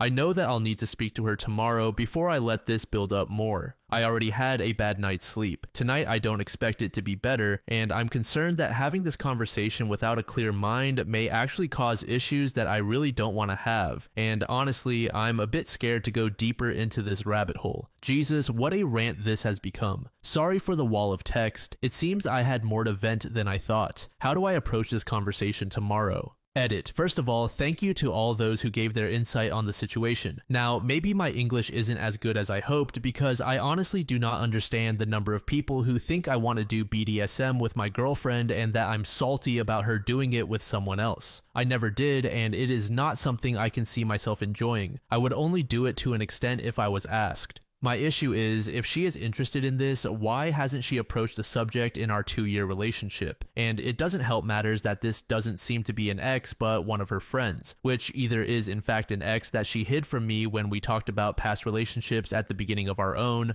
or had a friends with benefits situation, or whatever else happened there. It is the lack of context to the video that is causing my mind to spin, and that is why I need to speak with her before the dam bursts, and that is why I reached out for advice to at least not make this worse than it already is. And no, I didn't go through her phone to get pictures. I asked her for pictures, she gave me an external hard drive and told me which folder to get them from. The hard drive had other folders, I didn't open them. The video was inside a strangely named folder inside the memories folder. I'm talking to her tonight after she comes back from work. She already knows something is not right. I couldn't sleep yesterday and she came back to see why I wasn't in bed that late. This morning she checked on me saying, "You are not yourself the last 2 days. Is there something going on?" I just told her that I'm feeling stressed without an apparent reason and not to worry. There's no point in having a conversation before she leaves for work. I can't say that I'll update this today after we talk, as I don't think I'll have the mental capacity for that, but I guess I'll eventually say something. User Professional Try said, "From the way you very well described it in your text, it doesn't seem like she doesn't trust you. It seems more like she has some kind of trigger with the situation. Whether it was Mark or not, she doesn't appear to have good memories of the event. However, you can ask her why, if she had a trigger for the situation, she didn't delete the video. I think this is the point that will give you peace. Maybe he really isn't her friend, since you said you didn't notice anything more than friendship between the two. Regarding not liking nudes, etc., it could be a traumatic experience for her of one of them being leaked in the past. Since she has a video saved, it means that she sent one at some point. But I tell you not to take this to another level, since we were all younger once and have made big mistakes, some more than others, but no one is perfect and is born knowing everything about life." User Maraschino said, "I could be wrong, but if she used to have her wrists grabbed by someone and now has a visceral reaction, it's possible she was assaulted or abused by him. If I enjoyed something with an ex, I wouldn't enjoy it any less with a new partner unless there was some bad association there." User Raven Austin said, "When you're 18, I think you're more adventurous. You're also learning about yourself and what you like. There are a lot of things I did when I was 18 that I don't really do now that I'm older, and also a lot can change in someone's life. Maybe she started off enjoying something like being held down and tied up, but then ended up doing it with a bad partner who traumatized her, and now she doesn't like it anymore. You never know, but I don't think it has anything to do with the trust she has for you, and I highly doubt she even remembers or knew the video was there. Try not to get in your head and self-sabotage."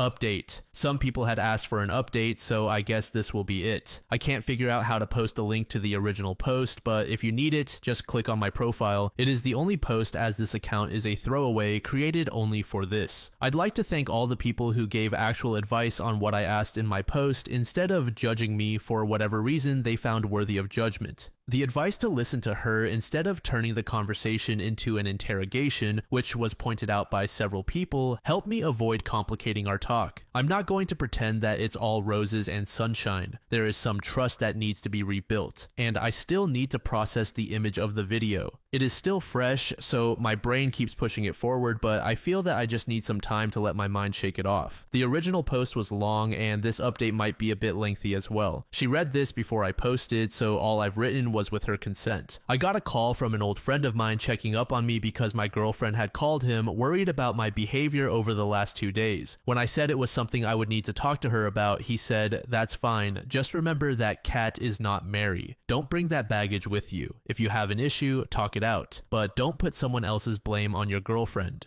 It was like a light switch flipped. I had been so freaked out that I didn't even realize that a lot of what I was feeling was past trauma being brought to the forefront and amplifying my reactions. Basically, I was afraid of going through something similar again. When she got home, she was already wanting to speak with me. I told her that if she wanted to take a shower, I would make some tea and we could talk. I told her that I loved her and that I wasn't accusing her of anything or mad at her. I was going through something and she was the only one I could speak with who could help me move past it. That I needed her to be honest and not try to hide things from me. Once she agreed, I just asked, "When you gave me the external hard drive for those photos, were you aware that there is a video on there of you and someone that I think is Mark having sex?" "That's not possible. I deleted that years ago." That's what she said before breaking down in tears. She hugged me, I hugged back, mostly by instinct. In between the sobbing and crying, she begged me not to get mad and to let her explain. I repeated that I wasn't mad, I would hear what she wanted to say, she just needed to be honest with me. Once she calmed down, as she told me, it happened around 3 weeks after her 19th birthday. She had broken up with her high school boyfriend about 2 months prior. They were both pretty drunk, hanging out in her apartment living room after a night out, and things just escalated into physical intimacy. She said that the next morning, they both felt extremely self-conscious about the whole thing. Mark was really freaked out that she might think he had taken advantage of her because of her recent breakup. She was concerned that Mark had feelings for her because she only saw him as a friend. They ended up agreeing that it was a drunken hookup that neither of them wanted to follow up on. At one point, Mark asked her if she remembered making a video. They checked both their phones, and there was a video and photo on her phone that she deleted then. She never saw them again and believed them to be gone. According to her, they even avoided each other for the next couple of months because of the awkwardness, and nothing else happened. I had been watching her while she spoke. She kept eye contact while speaking, seemed tense but nothing unexpected. All in all, I saw no reason not to believe her. The handcuffs and all, a joke birthday gift from her girlfriends. It just happened to be there when they went to the room, and they thought it would be fun to open the set. As for not telling me in the first place, when she started dating her ex, Mark was out of the country, so she never mentioned that happening to her ex. When Mark came back, her ex was already showing signs of being jealous and controlling without much reason, so she decided not to throw gasoline on the fire. Mark started dating a girl and mentioned that they had been together once a long time ago because she asked. His girlfriend told her ex-boyfriend in the middle of a group outing. Her ex exploded, she ended up breaking up with him, and things went a bit out of control to the verge of harassment or stalking. Mark's relationship imploded sometime later because the girl saw Kat breaking up with her ex as proof that she has feelings for you, and became a bit crazy. She never told me because in the beginning she wasn't sure how I would react and was afraid I'd go down her ex's path. By the time she figured I wouldn't go that path, it had been so long that she just let it go. She apologized, admitted that it was a bad call on her part, and said she should have told me and let me decide how comfortable I was with it. When she spoke about her ex being abusive, I gently asked if he was the reason for her issue with being held by the wrists. He wasn't. He was verbally and psychologically abusive, but was never physical. It was someone else after she broke up with her ex, someone who belonged to her friend group. Apparently, he had a secret crush on her, was drunk at a party, and they were alone on a small balcony when she friend-zoned him after he made a proposition. He got close, she placed her hands on his chest to try and stop him, and he held her by the wrist and pinned her against a wall. One of her friends saw it through the window and helped. The guy was cut off by the friend group, and last she knew, he left to work somewhere else. Still, she was aware that if they had been alone, it might have been a lot worse, and when I did it to her, it was just a response to the memory. Also, this actually explains some of her behaviors when we started dating. She looked like she needed time to make sure she was comfortable being alone with me. Now I know why. After this, I was drained. Well, I guess anyone who actually read this far will be as well. I went silent for a good while, just replaying everything. She came to me, held my hands, and apologized again, saying she couldn't make what I saw disappear, but it was really in the past, and she just needed me to tell her what else she could do to make things easier for me. Honestly, at that point, my brain was shot. Then she did something that caught me completely off guard. She called Mark on the phone, placed him on loudspeaker while motioning me to be quiet, and asked him if he could speak or was close to his girlfriend. His reply was, to me, telling. He said, "That's an odd thing to ask. I'm alone. Is something wrong?"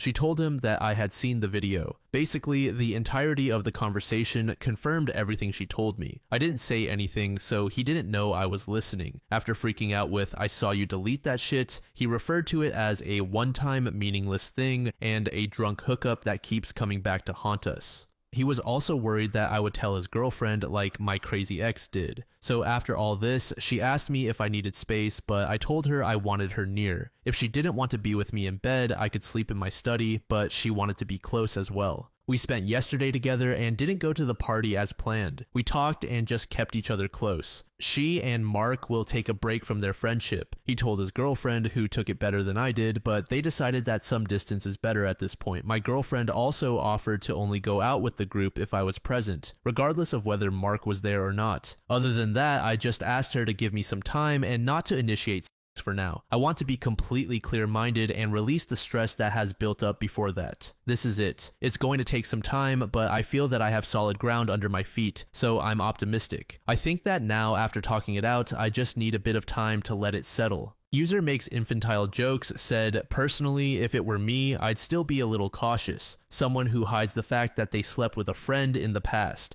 especially one you've been introduced to for 2 whole years, is a big, glaring red flag." User JMBAC said, "Welp. Going through these replies is something else. I remember the original post. OP was on a downward spiral, so I'm actually happy he managed to get his head straight long enough to speak with her to get the full picture. Dude seems to be happy with the answers he got, at least happy enough that he decided to keep working on the relationship. Did the girlfriend mess up when she didn't disclose the past hookup? Yes, I think she did. She should have disclosed that so he could be aware of it. But honestly, in everything the OP wrote, I haven't seen one hint of her trying to gaslight him, dodge or evade the issue, or even try to invalidate his feelings. There was no, "You are overreacting, it's not important, you are being insecure." No, instead there was this. She came to me, held my hands and apologized again, said she couldn't make what I saw disappear, but it was really in the past and she just needed me to tell her what else she could do to make things easier for me. Not to make it go away, not to forget, but to make it easier for OP. Maybe I'm getting hopelessly romantic in my 44th year, but I don't see all these red flags you guys are waving around. I just hope they will both be happy and no one gets hurt in the end.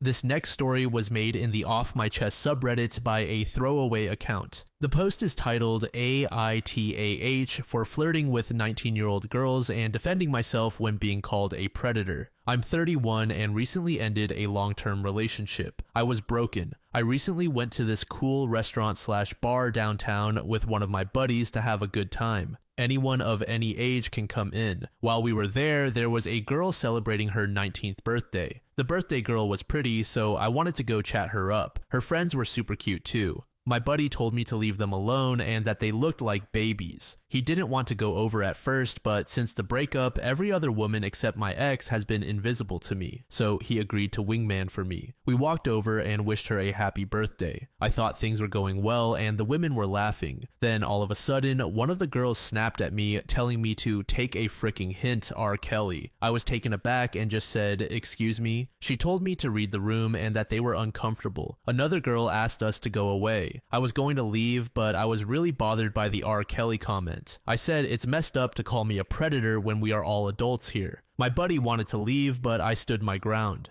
The birthday girl said that it didn't matter. It's weird for someone my age to hit on them, especially when they made it obvious that they were uncomfortable. Then she made another R. Kelly comment by asking if she looked like Aaliyah to me, which upset me again. I apologized for making them uncomfortable, but that didn't give them the right to call me a predator. One of the women said it was a personal problem. I said that adults are allowed to hit on other adults. It's not a crime. One woman just asked why I was still standing there and yelled at me to go away. I was pissed off, and when I left, their entire table was singing Remix to Ignition and laughing their asses off. I was furious and humiliated. When we sat back down, I was seething. My buddy said that it was my fault for not seeing the signs that they were uncomfortable. To him, it was obvious, so he wanted to leave. He called me delusional. I pointed out that they were laughing, and he said it was just uncomfortable laughter. I told him that I had every right to be mad about being called a predator when they were all 18 to 19. It's a horrible accusation to make. My ex was 6 years older than me. He said that they weren't calling me a predator, they just thought it was weird for me to go for teens. He acknowledged that it was wrong of them to sing after me and that it was bullying, but he insisted I should have left long before that. I felt like he should have stuck up for me. Was I wrong for sticking up for myself or for approaching them in the first place? I was respectful and not creepy at all. One of the young women in the group found the post and posted the following response. I have never had a Reddit account before, but my journalism TA showed it to us, and sometimes I check the front page for news.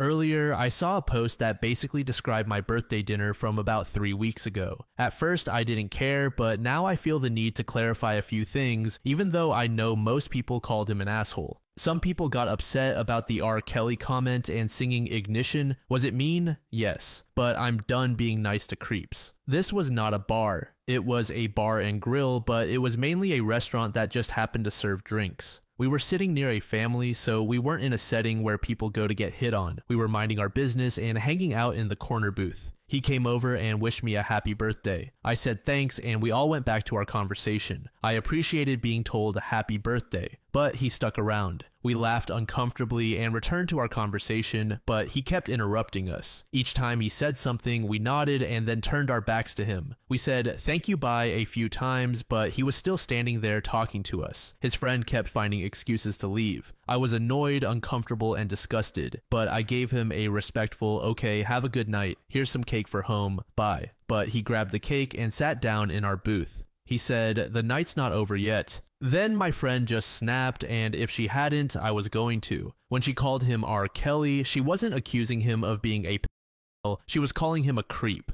30-year-old guys who hit on us are creepy and disgust us. Point blank, period. We were nice the entire time, and I even gave him a million hints and cake for the road. His friend was even finding reasons for them to leave. Then he had the audacity to stand there and argue with us about it. I told him that he was way too old for us and that it was creepy from the start. When he left, we started singing Ignition among ourselves, not singing it after him. It's a throwback that our parents introduced us to. Instead of crying over our night being ruined by a creep, we turned it into a fun moment with karaoke. When he asked us our ages and gave us his, we became a million times more uncomfortable. The guy was 30 trying to get with 18-year-olds at a birthday dinner. We're used to old men bothering us, and it's always gross. To the if he wasn't ugly crowd, he was a decent-looking, fit guy. If I'd never met him, I'd set him up with my aunt. But he was in his 30s, and that is way too old. This isn't corn, and I haven't met a single girl desperate for 30-year-old divorced men. Being called legal is demeaning. Everything about it was sickening. When he came over, announced his age, then asked us ours, I almost threw up. Get out of here. I'm tired of having to be polite to guys who are creepy and disrespectful. Edit, 30-year-olds aren't gross just for being 30, everyone gets older. 30-year-olds who bother you to flirt during your birthday dinner are gross. Edit, I really appreciate the support, but please don't spend your money on gold for me. That's not why I posted, but I do appreciate it. User new number said, saying bye is not a hint. This isn't a case of OP failing to pick up on subtle social cues. He was explicitly told to go away and just ignored it. Even if the age gap is the main reason why the girls weren't interested, I bet they'd consider an 18-year-old who acted that way creepy too. User just another particle said, OP was a delusional and stubborn creep. He said he let his pride get in the way, but still didn't admit it was weird to hit on a 19-year-old. User Cherryboki said, I'm sure he came to Reddit thinking that people would agree with him not being a creep. I don't know how a grown man can hit on a 19-year-old. It's pretty disgusting if you ask me. At least the friend has a functional brain. This story was posted by a user named Wholesome Ario in the AITAH subreddit. The post is titled AITA for refusing to let my roommate's boyfriend live with us after he tested me. I live with my roommate, let's call her Ashley, in a small 2-bedroom apartment. We've been friends since high school and decided to split rent when we both started college. Things were fine at first, but then she started dating Jake. At first, he was over just a couple of nights a week, which I didn't mind. But over the past few months, he's basically moved in, eating our food, using our stuff, and not contributing a single dime to rent or bills. I finally had enough and told Ashley that Jake either needed to start paying his share or stop practically living here. She apologized and said she'd talk to him. I thought that was the end of it. Fast forward to last week. I was getting ready to head out to a late night study group when Jake cornered me in the kitchen. He told me he wanted to test me to see if I'd be a good person to live with full time. I was confused and asked what he meant. He said that if I wanted him to pay rent, I had to prove I was roommate material by showing I could handle sharing the space with someone like him. He then gave me a list of rules he'd want me to follow if he officially moved in. Things like doing my share of the cooking, not bringing any guys over, and being respectful of his gaming time by keeping the Wi-Fi free during his streams. I laughed in his face and told him there was no way he was moving in. He got pissed and told Ashley I was being unreasonable. She confronted me and said Jake was just testing the waters and that I should have been more open to the idea. She accused me of being jealous because I'm single and suggested I was trying to sabotage their relationship. Now she's saying if I can't be supportive, then maybe she should get a new roommate, one who respects her relationship. I think this is completely insane, but Ashley and a couple of her friends are siding with Jake. They're calling me selfish and controlling. User NoCod said NTA. Jake's behavior is a major red flag. His test shows controlling tendencies and a lack of respect for boundaries. The apartment belongs to you and Ashley. He has no right to set rules or test you. His demands about cooking, visitors, and Wi-Fi usage are completely inappropriate. Your original request was reasonable. Either he pays rent or stops living there rent-free. Most leases have guest policies limiting overnight stays. Ashley is being manipulated here. Jake moved in without permission, uses resources without contributing, and now tries to establish dominance by setting rules in an apartment where he doesn't even pay rent. Stand firm on your boundaries. Document everything. Check your lease regarding guest policies. Consider talking to your landlord if this continues.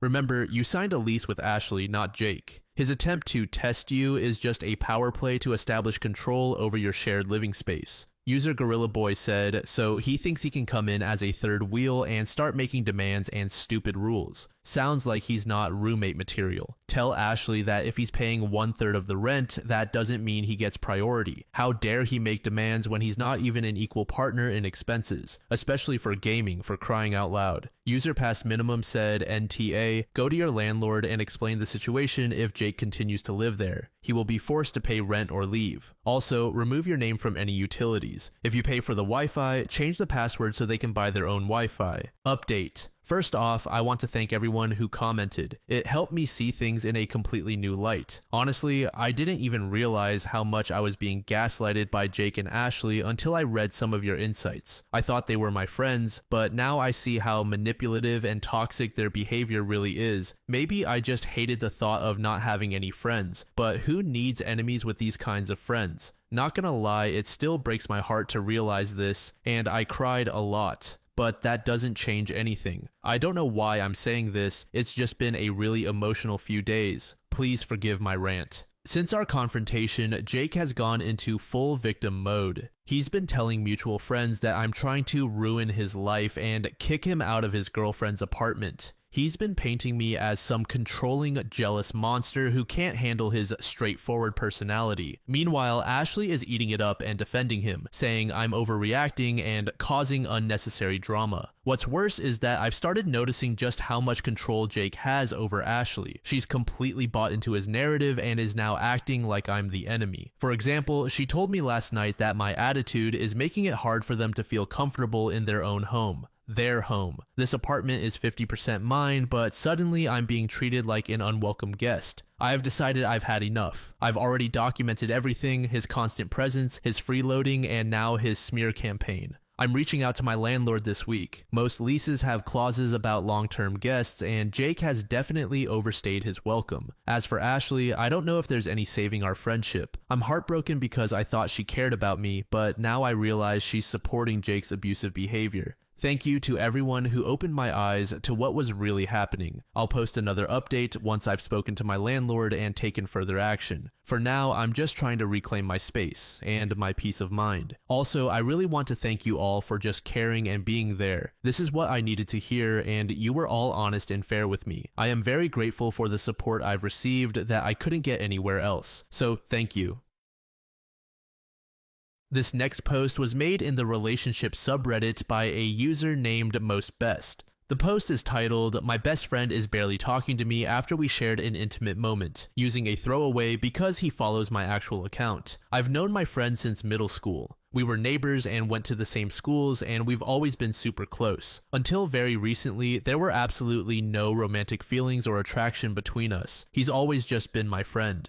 A few months ago, we had a falling out. He was dating this crazy girl who was treating him poorly. She was super controlling over him, and we pretty much never saw each other after they started dating. He called me one night to complain about her not giving him any space, and I told him exactly what I thought about her. I did not like her, she was rude, and he could definitely do better. When I told him all of that, he blew up at me. He said I was meddling in his relationship and that I didn't know her. He called me some pretty harsh names and told me I was jealous. At that time, I had no feelings for him other than seeing him as my best friend. I wasn't jealous, I just missed my friend and thought he should be treated better. After that call, we didn't talk much at all for months until 2 weeks ago. He stopped hanging around our friend group when I was there, and he didn't return my messages. Well, they broke up, and while he didn't message me right away, he eventually started sending me stuff on Instagram, just memes and reels, nothing much, and we didn't talk about his breakup. That is until last week when he called me and apologized for falling off with me. He told me I was right about her controlling him and said that she didn't want him talking to me because she thought I wanted him. We made up, and I met him at his place to hang out for the first time in months. When we were hanging out, we got really physically close in a way that we had never done before, and we ended up hooking up. I never thought that would happen with him. I think maybe not seeing him for a while made me miss him to the point that new feelings developed.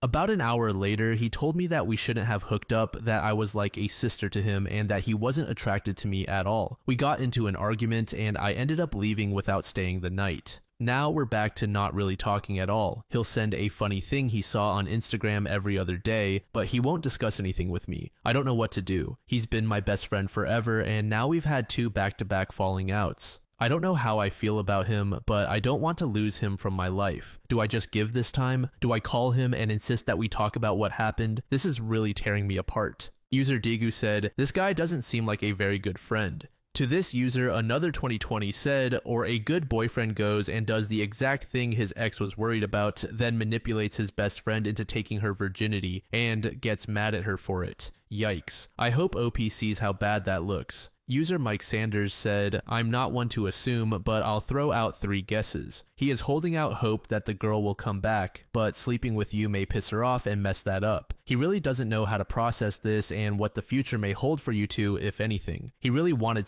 and friendship be damned, you were there. Now he's post-nut and pissed. Just my guesses." Ben said, "Based on the comments, it seems like you've had a bit of avoidance around sex and relationships. To be honest, I think getting to the root of that may be more important than this friendship, which seems a little shaky anyway. Maybe you're just asexual, but I kinda don't think so since you've messed around before and now have confusion around your feelings toward your friend. Have you tried dating seriously before? Have you ever used dating apps? Have you talked with a therapist or anyone else about this?" To be honest though, as far as your friend goes, I sort of feel like he just used you. Maybe he was just caught up in the moment. I'm not trying to say that he's a monster, and I don't have enough information to make that judgment. However, what we do know from your comments is that he's cheated on his girlfriends in the past, treated you kind of shabbily during this last relationship, and then had sex with you just because he was horny before immediately becoming avoidant again. Is he confused about his own feelings?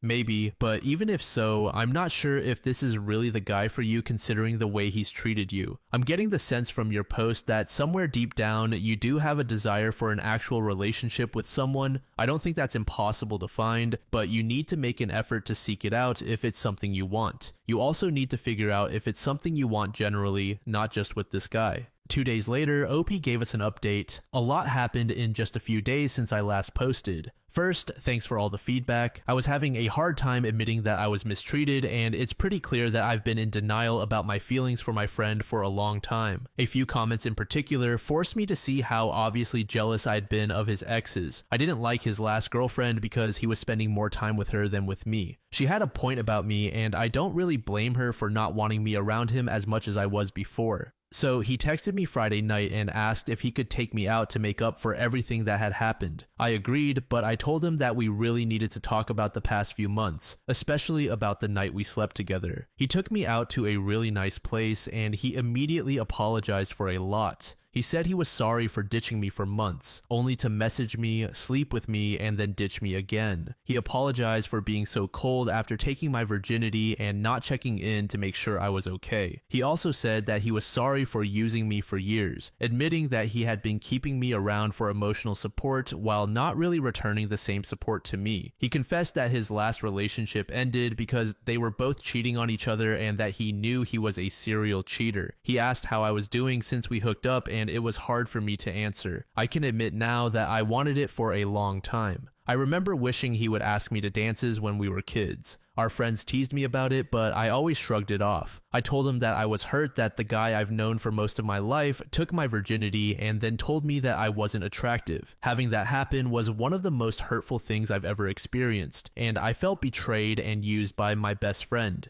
He again apologized and said that he's been attracted to me for a long time and has wanted us to be more than friends for years. He said that I deserved better than what he had given me. He also mentioned that he still had a great time with me that night and that it was better than he had always thought it would be. Then he asked if I wanted to try being more than friends, and I told him that I wanted to but didn't know if it would be a good idea. In this conversation, he reiterated that he is a serial cheater. I kept thinking about all the comments here telling me not to just trust his sweet words, that his actions speak louder. I asked why he thought he would treat me any better than the many other women he's been with who he treated terribly, especially after treating me poorly too. That made me cry a bit, and he said that I mattered more than the others. What we had was more special. He also mentioned that his family, who I've said in comments have been like my surrogate family, always thought we would get together. I have never really seen him cry before. He's always been guarded and wanted to seem tough, so it was new to see him so vulnerable. I told him that if we were to start dating, I'd want to take a few steps back and start slow.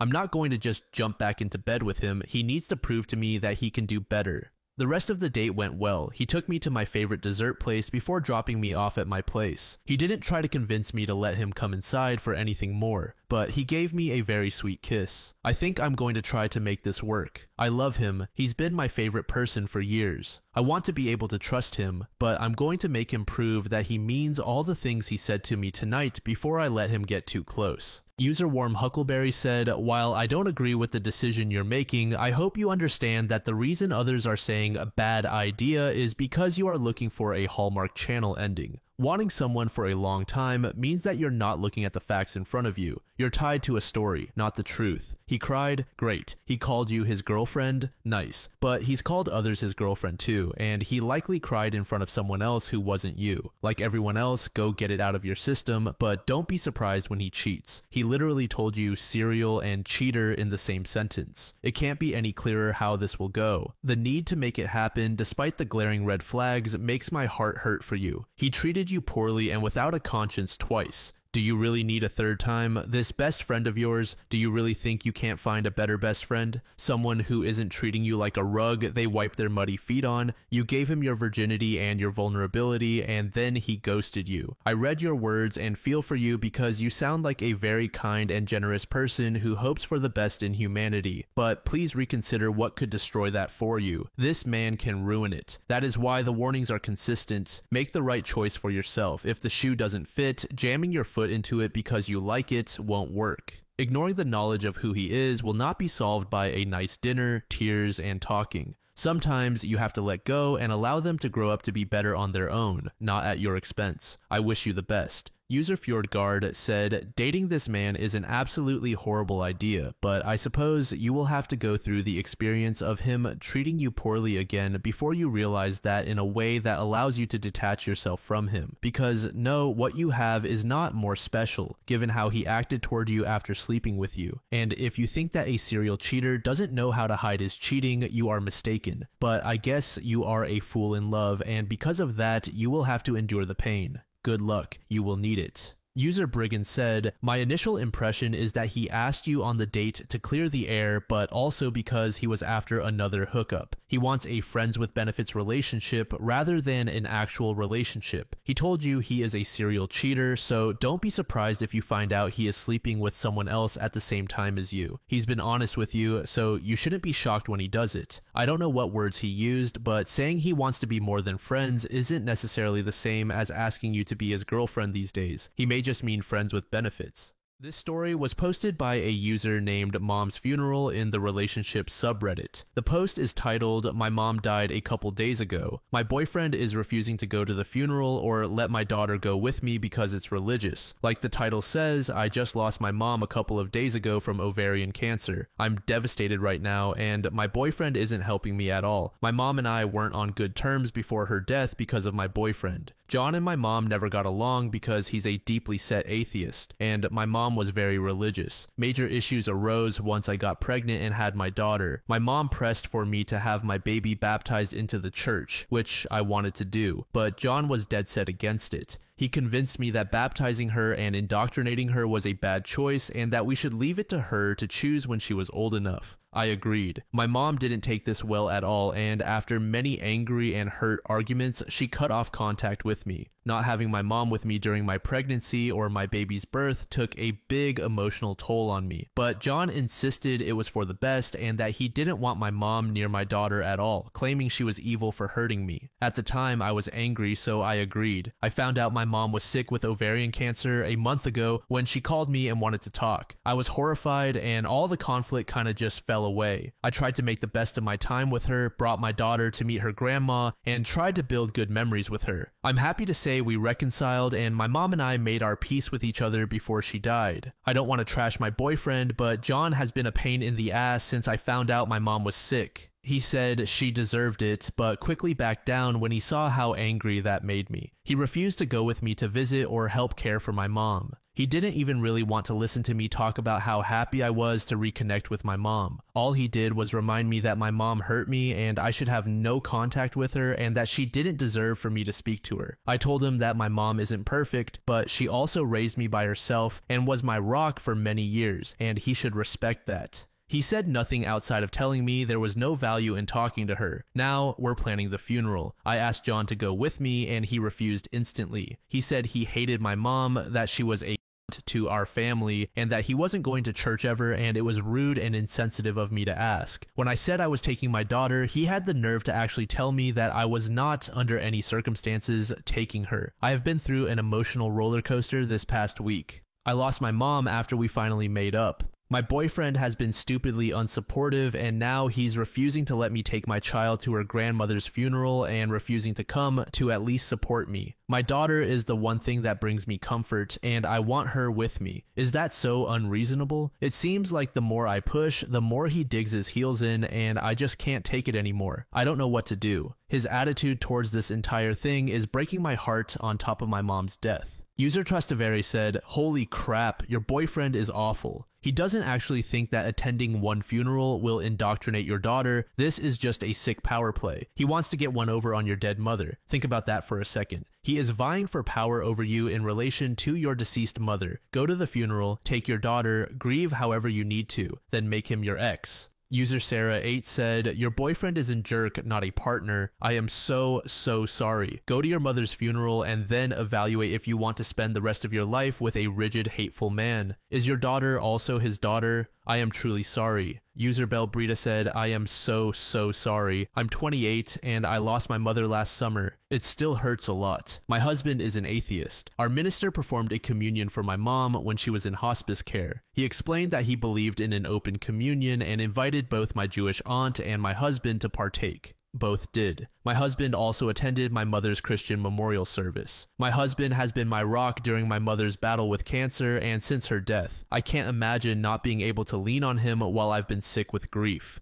You are completely reasonable to want your daughter with you at your mother's funeral. You are also reasonable to expect your boyfriend to show a little more sympathy towards you. I'm frankly appalled by his behavior. If you ever need to talk, just message me. I've found great solace in talking to people my age who lost a parent before I did. It's like a private club that no one wants to join, but all the members support each other for life. Update. Thanks to everyone who sent me condolences about my mom. It's been really hard these past several days, but I've been hanging in there. I tried being reasonable with John about how he wanted to handle things. I even told him, like one poster here suggested, that he didn't have to go to the service, but could wait in the lobby with my daughter while the service was ongoing. Then she could spend time with my family after the service, but he shot that down again. He said he would be able to hear the service, and that was a violation of his beliefs, claiming that asking him to compromise on those beliefs was unconscionable and unfair to our daughter. I told him I had it. This was the icing on a very large cake. I told John that as of this week, I wanted our bank accounts separated and that I'd be staying with my brother after the funeral while we figured out what to do, whether that meant a total breakup or counseling. It was up to him. He said counseling was for the weak-minded and that we were staying together despite my empty threats, insisting there was no way in hell he was letting me take his money. He became very loud and confrontational during this conversation, so I just let him throw his tantrum until he took my silence as agreement. I took my daughter with me to the viewing without any problems. John and I barely spoke that day, which was fine by me, but it hit the fan the next day. When I got up in the morning to get myself and my daughter ready, I discovered that he had the gall to park his car directly behind mine, blocking me in the driveway. I had no way to get to the funeral in my own car. John always drives to work, but for reasons I can only imagine were to get back at me, he decided to take the metro and took the baby carriage, bottles, and my pump with him. My brother and I have our differences. In fact, we haven't talked much since my mom and I were estranged,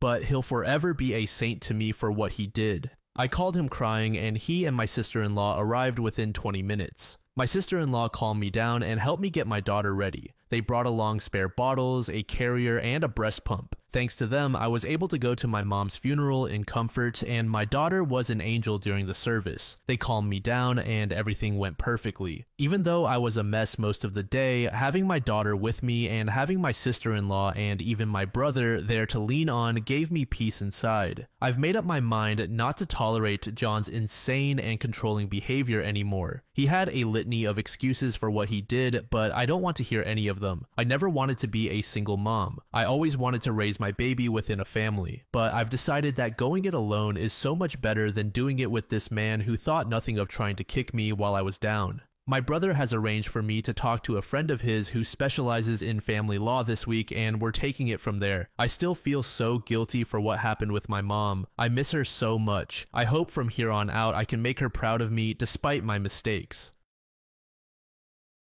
This next story was made in the AITAH subreddit by a user named Forgotten Child. The post is titled AITAH for exposing my parents when they forgot about me on their wedding. I know this seems like a weird situation, but I just feel so angry and depressed that I feel the need to vent even if no one is listening. So I was recently forgotten about on the day of my parents' wedding. My parents have been together for about 25 years, but they never actually got married. That's why when my dad proposed to my mother on their anniversary, everyone, including me, was elated and celebrated the occasion with great joy. This happened all the way back in February. They immediately jumped into wedding planning, deciding very early on to have a small event in Hawaii with just the closest family and friends for an intimate ceremony. Almost immediately, my mother asked my sister to be her maid of honor, and my dad asked my brother to be his groomsman. I wasn't surprised or offended by this. My sister had always been a mommy's girl, and they both enjoyed spending time with each other shopping and socializing, so they had a very close bond. The same goes for my father and brother. They always played football together and messed around with cars. My father even trained my brother's team for a while in middle school. That had always left me as the odd one out. I tried to insert myself into my family's hobbies and groups within our home, but was always rebuffed. Maybe they could sense that my interest in their activities wasn't all that genuine, or maybe they just didn't care. Either way, I was used to being the last and least important member of my family. Mom had sis and dad had bro, my parents had each other, and my two siblings were closer to each other than they ever were to me, leaving me very lonely and isolated in my own home.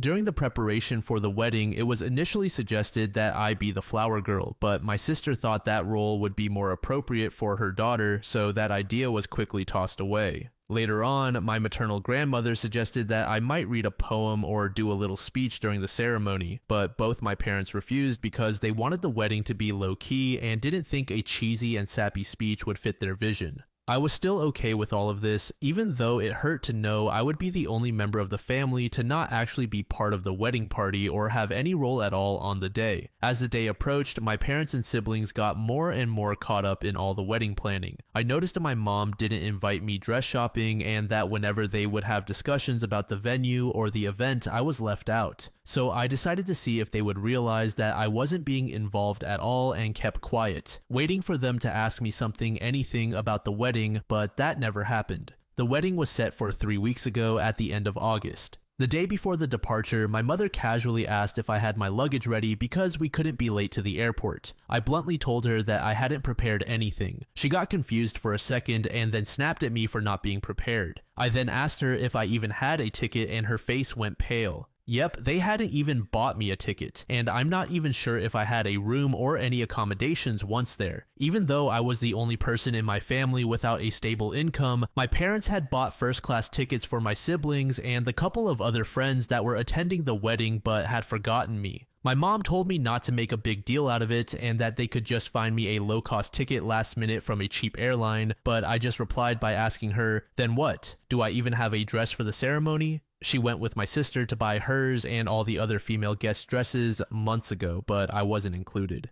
That's when my father came in and told me to suck it up, saying that I've never been a girly girl, so I could just wear whatever. I got mad at this because even though I'm not the most feminine girl on the planet, I would have loved to be included in such an important part of my parents' wedding. It was about the fact that I was excluded from literally everything that had been going on for months. We all got into a fight with them calling me entitled and accusing me of making myself small intentionally so they would forget me. They ended up telling me that if I was going to keep this attitude, I might as well skip the whole thing altogether, to which I responded with a defiant fine and went to my room. The next morning, they all left for Hawaii without me. The ceremony was really small, but they all posted loads of pictures on Instagram and Facebook about how perfect and magical that whole week was. People quickly realized that I wasn't in any of the photos and asked my parents why. They replied that unfortunately, I had caught COVID before the trip and had to stay behind. My blood boiled at this. I don't know why this was the straw that broke the camel's back for me, but it was. I decided to take a COVID test and published a picture of myself holding the negative test with the caption, "Not sick at all, just forgotten." I tagged everyone who had questioned my absence from the trip and the wedding in the picture, and for good measure, also every person invited to it. I also wrote in the comments about how my parents had literally forgotten about anything to do with me until the day before they left, and how they had actually uninvited me. Most people were on my side, while others couldn't believe it and thought there must be something more to the story than what I was saying. But one thing is for certain, I completely ruined my parents' wedding and their day was overshadowed by my confession. At first, I felt quite satisfied with myself for standing up for myself, but after a barrage of messages from my family calling me every name in the book, and later when they came back, furiously attacking me for my immature actions and spoiled behavior, my pride deflated quickly and I began to feel awful. I hate my family and I hate being in this house, but I'm a minor and can't leave just yet. I do feel like I could have handled the situation better though, and now I feel so depressed that I'm second guessing everything I did, from not speaking up earlier to the way I exposed them. I also feel guilty for the lack of connection between all of my family and me. Maybe I could have done more. User Front Rip said, "NTA, your parents messed up. They know it. Your siblings also messed up. They know it too. You weren't making them look bad with your social media posts. You were correcting a lie. I hope you are able to qualify for a full ride scholarship because something tells me you don't have much of a college fund, if any." User Obrina said, "NTA, can you move in with your grandma? Their history of rebuffing you whenever you try to participate with them suggests that this wasn't a one-off situation. It's as if they don't even consider you family. No judge is going to force you back to their house at 17. If you have a place to go, gather your things and your documents and leave. User Advanced Novel said, NTA, your parents totally dropped the ball here. It's messed up that they excluded you from their wedding planning and even tried to uninvite you at the last minute. You had every right to call them out for forgetting about you. Update. I wanted to write an update earlier, but I'm still kind of a mess at the moment. However, I figured that since my post received such an overwhelming response and so many people commented and sent me messages, I should share the latest developments. First of all, let me start by thanking everyone who commented on my post and shared their own experiences or points of view regarding my situation. Thank you so much. A few days ago, I could barely find the energy to get out of bed, and my family's comments had made me really believe that I was guilty for everything that had happened. But after seeing the responses to my post and all the support you guys were giving me, I felt somewhat reaffirmed in my actions and feelings towards my family. I'm still fighting feelings of guilt and depression, but whenever I start to spiral, I think about how much this community of strangers has had my back, and I try to calm myself down with your words.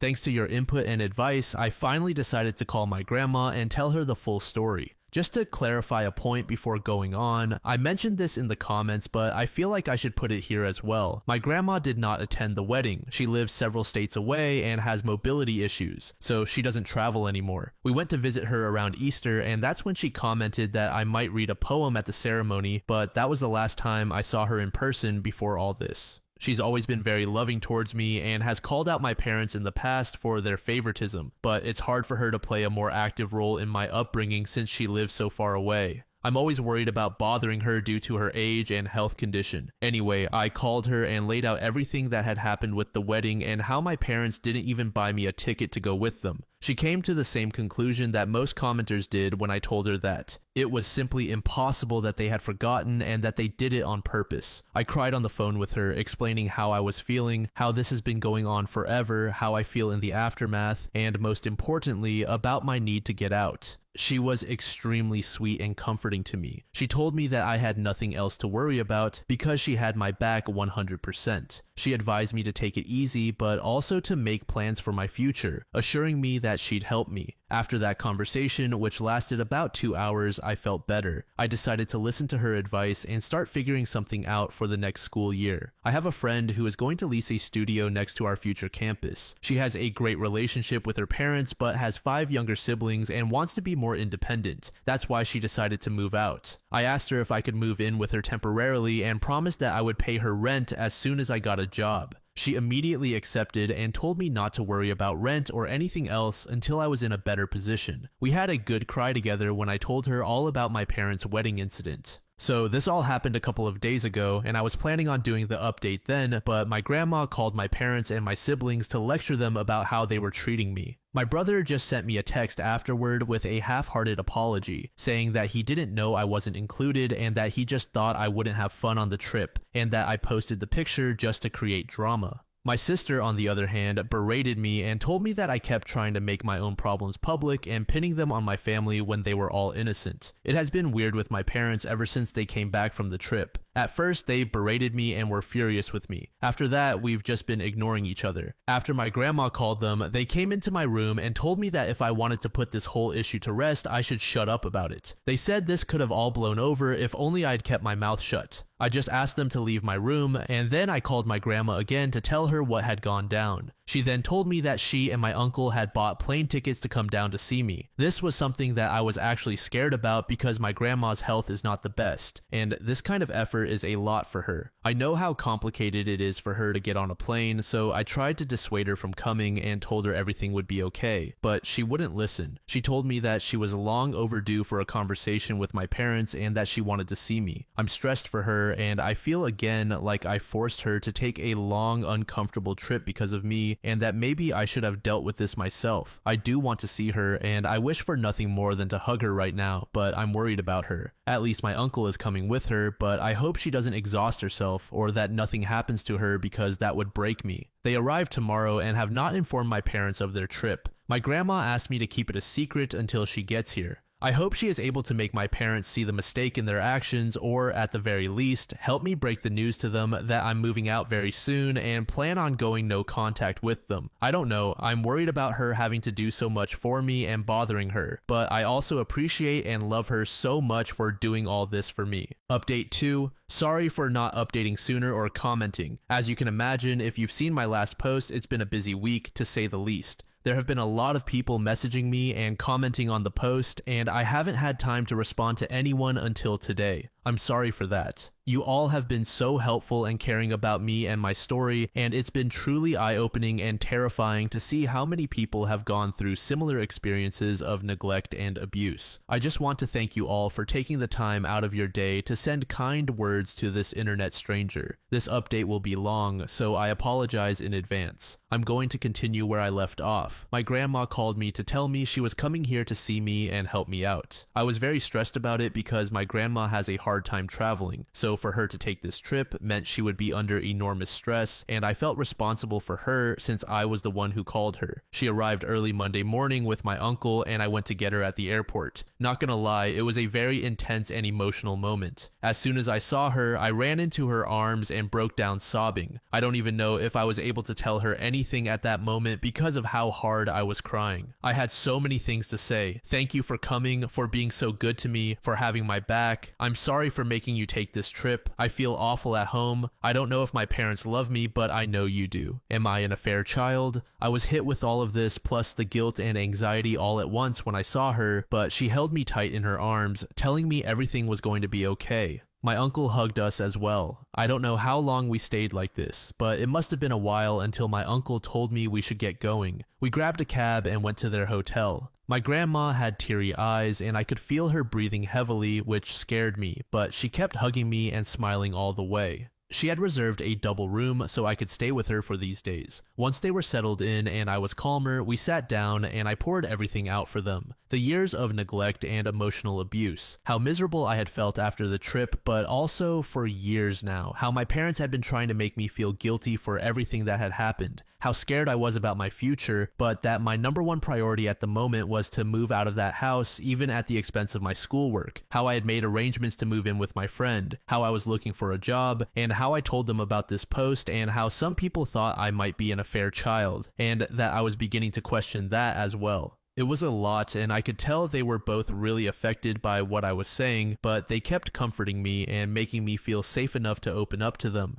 After unloading all my concerns on them, my grandma reassured me that I had nothing to worry about anymore and that she would always be there for me. First of all, she reassured me that I was not an affair child and that both my parents were thrilled when my mother got pregnant with me. She said the ultimate deal breaker for my mom was cheating, and she believed it was the same for my father. Apparently, the favoritism began showing when I was around 3 or 4 years old, when my parents constantly complained about having a young kid in the house. They were bothered because they could take my older siblings to their activities, but not me. Additionally, I was very shy and a bit of a crybaby, which they had no patience for, making me very different from my siblings. She told me that she knew my parents had saved more than enough for my college education, so that had never been a concern for me until now, when thinking they might pull the funds away from me. But if they tried not to pay for my schooling, she would take care of it. She just wouldn't let me drop out because of money concerns. She also said she would help me with rent and provide an allowance when I moved out. She was very generous, and I thanked her for it all. However, I also told her that this experience had been eye-opening in the sense that I never realized how privileged I had been economically all my life. For all their faults, my parents have pampered me financially all my life. I went to private school, I have a rather large monthly allowance, I've had a card for years now, and they have never objected to any of my expenses. Seeing the stories here, I realized how good I've had it so far, and how being dependent on them all my life has made me so vulnerable to losing everything. I want to be independent now, not just from my parents, but from everyone. I feel like I need to learn to stand on my own.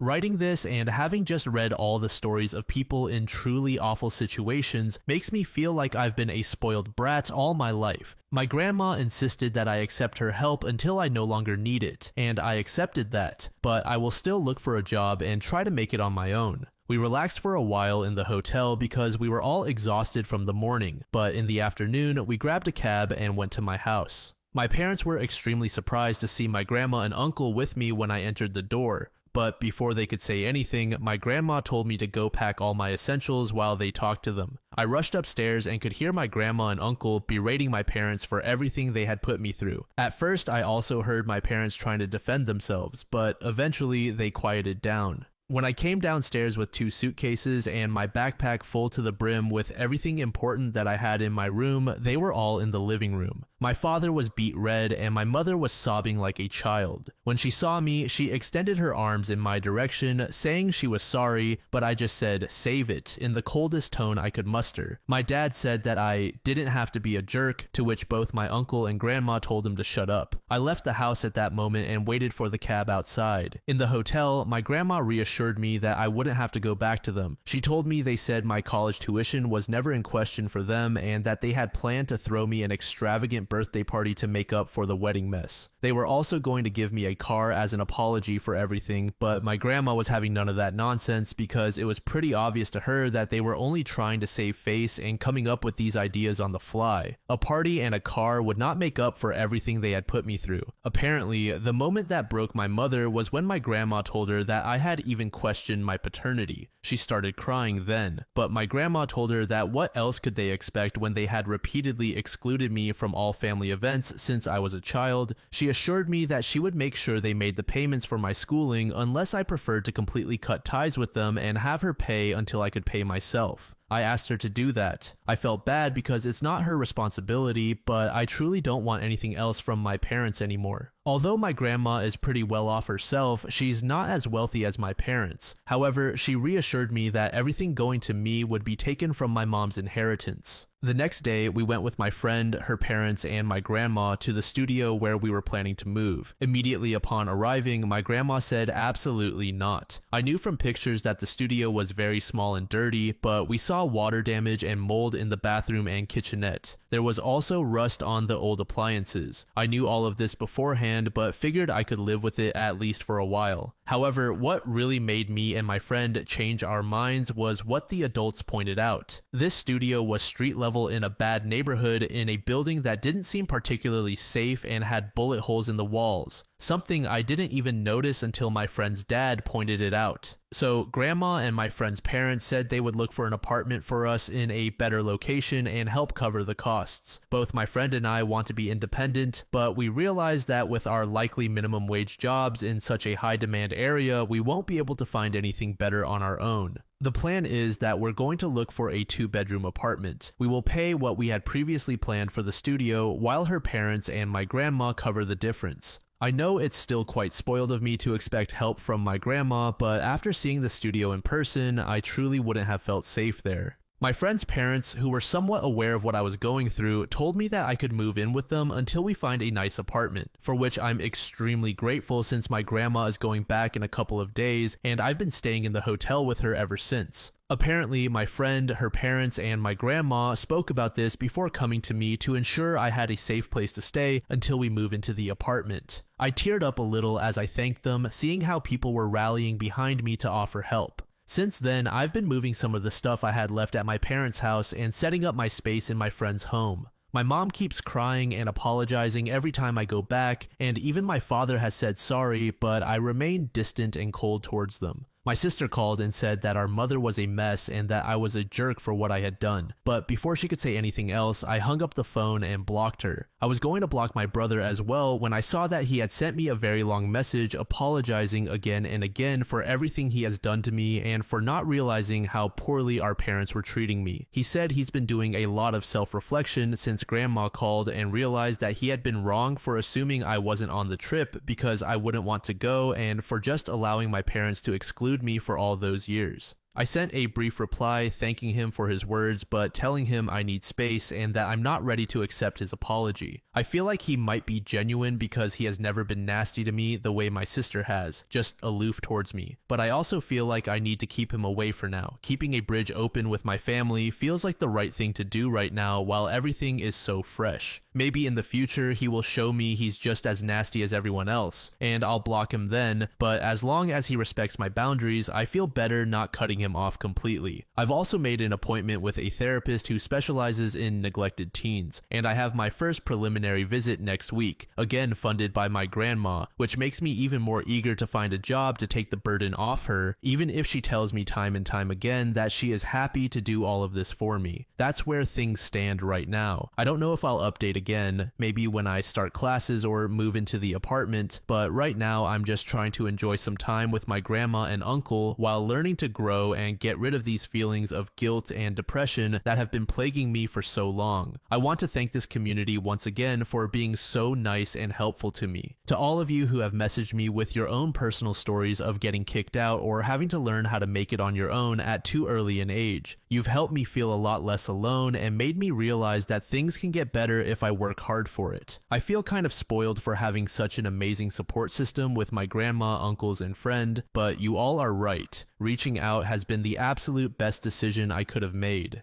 Opening up about my feelings to those who love me and to all of you internet friends has absolutely saved me, so thank you. Really, I'm more grateful than words can express. A few months later, OP gave us their most recent update. It's been a while, and I'm sorry I didn't respond to messages or updates sooner, but I've been very busy, and I'm also trying to move on from everything that's happened to me. However, I'm back with an update on how things are going if anyone is interested in hearing. To recap where I left off, I moved to my friend's house after my grandma visited me, and we were able to stand up against my neglectful parents. My grandma and uncle left just a couple of days after I published my last update, and it was a very emotional moment for us both. For the first time in my life, I felt protected and loved by someone in my family. I'm sure there must have been moments throughout my life when I didn't feel so down and alone, but that week I spent with my grandma truly made me feel like someone was in my corner unconditionally. I'll be forever grateful to her for being there for me. After she returned to her hometown, I settled into my friend's parents' home while we looked for an apartment. She was already working as a private tutor for young kids, and she helped me get the same job as her, so now we are also co-workers. The job is great and the salary is quite nice for a first job, so I was over the moon to be hired. We also found an apartment. It's near campus, has 2 bedrooms, and a nice living area and kitchen. It's not big, but it's clean and located in a neighborhood primarily inhabited by college students, so it's quite nice with plenty of cool spaces to hang out and meet people. We're actually just in the process of moving right now, and I'm writing this update from my new bedroom. I celebrated my 18th birthday a couple of weeks ago, and it was great. I went to a restaurant with a few friends and had a nice time. The only drama that has occurred with my parents since the whole debacle is that they showed up at my friend's home on the day of my birthday asking to see me. I wasn't there at the time, but my friend's dad was, and he told me that they were both very apologetic and asked him to get me in contact with them. They left a letter with him in which they basically acknowledged that they had been awful parents but wanted to rectify their mistakes and begged me to talk to them. Maybe I'm cold for what I did next, but I decided not to respond in any way and asked my friend's dad to tell them to leave if they ever showed up again, which he respected. A part of me wanted to go to them and try to mend our relationship, but I also felt like it had taken all this effort for me just to show them I exist and how much they've hurt me throughout my life. If I go back now, I'd be betraying myself and all the work I'm putting into growing and becoming an independent person. After my birthday, I had a couple of weeks before we could start moving into the new apartment, so I went to visit my grandma at her house. I showed her the many pictures I took of the new apartment and told her all about my new job and the classes I'm about to start after New Year's. She was so happy for me. We had a family get-together to celebrate my birthday too. My uncles and cousins came over to grandma's where we had a bit of a party. My brother also came. I've slowly been talking more and more with my brother. Of all my immediate family, he is the only one who has never treated me badly. Although he was neglectful towards me and enjoyed my parents' favoritism, he never treated me poorly. I feel like he was also a victim of the toxic environment that was our home. I don't trust him fully, but he has apologized very sincerely, and since he lives near me, he wants me to feel like I can rely on him if I ever need something. I do feel safer knowing that I have at least one family member in my city who is worried about me and would help me if needed. I asked him once how my parents were doing, and he told me that ever since I left, he has limited contact with them. He blames them for the whole situation, whereas my sister insists that I'm being selfish and causing pain to my parents because I'm the problem. My parents also seem to have been somewhat ostracized by many of their friends after news of what happened to me got out. According to my brother, they are constantly asking for me and are now saying to anyone who might listen that they messed up and don't blame me for my actions, but they want to rectify their mistakes.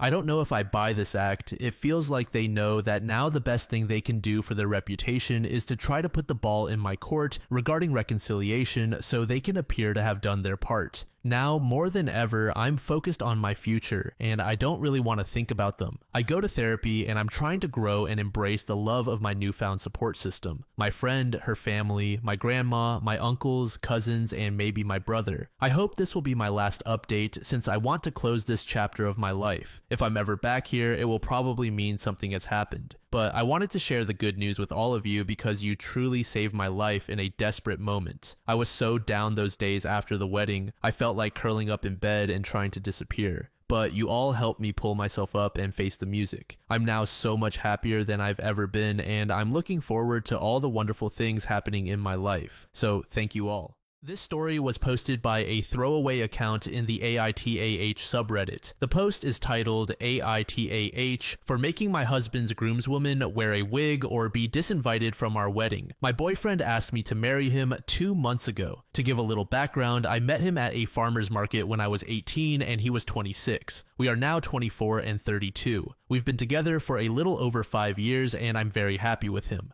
Now, to the story, my fiance's friend Brittany has been friends with him since they were in elementary school. Throughout our early dating days, I expressed that I was not a fan of this woman. There are many reasons for this, such as our lack of common interests and our absolutely polar opposite moral codes, but the main reason was her interest in embarrassing me and my fiance, possibly because she likes him. When we were first starting to go on dates, she showed up and tried to invite herself along because he had told their mutual friend group chat where he was taking me. She then decided to go to the same restaurant and tried to make a scene about him cheating on her, claiming she was heartbroken. It escalated very quickly and ended with me asking the manager to have her trespassed as she was delusional and neither my date nor I wanted her around. This sort of situation happened 3 more times, even going as far as showing up at his grandparents' house to stop me from meeting his family. At that point, I made it clear to him that if anything like that were to happen again, I'd be out of there. He completely understood and agreed with me wholeheartedly.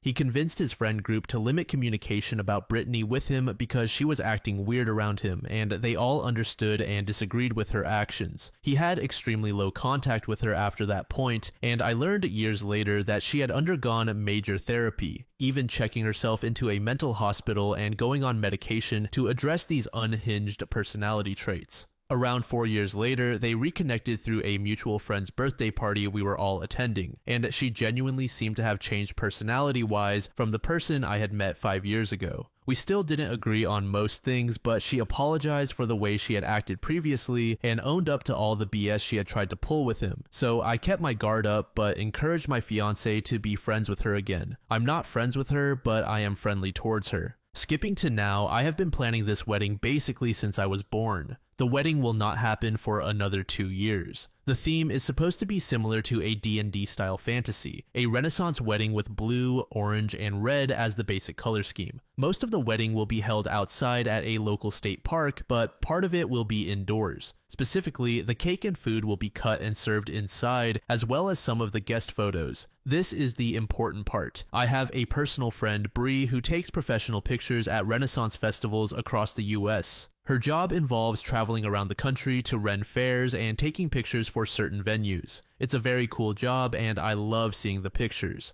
However, she does editing for some of these venues using a green screen to make the backgrounds look more aesthetic, or to completely change the scenery behind the people in the photo. For example, she has shown me mock-ups in the past featuring silly people in costumes being chased by goblins and trolls, a dragon breathing fire behind a party of knights, and even a garden of lights with fairies flying through it. It's all fun and whimsical stuff. My idea was to incorporate this into my wedding. The guests would choose whatever background they liked from a catalog that my friend and I put together, and Bree or her teammate would take pictures of them throughout the day. These pictures would be uploaded electronically and then edited by her after the wedding. Participation in this activity would be mandatory for all guests who wanted to take part, so I could use the pictures for postcards and scrapbooking. I assumed that most guests would want to participate since most of the people invited are extremely rambunctious and love activities involving silliness. I want to make it clear that these would not be the only pictures taken at the wedding. There would still be traditional photos of the ceremony itself, as well as framed pictures of my husband and me along with the wedding party that would have no green screen. A few days after he proposed, my fiance asked me if I'd feel comfortable with him inviting Brittany to the wedding as a groomswoman. Honestly, I was fine with it, until the topic of her hair came up.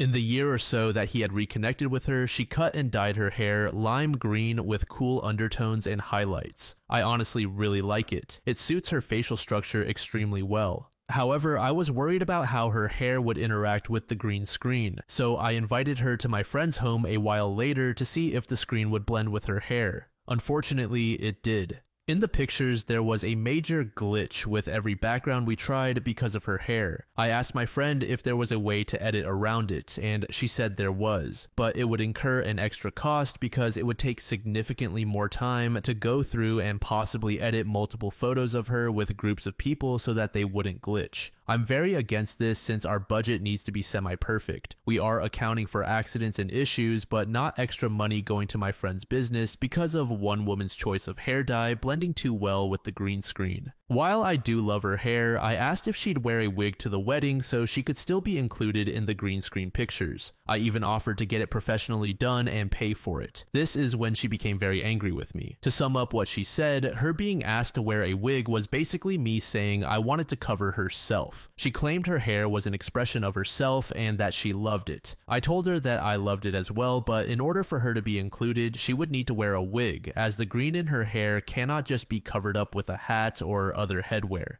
She has been saying that I just don't want to include her in the wedding. As a compromise against the wig, I proposed that she get more pictures of herself having fun taken at the wedding itself instead of the green screen. She didn't like this idea because she claims it isn't fair that all the other guests get to be in a fun picture while she's the only one not allowed. Though I sort of agree with her, it isn't my fault. So I offered that she pay for the extra editing costs to take and edit more of her pictures. At first, she was fine with the idea, until I mentioned that the extra editing would cost around $100 for just a single picture to be taken and edited by my friend, with the final price depending on how many photos she ended up in on the green screen. Then she declined the offer and tried to throw it in my face that Bree's prices were outrageous. I disagreed with her sentiment about the prices, and I haven't spoken to her since then. Throughout this whole ordeal, my fiancé has been on my side, but he has been upset over her possibly not being there. While he does agree with me about not wanting to pay more for just her, as well as that she's being overdramatic, he has sympathy for her being the only person left out of this choice activity. While I also have sympathy, I just don't see an alternative here. We can't use a blue screen over a green screen because the wedding colors are blue, red, and orange. And I don't wish to pay for a new screen for my friend's business just because of one person. The alternatives I've come up with, she has shot down. So my final decision was to ask him to disinvite her from the wedding to avoid further drama if she did not want to wear a wig. After long discussions between us, he agreed and sent her a message saying that she would be disinvited entirely but would be welcome to celebrate with us after our honeymoon had ended. They met up soon afterward, and he stayed firm on the matter despite her crying and still refusing to do anything about her hair. She believes that my asking her to do this is due to some power imbalance and that I just want to bully her, which I don't think I'm doing. She has a year to think it over. I can tell this situation bothers him though, and I've addressed it a few times. Each time I have, he says it is for the best, as she would ruin the photos she was in with the green screen and could cause us to delete hundreds of pictures purely based on her actions. I agree, but it still bothers me that I might be doing something wrong, especially since after this incident, her mom and dad reached out to scold me for abusing my power against their daughter at one of the biggest events she's ever been invited to. Even my friends are split on the issue. All of them have sympathy for her, but some say I'm an asshole because I won't just let her come to the wedding and have someone block her from taking any pictures with the green screen. Just to set the record straight, I am not trying to force her to change her hair in any way. I do not want her to dye it differently, nor would I expect her to. I simply want a non-green wig put on her head for the wedding and then she can remove it afterward. Normally, I would say that she could take it off after the green screen portion, but I'm still deciding whether I'm going to let it stay up for the entire day of the wedding or if I'm going to hold other activities for everyone and have Bree close down the photo setup. Again, the wedding isn't for another 2 years, so I have at least a year to think it over. I don't know. Am I the jerk? User Judging A-Holes said, I'm not sure why this is an issue right now. You said the wedding isn't for another 2 years. It's very likely that she would have changed her hair within that time anyway. Now that you've made a big deal out of it, she probably won't change it at all. But if you had just not said anything, it's likely her hair would have changed before the wedding. To this, OP said, I totally forgot to add this to the post, but she isn't planning to change her hair anytime soon. Her hair will remain green for the next 2 years, as she already has touch-up appointments booked and paid for because bright dye like that fades too quickly. That's mainly the reason it's an issue now. She's made it clear to my fiance that she doesn't want to change her hair to something more boring, even though I never said she had to change it to something boring. She could wear a hot pink spiked wig with a pirate hat, and I'd be thrilled to include her in the green screen activity. User Susan Barron said, YTA. This should have been titled, Should I Make My Husband's Childhood Friend Wear a Wig on My Wedding Day? Even though I only started planning it 2 months ago and it's not going to be for 2 years, I need her to agree to my selfish demands now. You wrote such a long post to portray yourself as a victim of her. Get over yourself. User Baru said NTA. It's your wedding, not a conversation with her. You're not abusing your power. It's your wedding. She doesn't have any say in the matter, and what she would prefer doesn't matter. You're fully within your rights to have said, because of what you did in the past, you're no longer welcome in our lives. Moving past that is a gift on your part, not an obligation you have to meet. You offered ample alternatives. She can wear a wig or not be in green screen photos or pay to fix the green screen photos she messed up. She is a guest at your wedding. It isn't her birthday party. You've been far more patient and given far more consideration than you need to, and far more than I ever would. She can enjoy every other part of the wedding and festivities other than appearing in green screen photos. Her expectation to be catered to at your wedding, not her wedding, in this way is ridiculous. It's 2 years away. She can choose to have her hair dyed differently leading up to the wedding and switch back.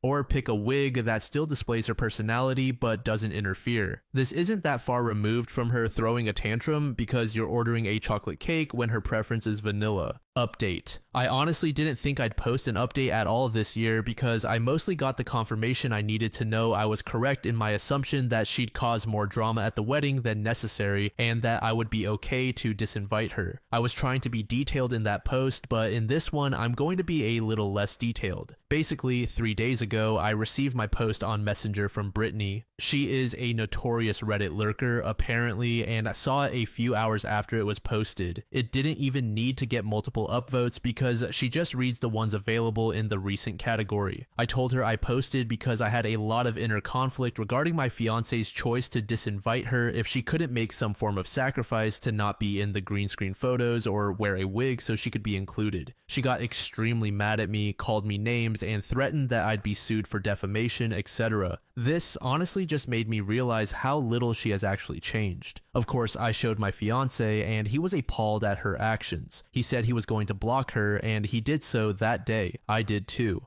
Yesterday, I woke up to 43 missed calls from a number I did not recognize, which turned out to be hers, along with a dozen voicemails claiming that I was stealing my fiance away from her again and that I had purposefully targeted her for just wanting to be included with everyone else. I do not know how she got my number, but I obviously blocked it. After that, I reported her to the police on the non-emergency line because I didn't know if I needed to fear for my safety. I am really glad I did this. After my fiance left for work, she showed up at our home and knocked on the door. I cracked a window near the door and asked what she wanted. She said while crying that I needed to let her in because it was her right to be with my fiance, not me. She started kicking at the door and I told her to knock it off. Immediately, I started dialing the non-emergency police number for my nearest precinct because I already knew what was happening in that moment, and I was supposed to be clocking in for work on my computer. I texted my boss, and she excused my absence for the day as well. As I was doing this, I kept repeating, "Go away, I've called the police, and I do not want you here. You are trespassing." She was saying all kinds of things I don't wish to repeat here, but some of the lesser things she said included calling me a white racist pig, claiming she was 8 months pregnant with my fiance's baby, screaming that she would take me to hell, trying to break my metal outside door but instead hurting herself, and so on.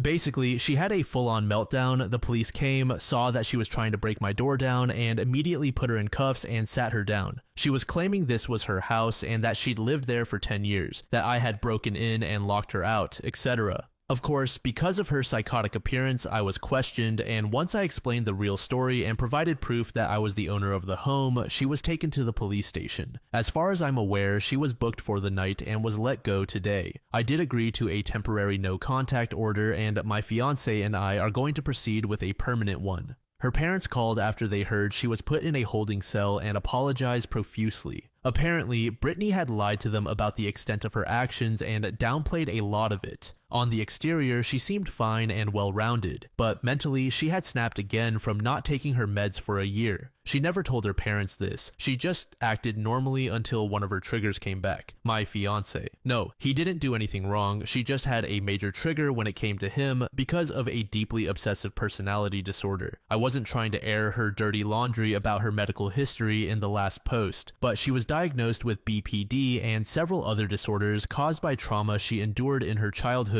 from her great-grandfather. She's an unhealthy person, and I regret even allowing her to think that we had forgiven her for her past. I'm pretty shaken from this ordeal, and I can't believe this was all because of a goddamn green screen and some pictures that were supposed to be treated as silly holiday cards for my foreseeable future. This is making me rethink the idea altogether, to be completely honest. Maybe I'll just rent an adult bounce house because that seems more fun than green screen professional photography. Anyways, that's the update. Thanks for reading and for the advice I received in the last post.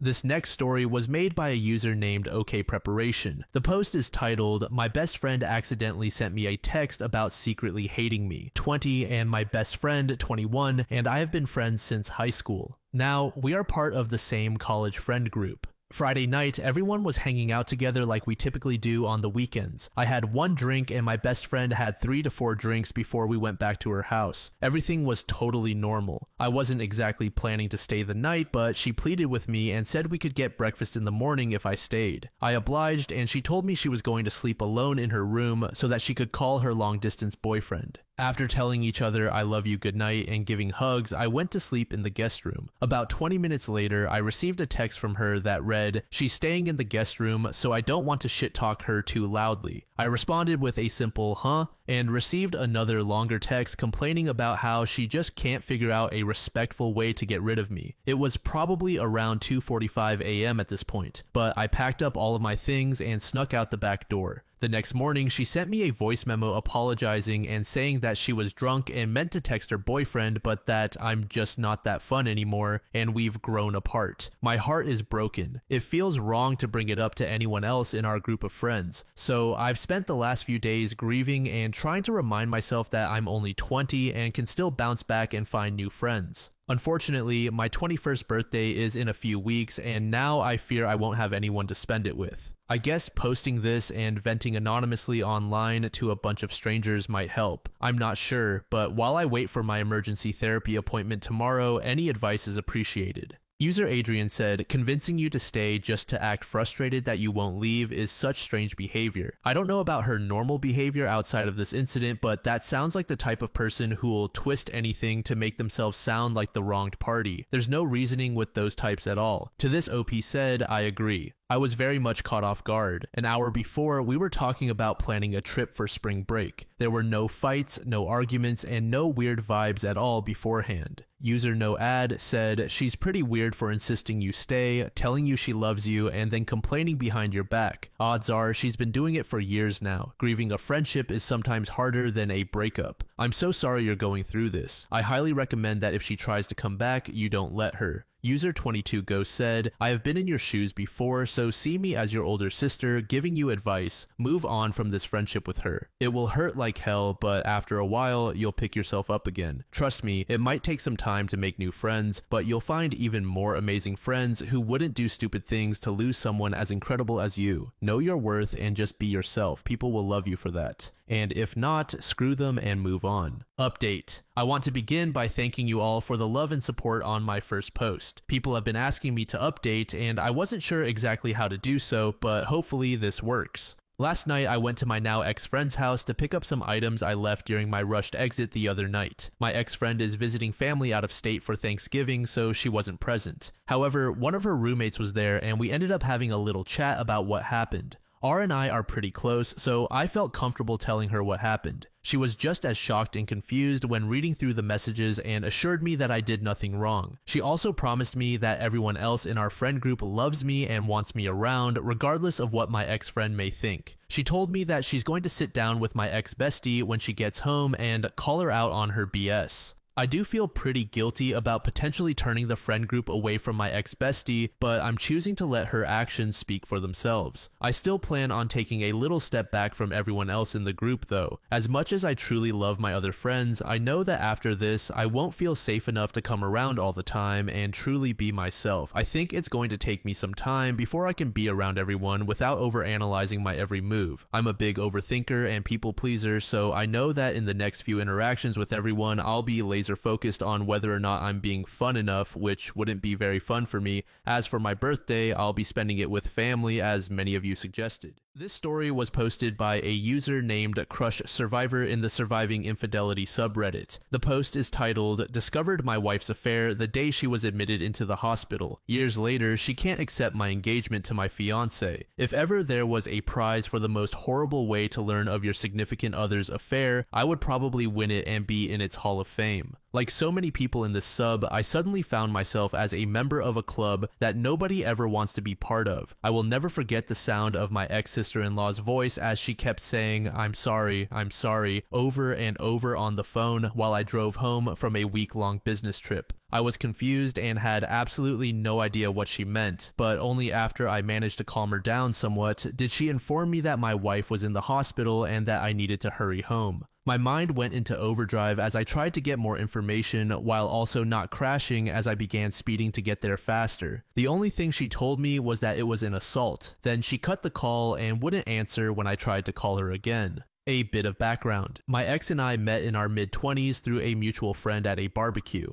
At first, she seemed almost too good to be true. Not only was she incredibly beautiful, but she was also shy and introverted. It took a while for us to officially date, but once it happened, I was over the moon. When we first tried to get intimate, she suddenly started crying. I freaked out and thought it was something I did, but she apologized the next day and told me she was triggered. As it turns out, 2 years before meeting me, she had been in a long-term relationship with a guy who was abusive both emotionally and physically. He would degrade her during their moments of intimacy and then apologize afterward. She had a flashback, but reassured me it had nothing to do with me, so we took things slow as she was still in therapy. It was tough, but because I loved her, I believed that once we got over this, it would make our relationship stronger. And for a while, it honestly appeared that way.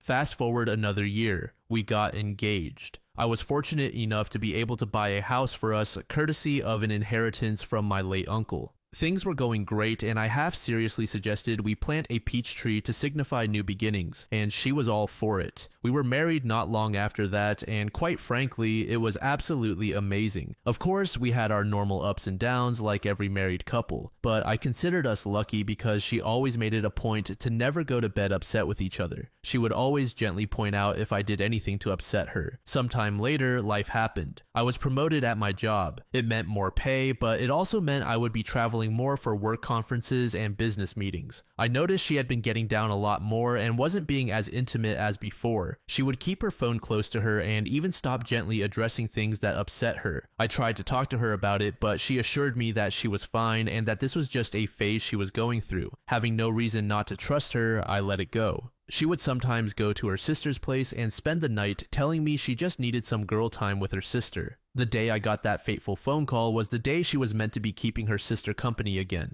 I remember rushing into the hospital, barely breathing and frantically asking about my wife when the world's most understanding and patient police officer sat me down to explain what had happened. He told me he was a friend of my sister-in-law and that he happened to respond to a domestic disturbance call. He arrived on the scene to find a couple fighting. The supposed boyfriend was on top of the female, punching her, and she was screaming, trying to scratch him. This didn't make any sense to me because 1, this had nothing to do with my wife since we were married, and 2, literally everyone who knew my wife knew she wouldn't do that. He gave me a knowing look, placed his hand on my shoulder, and then told me to be very calm because the girlfriend was actually my wife. If it weren't for the severity of the situation, I would have laughed in his face, but something in the way he said everything made me believe him. I was then ushered in by a nurse to see my wife, and what greeted me is something I still can hardly find the words to describe. I just stood there for what seemed like an eternity until a doctor came in and explained her injuries to me. Her jaw was slightly fractured, her left eye was completely swollen shut with massive bruising covering half of her face, and she had 3 broken ribs. Then the doctor dropped another bombshell. She was pregnant. I still couldn't understand how this happened until I caught sight of her sister. At first, she tried to avoid me, but at the persuasion of her police officer friend, she told me what she knew.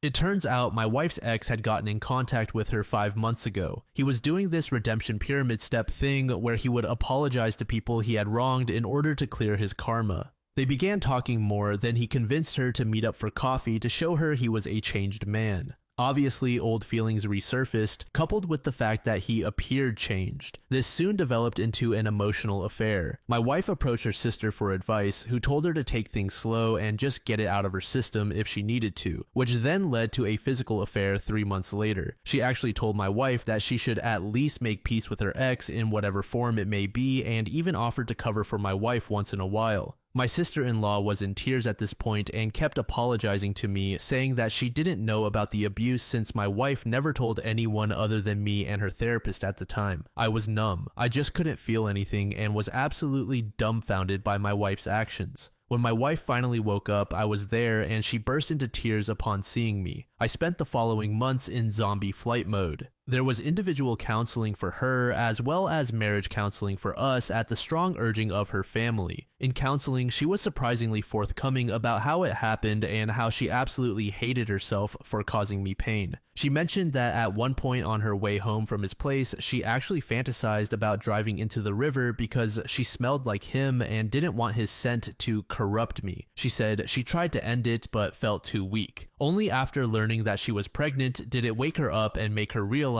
that any further contact with this man was toxic, not only for her but also for the unborn child. That's when she went to end things in person for good when he snapped on her. She became a shell of herself and developed a phobia of any other males except for me. At one point, she couldn't even use the bathroom at night unless I was holding her hand. After the baby was born, we got a paternity test and he was mine. However, the more time I spent with her, the more I realized I didn't hate my wife. I actually loathed her. I couldn't see the woman I married. Instead, I saw his leftovers each time I looked at her. I decided to leave because I was afraid I'd do something I would regret and become exactly like her abusive ex. She begged me not to leave and even made the ridiculous offer of giving me a hall pass as well as allowing me to slap her if I wanted to. At that point, I knew I had to get out. She was actually very generous during the divorce. She moved back in with her parents and signed a very well thought out co-parenting plan issued by the courts. Fast forward 3 years later and I met my now fiance by chance.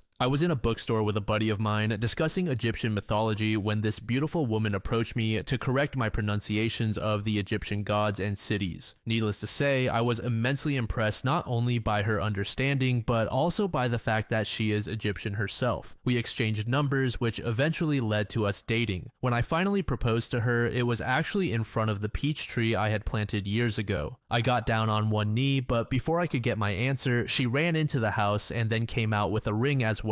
It turns out she was actually planning on proposing herself because she was madly in love with me and didn't want any other woman to have me. My son, in all his sweet childlike innocence, told his mother what happened because he was present when it occurred. My ex literally showed up that night in the rain, yelling about how I could propose to my fiance in front of our tree and that this wasn't the end of us. I am completely exhausted at this point. I cannot go no contact because she is the mother of my child, but she is basically harassing me and my fiance. How do I convince her to move on, to get over her fear of men and not force me to get a restraining order? Sorry it was long, but I am really desperate. Edit, I wanted to ask a question to the insightful women of Reddit. Something that still bugs me to this day is the fact that she even made time for her ex, who took pleasure in destroying her, only for her to suffer a much worse fate. Is it normal for the abused to want the attention of the abuser even if they might hate him? User iKnit said, Grey Rock strategy. Don't communicate about anything other than your son. Don't get sucked into other discussions. It's not your place to convince her of anything. To this user, April 11 said this. I've co-parented somewhat successfully with my ex for 7 years now. The last time we actually spoke more than a few words in person was during mandatory mediation for divorce proceedings, and we argued so badly that the counselor cut the session short and sent us our separate ways. We communicate only when necessary and only about matters directly pertaining to our son.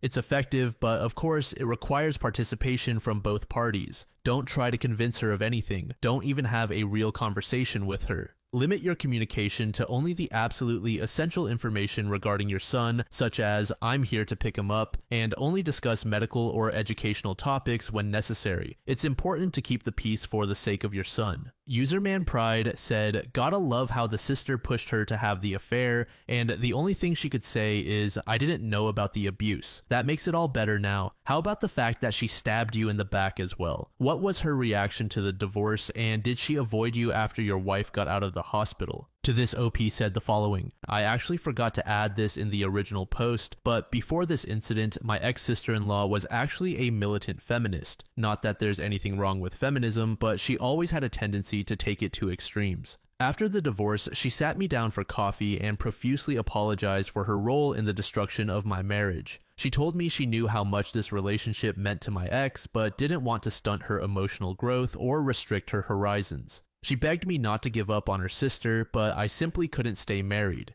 Since then, she has become the image of an 80s woman. She's no longer militant and is very reserved, the total opposite of who she was before. A deleted user said, my husband just had something similar. Not as dramatic as yours, but his ex was pretty crazy for a while after they split. She constantly overstepped boundaries and couldn't accept that he was with me now. What he said was to only talk to her if it was about the children. If she tried to talk about anything else, he would outright ignore her. Try that. She may not like it at first, but eventually she will give up when she realizes she's not getting anything in return.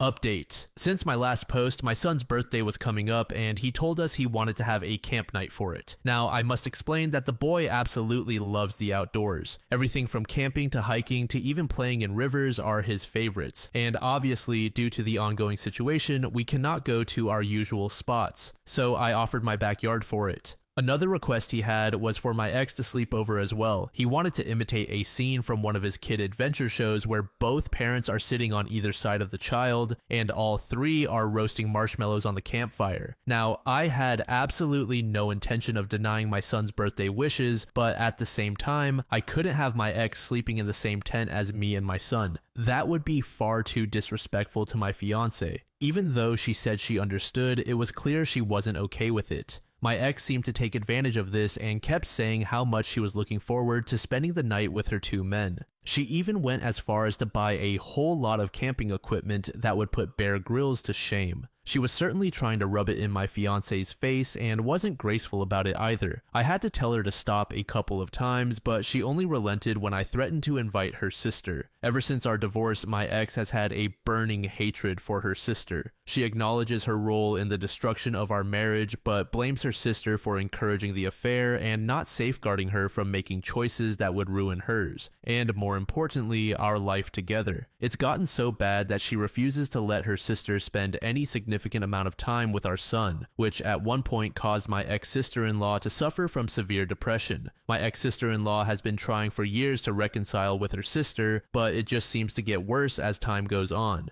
A Redditor named Mama2020 offered me a simple and effective solution. She suggested I go out and purchase a multi-room tent so that my fiancé could be included. I wasted no time and immediately went out to get one. Of course, my ex wasn't too happy about that, but was glad to be under the same roof as me. During the birthday celebration, my son was on cloud 9. He ran around the yard pretending he was a great explorer discovering a new land. When evening came, I made the fire and my ex provided the marshmallows. He excitedly sat between us and started roasting his marshmallow alongside us. What I didn't expect was that after we were done taking pictures and making s'mores, he handed my fiancé a stick and a marshmallow as well and sat next to her to make his second s'more. It's honestly a mystery how something this pure and perfect could come out of the absolute mess that was the relationship between me and my ex. My ex asked for a bit of my time, which I obliged. We stepped into the kitchen and she apologized for her behavior on the day that I proposed, but not for her actions following that.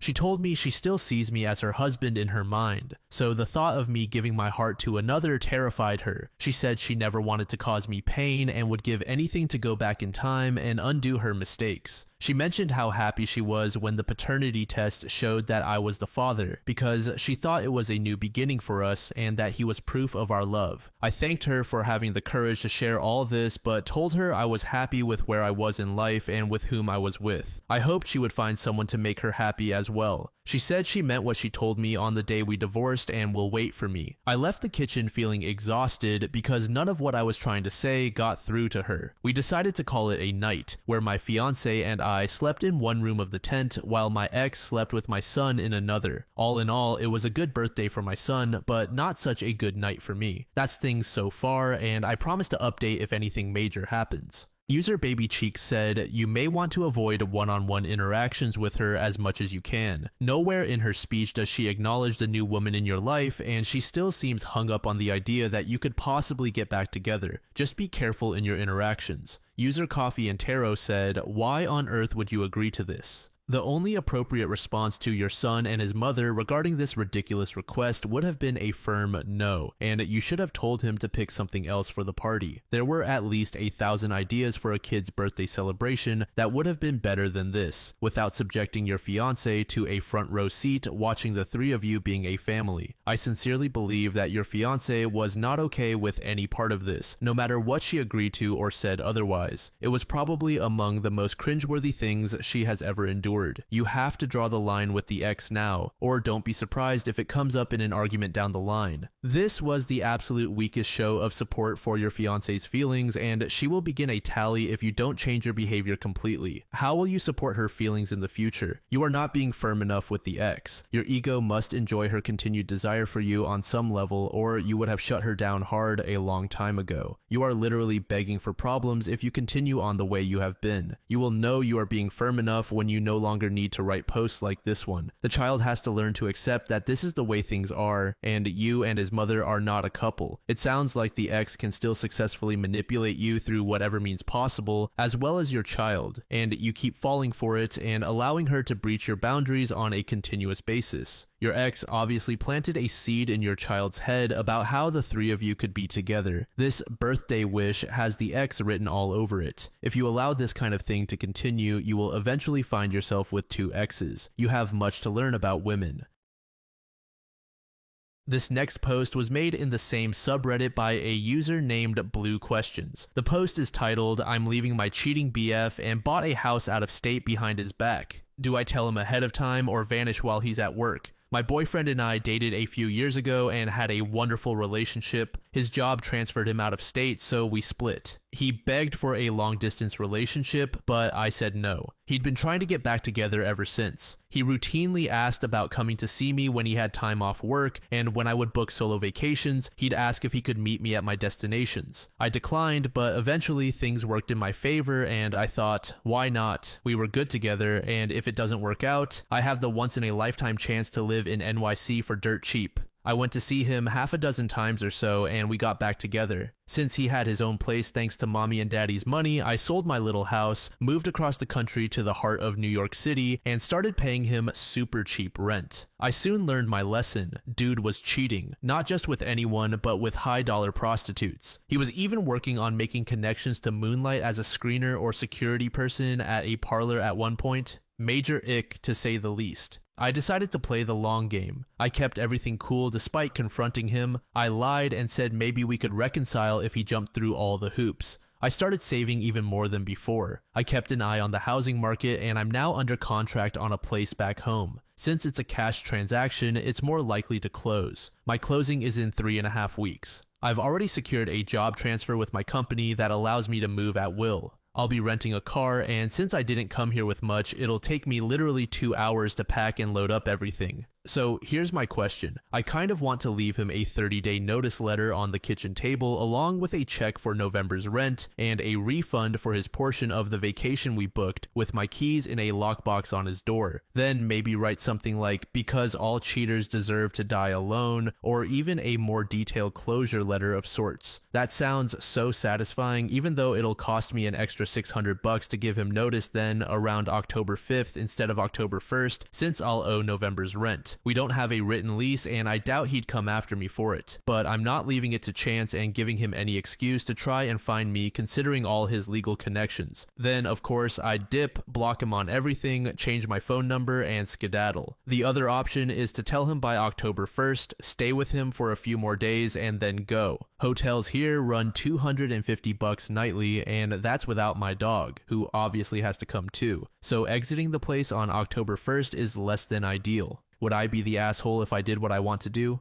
User Taiwan Bandit said NTA for getting away from that POS. I would just leave your proof on the table and leave when he is not home. I'm not sure I would be concerned about settling expenses either. Even if you leave the money, he will still chase after you for a while. He seemed persistent in finding you in the past to wear you down. Good luck with your new home and location. Don't look back. User Cord TSL said, you don't owe him anything. Your plan of action seems legitimate and covers all bases. Leave with your head held high, knowing that you took the high road, one that no one would have faulted you for skipping. I'd recommend getting tested for your health and safety and then enjoy your new life. And let us know how the move goes. User Mustang said, leave when he is at work, get a new phone number, and reset your phone so he can't follow you. Block him elsewhere and leave a note that says, I know if you want, but he will never know 100% why if there's no note. Also, go to the bank and close your account, then open a new one. Change the credit card address to your parents for a while and go paperless. Update. It all worked out, and I didn't tell him anything. I closed on my new place in the second week of October. I was originally thinking I'd be out of NYC the week after, but my employer had other plans, so I did not leave until the end of the month. Once I got the go-ahead from my employer, I scheduled to rent a car before work one Monday morning. On the day of, I parked it in the closest garage I could find to where I was staying and made a few trips on foot between my ex's condo and the car to start inconspicuously loading the trunk with what few belongings I had. Then I went to work. I came home that night, played everything cool, and acted like my normal, loving self around him. When he went to work a few hours after I got home, it was showtime. I loaded up my oversized backpack one last time, left the 30-day notice on the kitchen table along with a money order for his portion of an upcoming vacation, quadruple checked that I wasn't forgetting anything, and that was it. My dog and I left that apartment for the very last time. We walked over to the parking garage and hit up a USPS blue box along the way to drop in a duplicate copy of the 30-day notice that would also contain his keys. I didn't leave him an explanatory note or message. I didn't give him a piece of my mind, none of that. No context whatsoever, just the 30-day notice and an explanation for the money order. Then my dog and I were out of there. I was more than terrified to have to drive through Queens and Manhattan, but I got through it.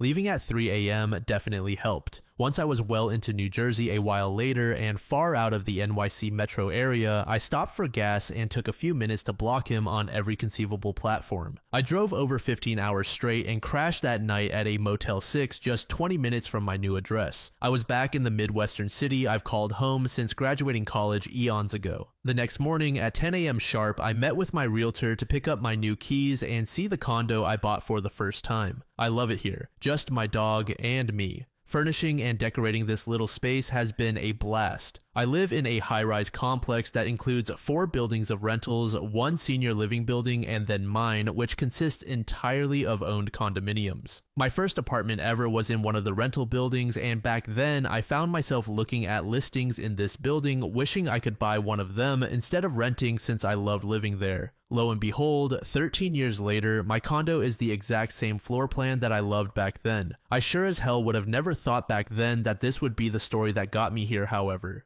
This story was posted by a throwaway account in the relationship subreddit. The post is titled, "My BF Won't Ask for My Hand." My dad is staging a family boycott against my wedding. Is my boyfriend being selfish? I've been with my boyfriend for 3 years. We both just finished school and are finally ready for marriage. He proposed last week and I happily said yes. I could not be happier. I love him and he is going to be an awesome dad someday. However, my boyfriend is very new school, while my dad is kind of old school. My dad was beyond mad that my boyfriend did not ask for my hand before proposing. He said he was willing to hear my boyfriend's apology if my boyfriend formally asked for my hand at a dinner that my dad said he would pay for at the restaurant of my boyfriend's choosing. My dad feels like he is being very accommodating and will bring my boyfriend's favorite wine to celebrate. I spoke to my boyfriend last night and he won't budge. He doesn't believe in that tradition. My boyfriend showed me an article online about a Pakistani woman who was stoned to death outside a courthouse because she married a man against her family's wishes. This just happened. My boyfriend, who witnessed his father being abusive and possessive with his mom as a child, has always felt strongly that women are not property. He thinks the tradition of asking for a woman's hand is repulsive. His point is that he's met my whole family and gotten to know them. He says they have always known his intentions and that he never made it a secret that he was in love with me and wanted to marry me and have children. He feels he has done enough to announce his intentions, and all of them seem to approve of him.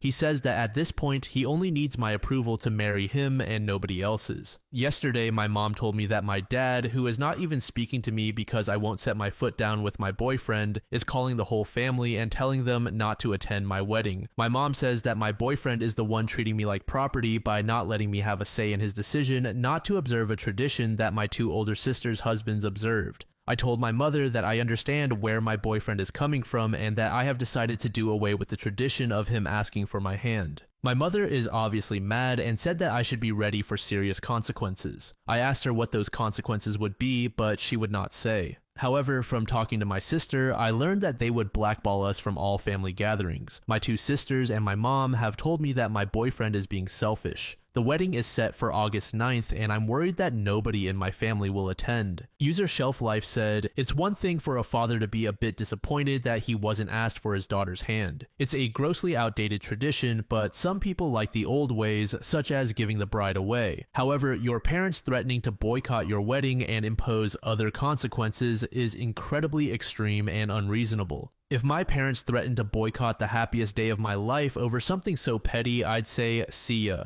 Your parents aren't upset that you and your partner aren't honoring old traditions. They're upset that you're not kissing their asses. Your father obviously still intends to be the most important person in your life, and he is angry that his control is threatened. Seriously, don't negotiate with terrorists. You're your own woman now, and you're beginning a new life and a new family. Being part of your family is a privilege, not a right, and if your parents are holding their love and support ransom unless you toe the line, then I'd say you're better off without them. Unless you want to ask their permission every day on how to raise your children and how to run a household, tell them now that they have no say in how you live your life." User M. Radas said, "Your family is being kind of rude. Threatening your boyfriend and your wedding because he doesn't want to do a tradition that he has seen as harmful is rather selfish of them. Your boyfriend is doing the right thing by not asking your father. More to the point, this could have some slippery slope stuff either way. If he caved into your father's demand, it could spiral into more demands and threats because your father would have power over your boyfriend, whether you want that to be the case or not." User Southwest said, "This is just my opinion. I think your father sounds like an insane rage monster, and he thinks he owns your vagina.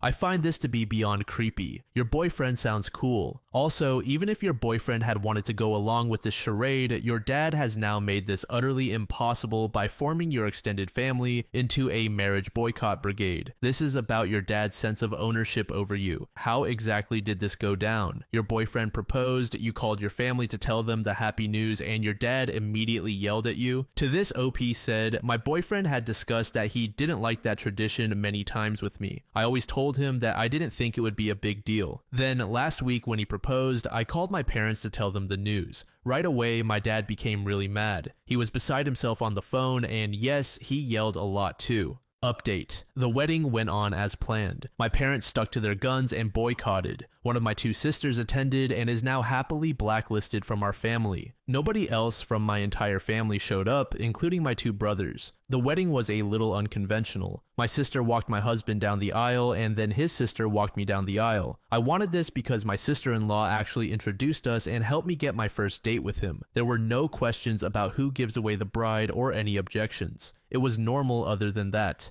There has been no contact between me and my family except for my one sister. My mother has made it a point to send me a card every time they have a family gathering for holidays or birthdays at their house to let me know that my father says I'm not invited. I get one almost every month. I don't even read them anymore. I just toss them. I don't know why they keep sending them because I've made no effort to contact them and I live over 3 hours away, so it's not like I will run into them by accident. The reason I came back to post this here is that some people made a prediction that came true. They would come crawling back when we had children. I am now expecting our first child, a girl. She will be the first grandchild for my parents. My parents found out about the pregnancy a few months ago through a family friend. They didn't waste any time in making demands, not requests, but demands. My boyfriend and I are not religious, but I had a Catholic upbringing. I don't practice at all by choice. My mother called me back in April telling me that my father wanted our daughter's middle name to be his mother's first name. I said no. My father was listening in on speaker, so I went ahead and told them that they were officially uninvited from all birthdays, graduations, and any other important dates in her life.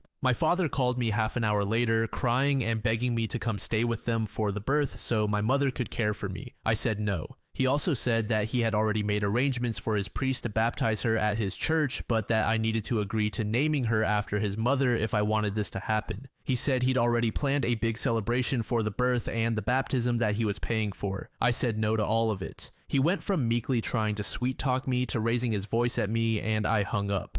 He called a couple more times to apologize for losing his temper and again begged me to reconsider giving birth at a hospital near them so they could visit us. He denied having any knowledge of my mother sending me cards to uninvite us from any family functions, and even said that he specifically asked her to invite us, but he was told I declined every time. He lets my mom do the dirty work so he can later hide behind her and deny he had any knowledge. He's done this since I was a little girl. He does this every time he wants to drop the hammer on somebody while also playing the good cop. He'll never change. He denied having any knowledge of why anybody in the family missed my wedding. I told him our daughter would not be baptized or raised Catholic at all. I told him he was too manipulative and controlling and I didn't want my daughter exposed to that. He's too toxic and just venomous. Coincidentally, on the day of and for several days after that phone call, I received tons of calls and emails from my brothers, their wives, my sister, and all my aunts. They all wanted to apologize for missing my wedding, each with specific excuses, and wanted to make plans to be there for my daughter's birth. I banned them all from her life until she's old enough to decide for herself whether to let them in. My husband was a little surprised and unsure about banning everybody forever. He leans more towards supervised visits if they want to drive to us. My dad has been calling him like crazy, but we are a united front. My husband is deferring to me while giving me ideas about how I can give a little if I decide to. But with my family, there's no giving a little. They want it all. For now, they're all banned. I will reconsider when the youngest of our children turns 18. For now, my dad will have to settle for sucking up to my husband while I stick to my guns. Unlike him, I don't mind owning my decisions, even if it means I'm the bad cop. I'm not ready to give up a relatively drama-free, stress-free life to allow my dad and all his sheep back into our lives.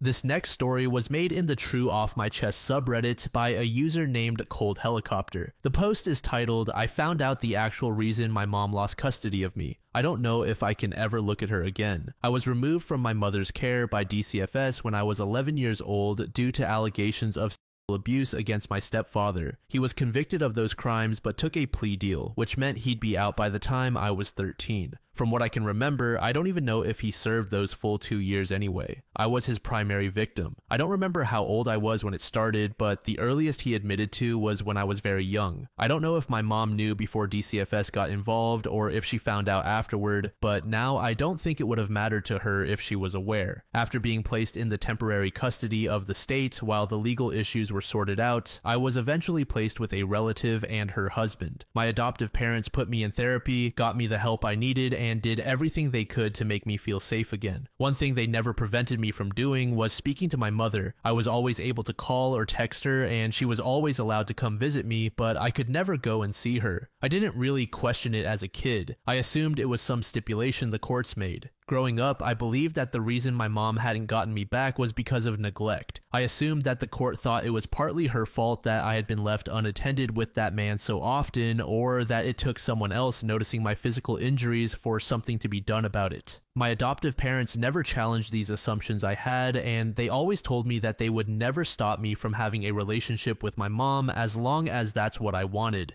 Once I turned 18, my mom and I started talking more frequently, but we didn't see each other in person often. At first, I never thought much of it, but as the years went by, I began questioning the circumstances of my removal and subsequent adoption. I was confused as to why a woman with no prior issues with the law would have had her child taken from her in such a cut and dry way. I decided to ask my adoptive parents about it, and they very gently informed me that my mother had been told that in order for her to regain custody of me, her husband would be required to leave the home and could not come near me under any circumstances, not only because he was an offender, but because I was the victim. My mother evidently could not meet these conditions, and so I was adopted by my relatives. When I worked up the courage to ask my mom if it was true, she didn't deny it. She told me she loved him, that he was a good man who made a mistake. She said that she could have her daughter or stay with her husband, and so she chose him. She picked him over me. I don't even know what to do with the things I'm feeling now. I feel sick just thinking about it. She's my mother, and she knew what he did. He was convicted of sexually abusing her 11-year-old child, and she refused to leave him. For the past 12 years, she has willingly slept in a bed next to the man who assaulted her daughter. She has stayed married to the man who hurt me. My adoptive parents said they were advised by the therapist to let me figure it out in my own time, as my mother, despite picking that man over me, never made any move to have me near him again. She just wasn't willing to make him leave so that I could be with her. Evidently, the therapist thought it would be more detrimental in the long run to keep me from communicating with my mother entirely. None of that makes me feel better. The past 2 days have felt like a nightmare. I don't understand how she could stay with him. I don't understand why she chose a monster over her child. I'm trying to understand why my adoptive parents didn't tell me, but to be honest, I don't really understand their reasoning either. My mom has been texting me, but I haven't answered. I can't even think about her without feeling nauseous or so angry that I want to cry, or both. My adoptive parents keep checking in on me, but I've only answered the phone for them because I don't want them to drive here out of concern. I really don't even know what to do anymore.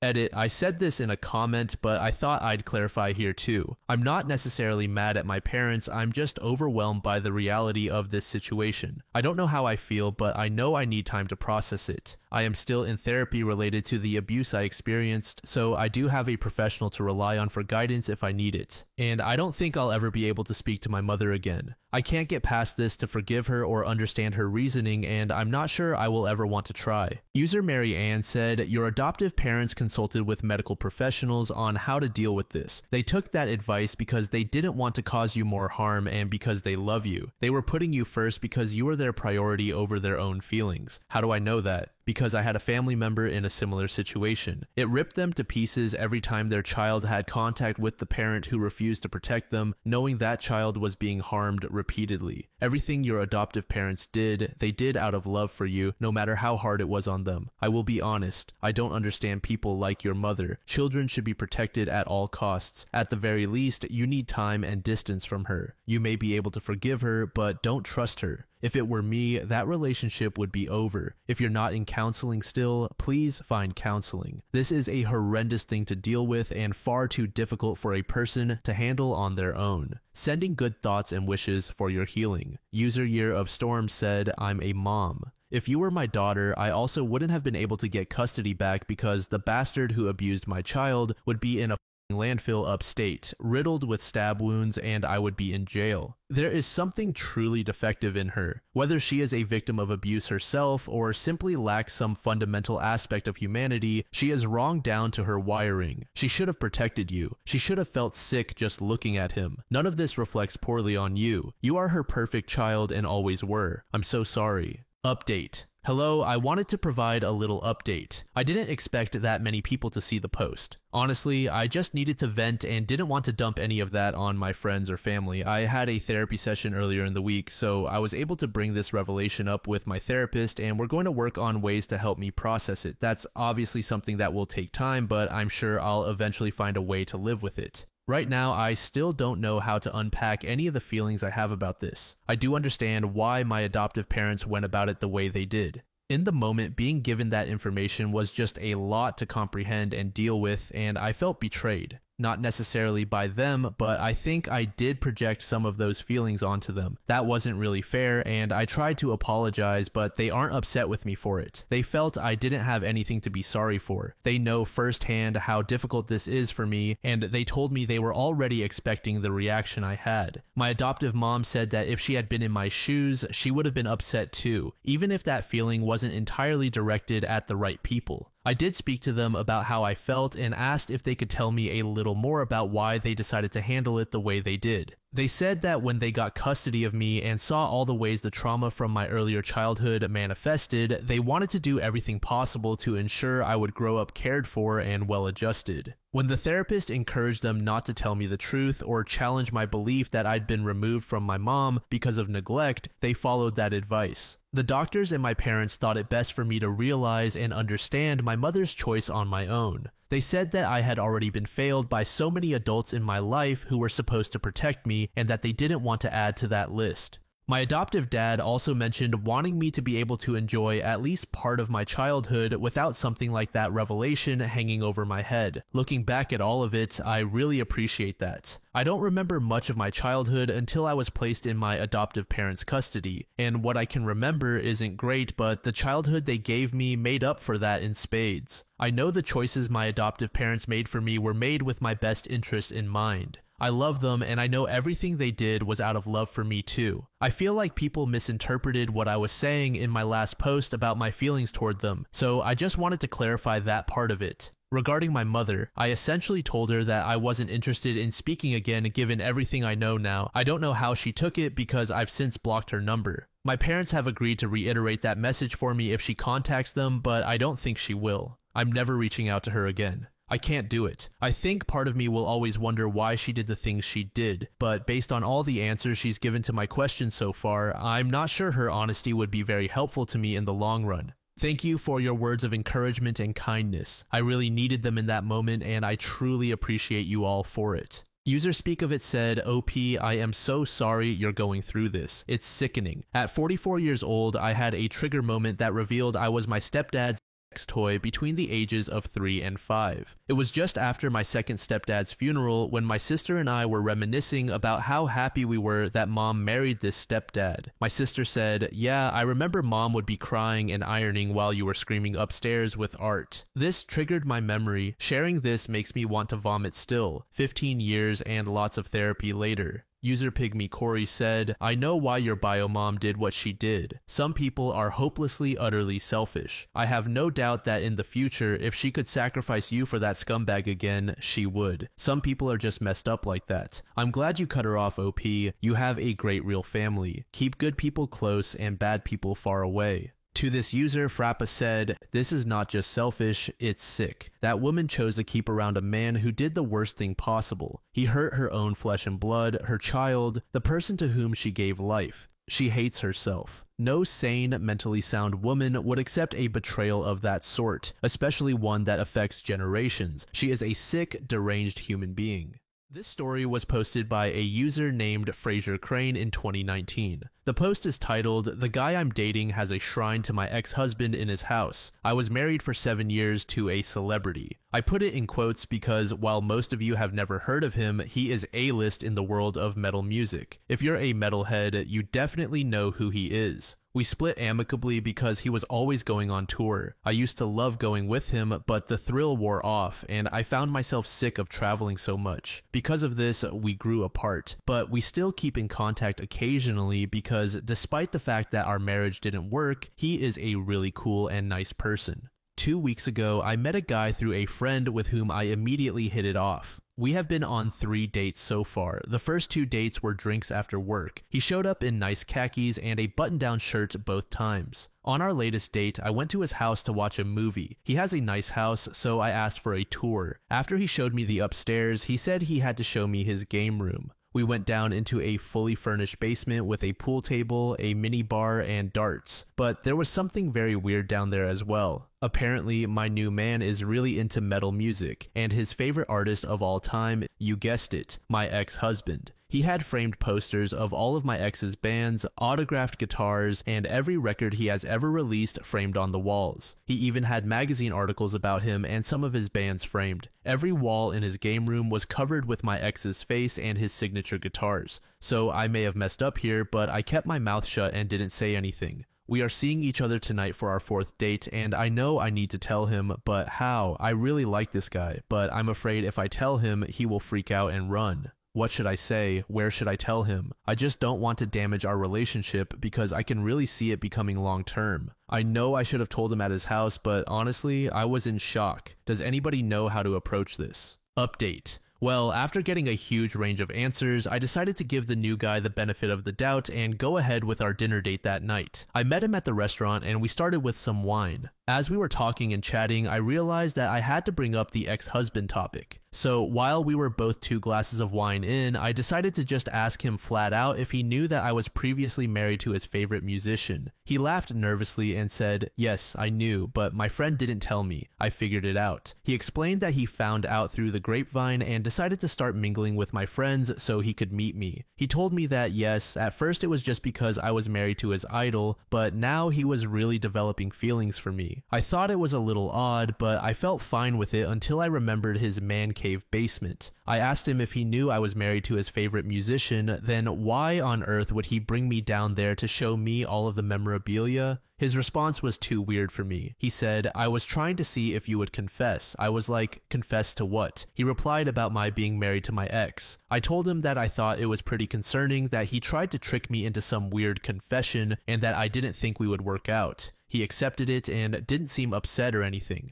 Dinner had already been served, so we started eating when he proceeded to bombard me with questions about my ex. When is he releasing new material? What is his favorite band? What does he do during the day of a show? Is he vegan? What's his mother's maiden name? Finally, he could sense my discomfort and we ended dinner and parted ways. He said he would text me the next day just as friends, which I said was okay. Well, his text the next day was about trying to get him and his friends VIP passes when my ex comes near us to play. I did not respond and blocked his number because he kept texting again and again, begging me for the hookup. It was desperate and weird. Anyway, I called my ex to warn him about this dude, even though he seems harmless. He doesn't know where I live, and I didn't get any psycho vibes from him. I think he just wanted me as a trophy, as some user put in my last post. Thanks, Reddit. User Dryad said, "The fact that he just confessed outright that he inserted himself into her friend group to get to her is concerning. There is something very, very wrong with this man." User Ilup said, "Dude was planning to wear OP as a skin suit to get to her ex." User Hey Meatball said, "Blocking him might not be enough if he's this creepy and obsessive. He started purposefully interacting with and inserting himself into her friend group just for a chance to meet her. Don't just block him, change your number, and definitely warn everyone so they all know what a total creep he is." This next post was made in the Mother-in-Laws from Hell subreddit by a throwaway account. The post is titled, "My mother-in-law spilled hot coffee on me for not wanting to name my baby after her late husband. I am pregnant with my fiance's child. This is our first child, so we're pretty excited. We've chosen to keep the gender a secret and just buy clothes we think are cute. Both of our friends have new babies, so if we pick out a dress and it's a boy, we can just give it away. No waste. It's been so much fun. But 3 days ago, things changed a bit. I was with my mother-in-law and she was asking us about baby names. She suggested a few: Theodore, Jackson, Lars, and her persistent favorite, Jerson. I was confused when I heard it, but apparently it was her late husband's name. So she suggested we call him that. I responded, "What if it's a girl? And no offense, but that name is really uncommon and very special." It kind of came out wrong, but she started getting snarky with me. "It's a boy, I can tell," she said, rubbing my stomach. I brushed her hand away and suggested, "How about Sean?"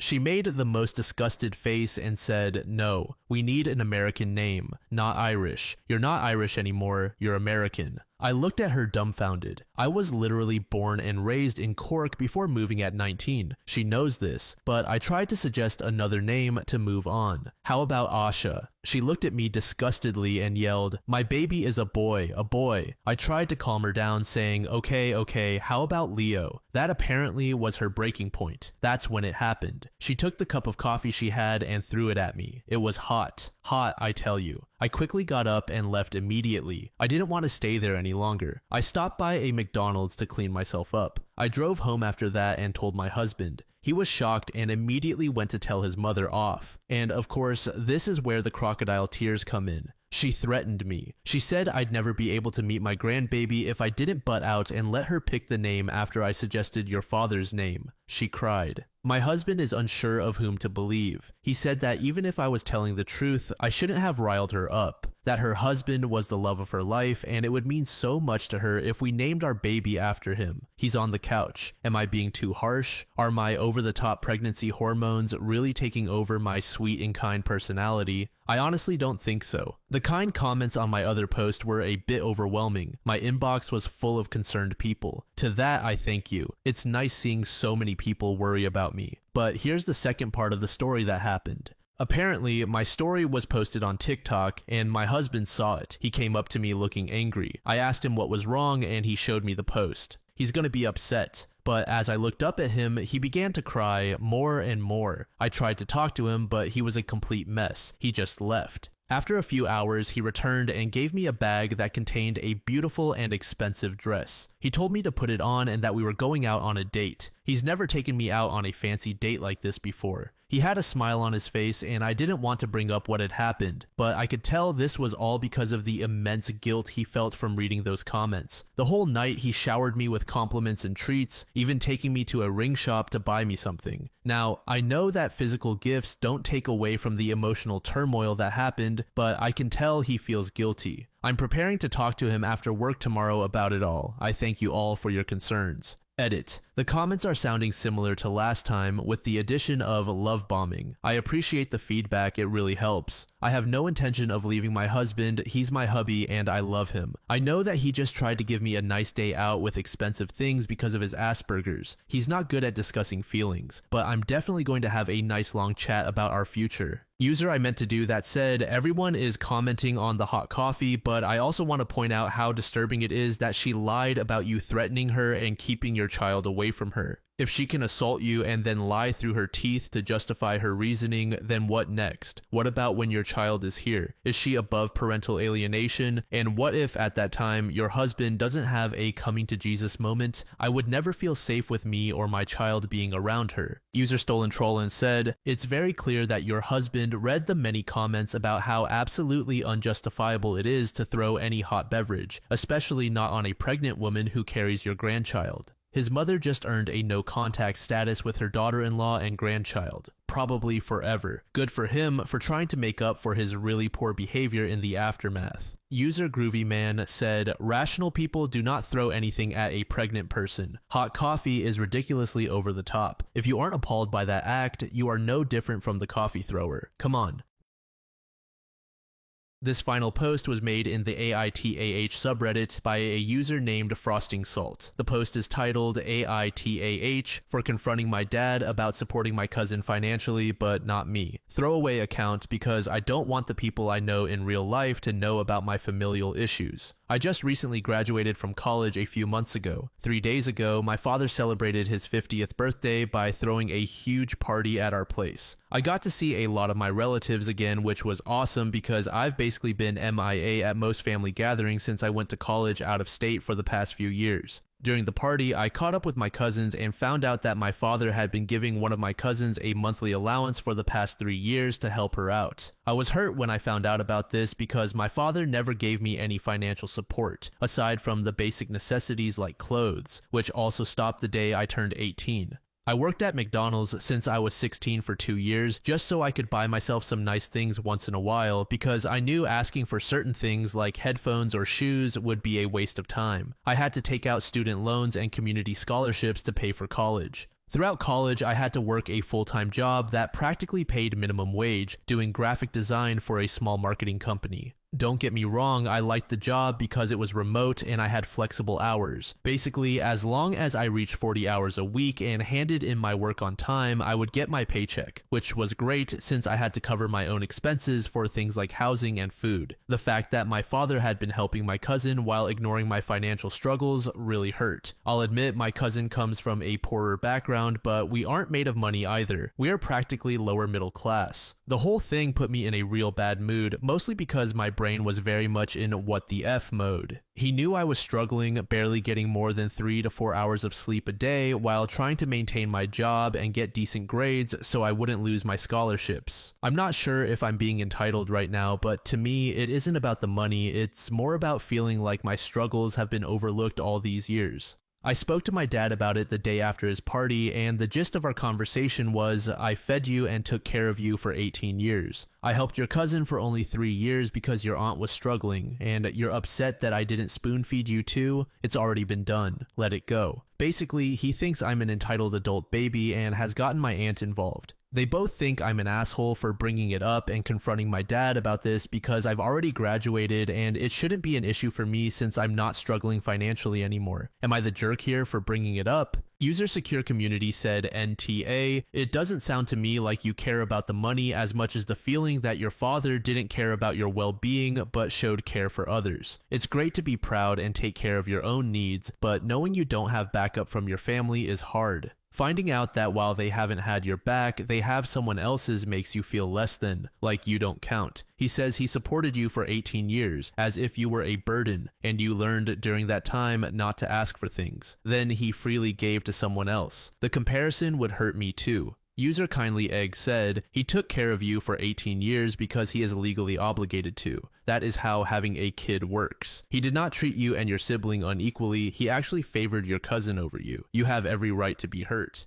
This story was posted by a user named She Knows She's Magic in the AITAH subreddit. The post is titled, My best friend is dating my abuser and wants me to reconcile with him, so I kicked her out of my home. I have tried to write this out for days now, but I keep getting too upset to concentrate, so this might be a bit jumpy. I don't have family in the sense many understand family to be, so I've been pretty much a loner with one exception, my best friend Tammy. We met in middle school and just became joined at the hip. Things changed a bit in college. My parents forced me into a Christian out-of-state college. Tammy applied and got accepted to the other college in the town, so we both went out there and were roommates for 2 of the years before I met my first ever boyfriend. I will call him Trent. I moved in with him at the end of junior year, and I don't know when it started happening, but he went from charming and affectionate to controlling. I don't wish to upset anyone, so I will hit the pause button and warn you that below are some of the things he did for me to label him abusive. He would put me down and hint that he could find someone better, or that if he cheats, it will be my fault since I wasn't this or that enough. It started to get physical senior year. At first, it was him pushing me out of the way if he was walking by and I was in his path, then he would slap me in arguments, calling me worthless, a waste of his time and young years, a broken toy no one will love. I didn't have any real self-esteem, so I stayed thinking I was the problem. When I called home about it, I was told that the problem was me. I started to make my exit plan the day after I graduated. He had proposed and I hesitated and he screamed at me to ask why, then he swung and punched the wall right next to my head. I fell to the floor in fear and he tried to comfort me and basically forced me into sex.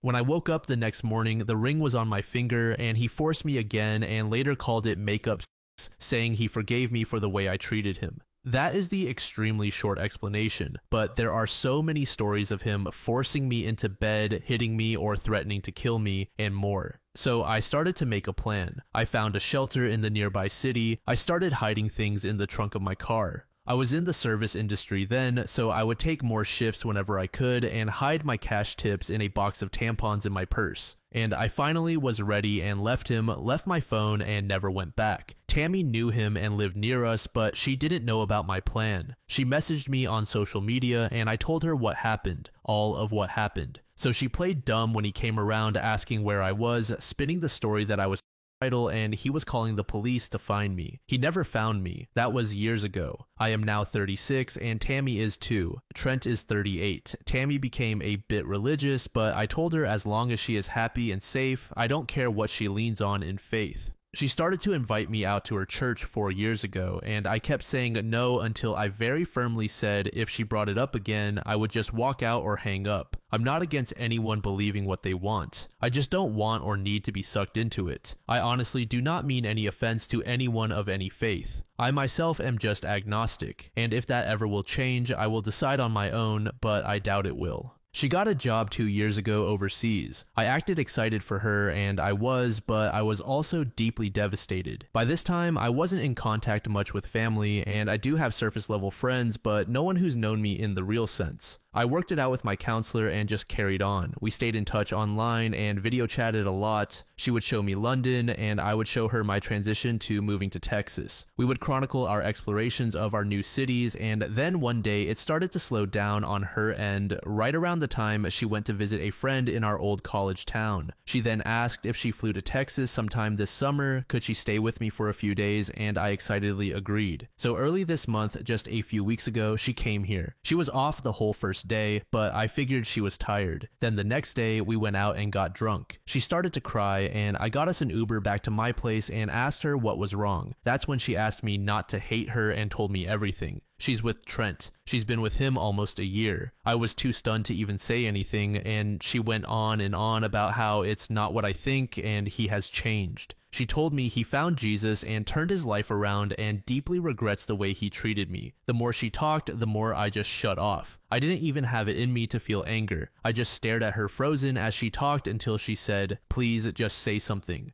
So I did. I told her to get the F out. She started to explain it all again. She hated him forever, but they kept running into each other. He goes to church and showed he has changed, blah blah blah. I didn't interrupt her, but when she stopped talking again, I just repeated myself. She argued more, and I would just listen and repeat until she grabbed her stuff and left. It was silent between us for a week until my dad texted me that Tammy called my parents crying and told me to get over myself. After all, it's not like I wanted to get back with him, right? And that's what I get for living with a man I wasn't married to. Then she texted the next week rehashing her argument and pretty much demanding I video chat with him to see for myself that he's changed and forgive him. She then blamed me that they can't take the next steps in their relationship because I don't have a forgiving heart and that I was malicious when I kicked her out. I've spent all of this week trying to figure out if I am insane to think this is a huge betrayal, a deal breaker. I mean, who even dates their friend's ex for one, but this? I blocked her after she hinted that my version of things was exaggerated and malicious, but I don't have other friends to turn to about this. I don't think I am, but Mai and her family thinks I am the jerk, at least for kicking her out in a strange city alone when she was just being honest with me. User 410 Writer said, "Your so-called best friend is playing you for a fool, and you've got to call it like it is. A hot mess wrapped in betrayal. Dating your abuser? Girl, that's not just crossing a line, it's leaping over it with no look back. Kicking her out wasn't just right, it was necessary. You don't need that kind of disrespect and trauma reopening nonsense in your life." And her trying to preach about forgiveness, that's her trying to wash her own guilt away, not about helping you heal. Listen here, don't you dare feel bad for putting yourself first. You aren't a rehabilitation center for poorly raised folks pretending to be friends. Cut her off, cut that noise off, and don't you look back. You're not the crazy one here. She and anyone who's siding with her are. You keep that head high and that door shut to toxic messes like that. User Jess18 said, basically, she knows he's a rapist and she expects you to forgive him. If he's not prepared to turn himself into the police and admit I raped my ex at least twice, I used to hit her and threaten to kill her, he isn't remorseful. He doesn't want to take accountability. Cut off Tammy. I am going to sound like a heartless but she knows he's abusive. She knows he's a rapist. She knows what kind of man he is. Unfortunately, she will likely find out she was wrong and he hasn't changed, because he will start abusing her. Under this, OP said, "Sorry, I flinched at the R word and it took me a sec to reply." Tammy said even then it wasn't great because we were a couple. She said that I might have colored my opinion of what happened based on his misbehavior at the time and labeled it a dangerous term. It took me over 7 years before I could call it that. It still makes me uncomfortable, but I was able to say it 3 times in that session. Never out loud again, but I was able to say it. This next post was made in the Off My Chest subreddit by a throwaway account. The post is titled, "Slept with my sister-in-law." My sister-in-law moved in with us about 8 months ago. She was having money problems and we live near her school. My wife and I are off and on the rocks every few months. No kids, by the way. Lately, my sister-in-law has been taking my side. There has been no contact or anything really out of the norm between us before. The worst thing that has happened is I walked in on her in the bathroom. She laughed it off and it truly was an accident. I did not realize anyone was in there, but I would be lying if I said I haven't mapped to the thought of sleeping with her. She is 19 and has a beautiful body. My wife went on a work conference trip for the week, and last night my sister-in-law and I were drinking quite a bit and ended up having sex. This morning I woke up freaking out, and after a long discussion I realized this girl has a good head on her shoulders and told me not to worry because she doesn't do relationships and won't bring up what happened last night. I think I believe her. TLDR, piped my 20-year-old sister-in-law and I am pretty sure I'll get away with it. User Captain Mikey said, "Well look, here is the way this sort of needs to play out. No insults, no demeaning talk, just honor. You obviously do not love your wife the way a husband should, so you need to respectfully end it with her. It's hard, but if you don't take the high road now, this will all end in a spectacular implosion down the road and you're going to hurt her a lot. You may have already killed her relationship with her sister. Her sister is just as much at fault. Just be a man, end it, and go your separate ways. You will both be better off because of it. Do not live the life of a coward." User 333 Throw said, "You are a turd. Her sister doesn't have a good head on her shoulders. I wouldn't be surprised if you keep this up. It doesn't even seem like you care about your wife. Just the consequences." This post was made in the AITAH subreddit by a user named NoKiwi. The post is titled AITAH for announcing our pregnancy at my brother's wedding after he proposed at mine. My brother said he was going to propose at my wedding. I told him no, explaining that it was a day for my wife and me and we did not want any distractions. My mom lost her temper. She insisted that he wanted family he might not see again for a while to be part of the proposal. I told her I didn't care and that if he went through with it, I would have him kicked out. He did it anyway. My mom warned me that if I tried to kick him out, she would leave too. I just remember seething inside. My brother got married last weekend. Instead of giving a welcome to the family toast, I used the time to announce that we were expecting our first baby. My mom was upset, but my grandmother told her to sit down and be quiet. We spent most of the reception talking to family we wouldn't see again for a while about our coming baby. My mom says I was an asshole for taking attention away from my brother on his wedding day. She got really mad when I reminded her that she had threatened to leave my wedding if I kicked him out after he proposed. I have a screenshot of the text messages. Update: we are pregnant for real. We were pregnant at the wedding, but we didn't know. Thanks again for validating my immature and vengeful nature. I guess I have to grow up now. Sorry for the short post, but I'm so excited that I almost didn't post at all. This final story was made in the same subreddit by a user named OKInevitable. The post is titled AITAH for being truthful and admitting that I find my wife unattractive after her surgery. My wife had plastic surgery recently. We had discussed it and I was against it. It was not my decision and ultimately I had no say. She looks weird now. She had the fat sucked out of her face, lip fillers, a neck lift, and other procedures I don't really understand. She gives me Uncanny Valley vibes now. It freaks me out. She is fully healed now and wants us to go back to normal, like me initiating sex. I have done so, but not as much as I used to, and when I do, I try to make sure there is very little light. It's been a few months and I kind of dread having to look at her. Obviously, she has noticed. She has been bugging me to tell her what's up. I've tried telling her I'm just tired from work or that I'm run down, really anything except the truth. She broke down and asked me if I was having an affair. I said that I wasn't. She asked to look at my phone. I unlocked it for her and handed it over. I wasn't worried about her finding anything because there is nothing to find. She spent an hour looking through it and found nothing.